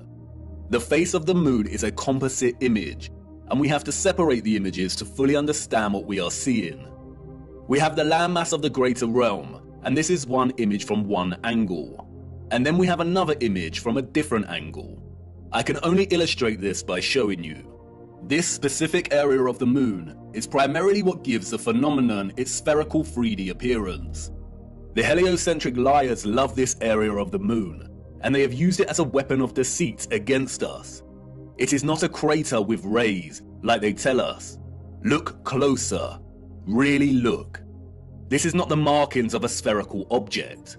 It is the apex of the domed firmament from within the dome. Watch closely. This is a composite image on the moon, presenting both images simultaneously. And this is an interior of a hemisphere dome. And now, you see, if you align the central apex point of an interior hemisphere dome, then it becomes quite obvious. If you erase the remaining vector lines of the dome, then it becomes really obvious. And once you see it, it becomes very hard to unsee. It isn't a sphere. That is an optical illusion. It is the markings of a hemisphere dome. And not only is this the interior apex crown of the firmament, it is also a reflection of the center of our realm below. This area of the moon lends its spherical shape because of the so-called rays that emanate from it. But as you can see, it is an optical illusion. The rays are actually hemispherical ribs stemming from the dome's crown. This area in the middle of these ribs is not a crater. That is the vortex directly beneath the highest point of the dome. The controllers have named this area Tycho. It was given this name, we are told, by Jesuit astronomer Giovanni Riccioli in 1651. If it was not for Tycho, then the controllers of our realm would have a very hard time convincing millions that they lived on a giant spinning ball. And like with everything else, they have used Tycho to hide things in plain sight. For instance, another 17th century Masonic astronomer named Pierre Gassendi called it Umbilicus Lunaris, the navel of the moon, which is interesting as Norse mythology uses the same simile of the navel to describe Vergelmir, the whirlpool in the center of our realm. Arthur C. Clarke's Space Odyssey, one of the most famous science fiction novels of all time, features a crater on the moon named Tycho. In the novel, scientists find that there is a strong magnetic field emanating from the crater and discover that it is coming from a black cube monolith buried 15 meters within the crater. A black monolith, a rupes nigra, a magnetic black rock. If you separate the two images, then you can see clearly how they are in fact two images of two different angles that somehow have ended up superimposed on each other. We do not see any oceans or water mass captured in the first image, which suggests there is some kind of X-ray radiation at play. We don't see the vortex at the center in the first image for this reason. And again, no one knows how these images were formed. But if some kind of radiation beams were responsible, then the first image, the land masses of our greater realm, were most likely captured as the rays hit the firmament. And as those rays were reflected into our ionosphere and began forming the plasma mass we call the moon, it is likely that the second image was captured. And that is the image of the firmament, of the structure existing above us. And that's why we can see the outline of this structure, the stars beyond this structure, and the reflection of the vortex and other great deeps below. The moon is a masterpiece of distorted perspective, a plasma embodiment of as above, so below. And it's going to take a lot of work and careful consideration in smoothing out this distortion to try and get somewhere close enough to create a proper map of the world we live in. And because the moon is a disc-like mass of plasma, the first image of the land presents some curvilinear distortion. And you can see it here at the edges as the land begins to warp and wrap slightly. A lot of serious work needs to go into creating a flat projection of this distortion.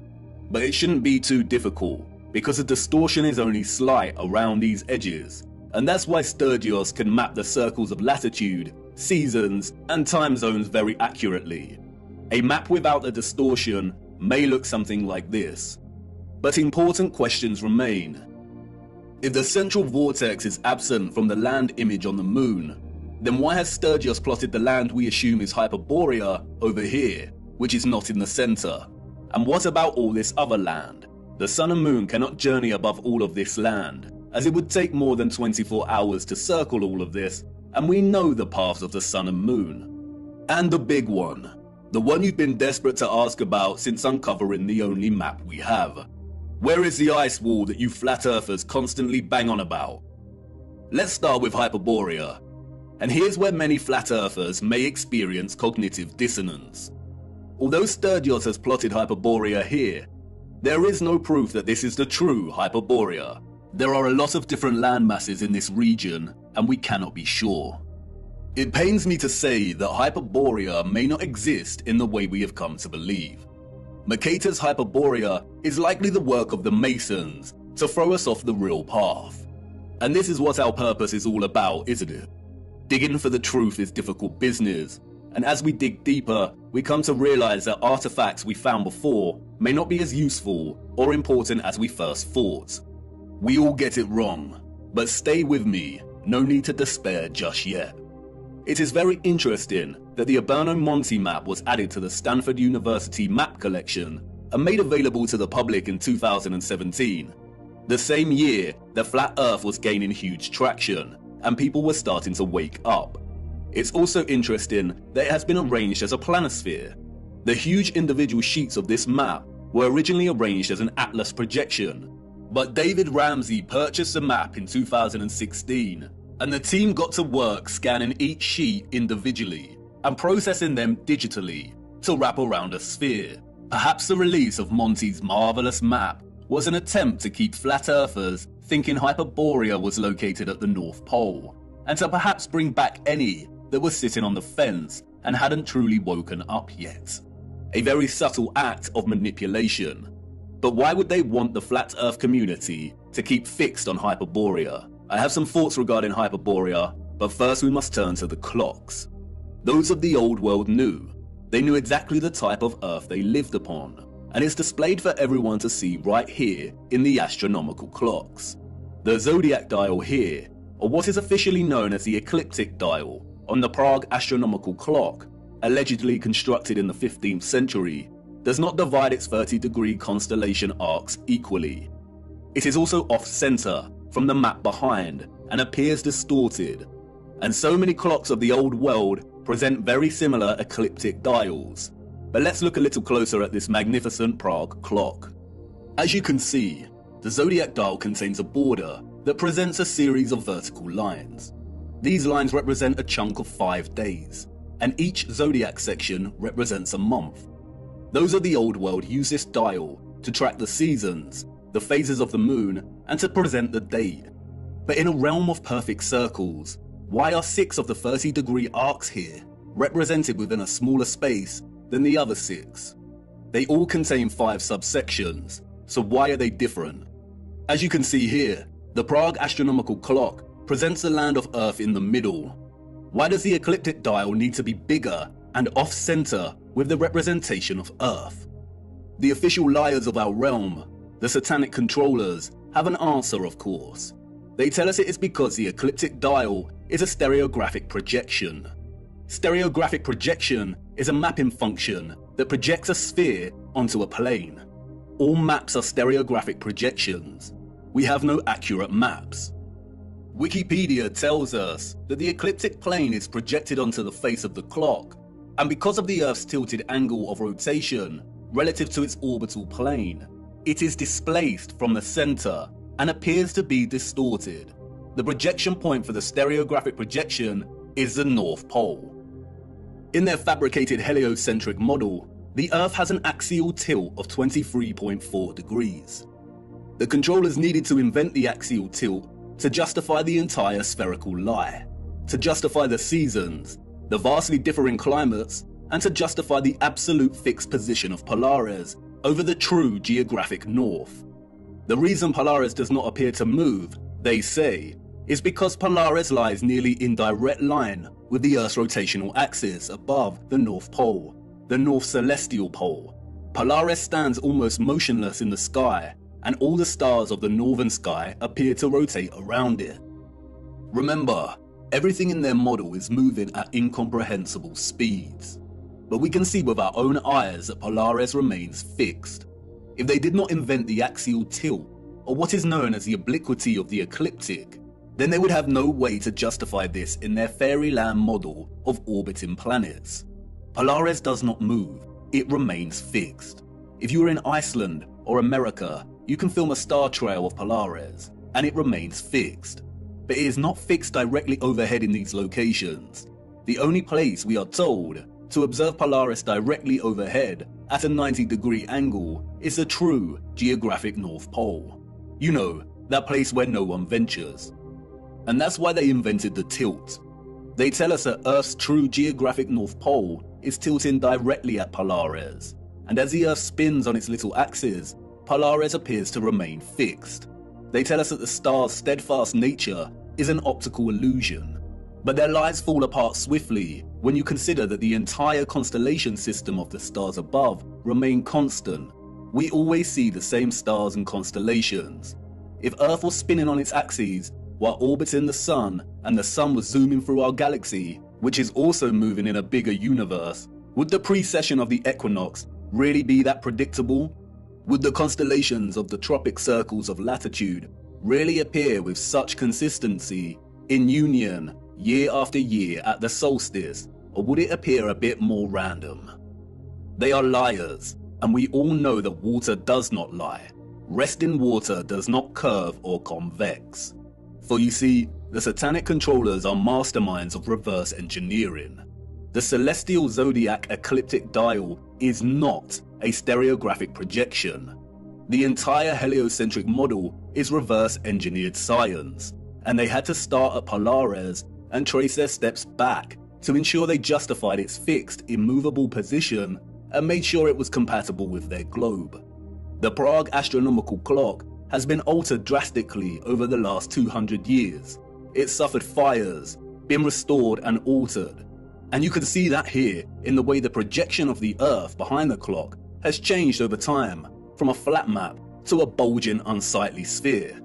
But look, when you align the ecliptic dial with the map of our greater realm, then this all starts to make sense. The zodiac constellations appear distorted, despite all having 5 equal subsections, because our location is limited within a portion of the greater realm, and this governs our observational perspective of the stars. The shape of this dial has nothing to do with an axial tilt. It is designed this way to reflect our known world within this magnetic field pocket. The realm is much larger, and therefore the firmament and circumference of the fixed stars in the water beyond is much larger than the circumference of our own magnetic field.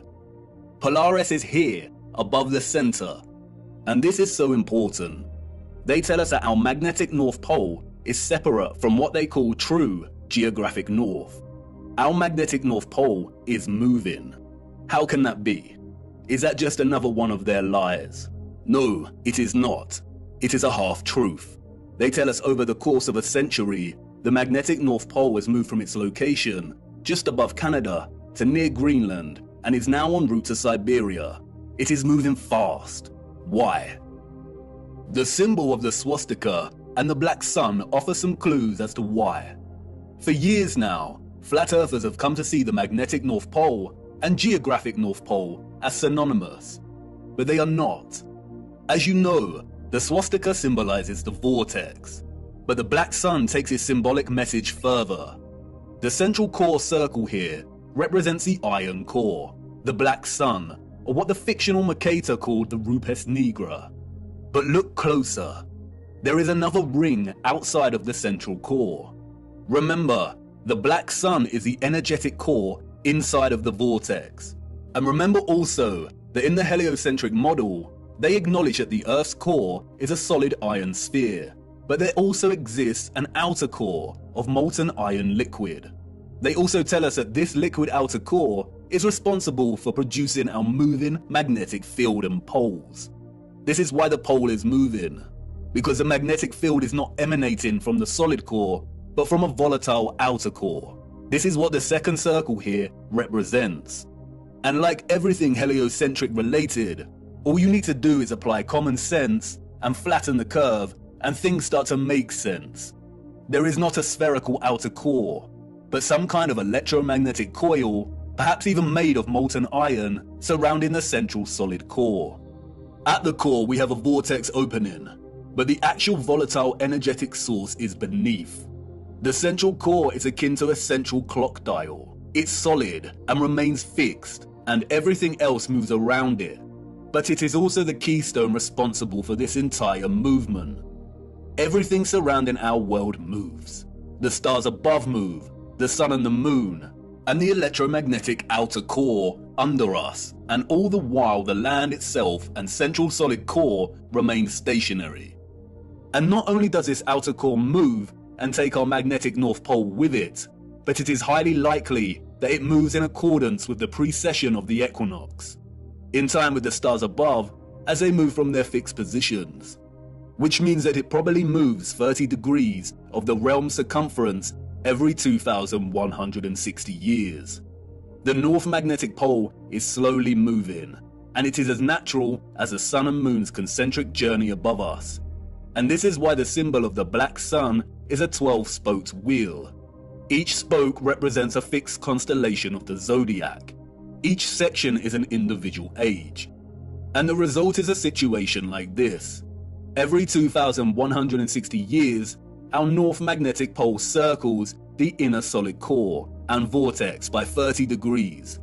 This is why the pole has moved from Canada and is en route to Siberia. It is traversing the outer central circle, or what is more appropriately termed the magnetic circle. We live inside of a perfect clock, inside of God's clock. The sun and moon circle our magnetic North Pole, which is situated roughly at the center of our known world's landmass. But this magnetic North Pole circles the inner vortex and completes a full revolution every 25,920 years, or what is referred to as a great year. Each great year consists of 12 precessional or astronomical ages of 2,160 years each.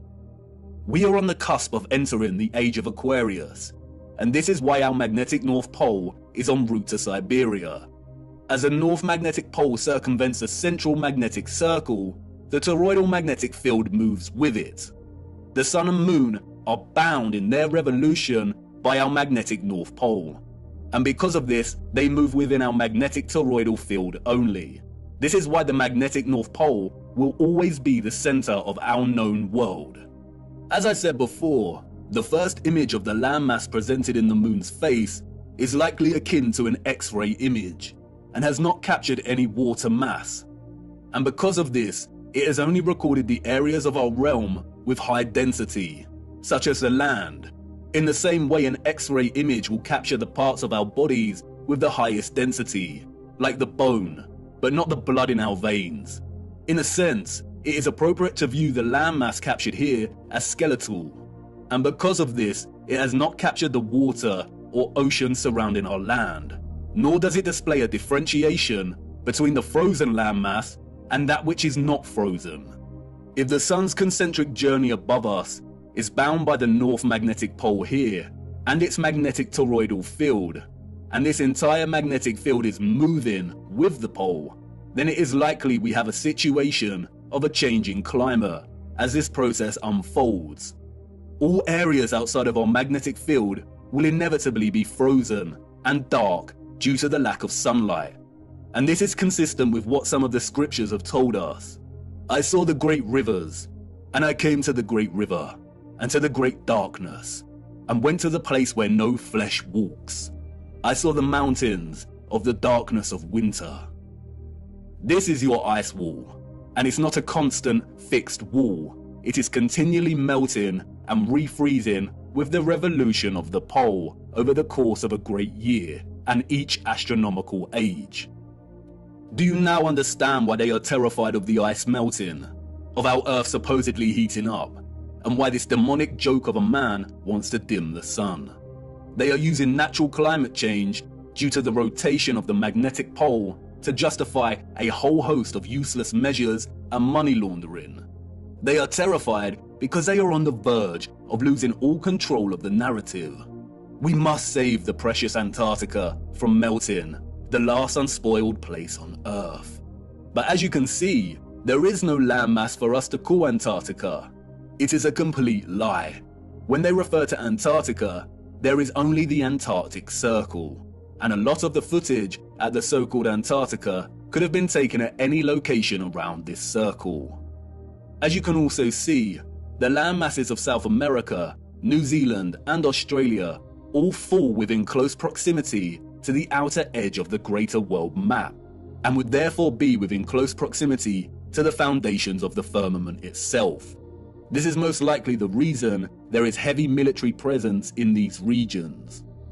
The changing climate, the melting of the Antarctic Circle, is as natural as day and night. It is a macro process of the larger clock we live within. We have already discussed how the constellations that the sun is in during the equinox and solstice form a cross on the zodiac wheel when signaling the age and tropic designation. We'll look closer at the Prague clock again. The central dial of the clock is placed within the center of our magnetic field, and the sun and moon move within this field. Our magnetic field is off center from the overall greater realm. It isn't an even cross, but a true cross, or what is now referred to as a Latin cross or crucifix. We live within the crossbeam of the cross. And in case you hadn't noticed, our magnetic field pocket within the greater realm also forms a crescent moon. Not the type of crescent moon associated with the alchemical mercury and silver, but this kind of crescent moon. The same symbol that the controllers appropriated and redesignated to represent nobility. The cross and crescent are natural expressions inherent in the workings of the timepiece we live within. They are natural expressions of God's clock. And we got it wrong. Polaris is not situated 90 degrees above our north magnetic pole, in the region we call the Arctic, home to Greenland and Iceland. Polaris rests above the vortex at the center of the greater realm. And this is where the distinction between geographic cardinal directions and magnetic directions needs to be emphasized. When we travel across our known world, or the land within our toroidal magnetic field, we use a magnetic compass, and the magnetic pole is in the center. That's why when we travel from west to east, we go in a circle, and when we travel north, we go towards the center, and when traveling south, we move directly away from the center. However, there also exist geographic cardinal points. And what do the scriptures have to say about this? It's right there in Enoch's reference to the four quarters of the world. Our magnetic field, according to Enoch, lies in the geographic north of the greater realm.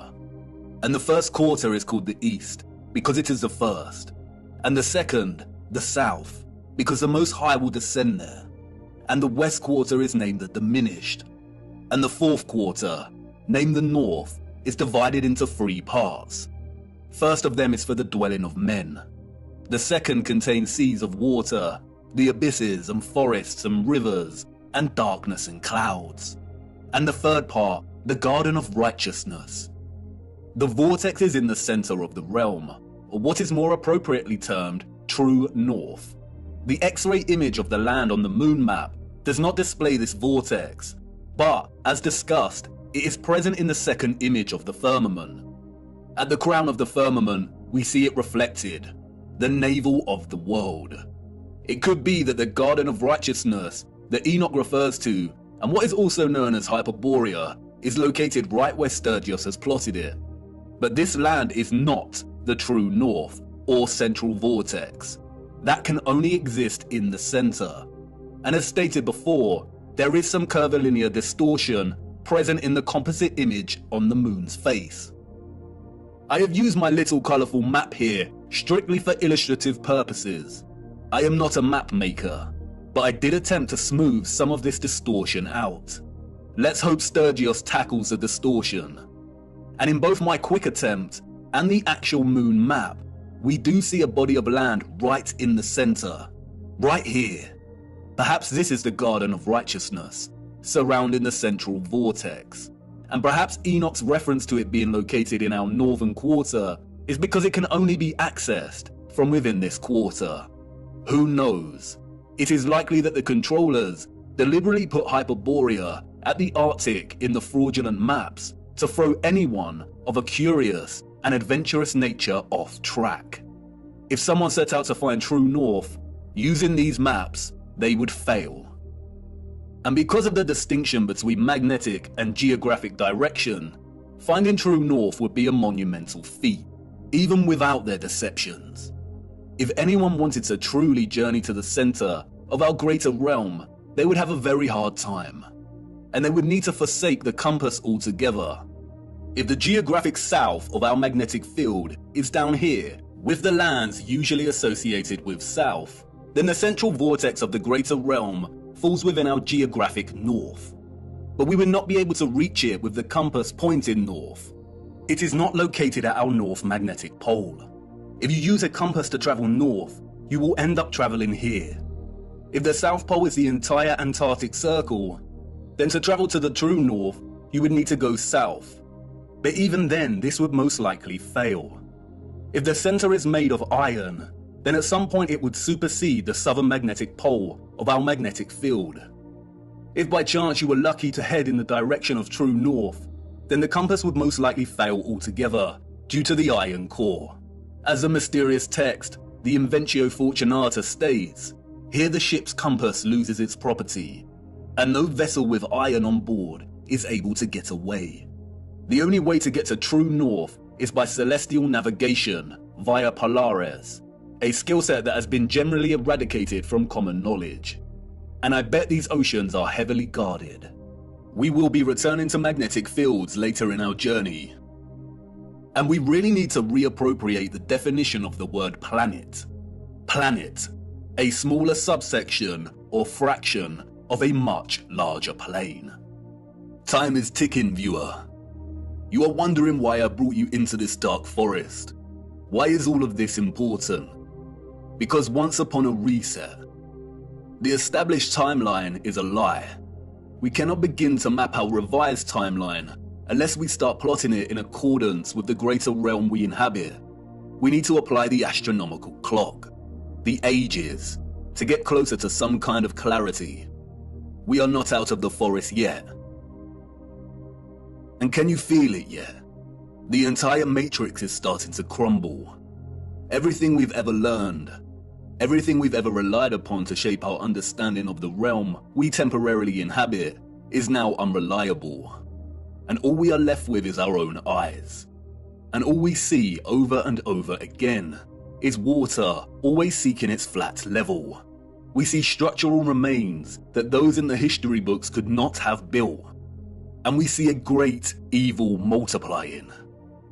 We only have our eyes and old photographs, moments captured in time, the act of photography, the art of juxtaposition, of comparison and contrast. We are so small, our world in the mirror.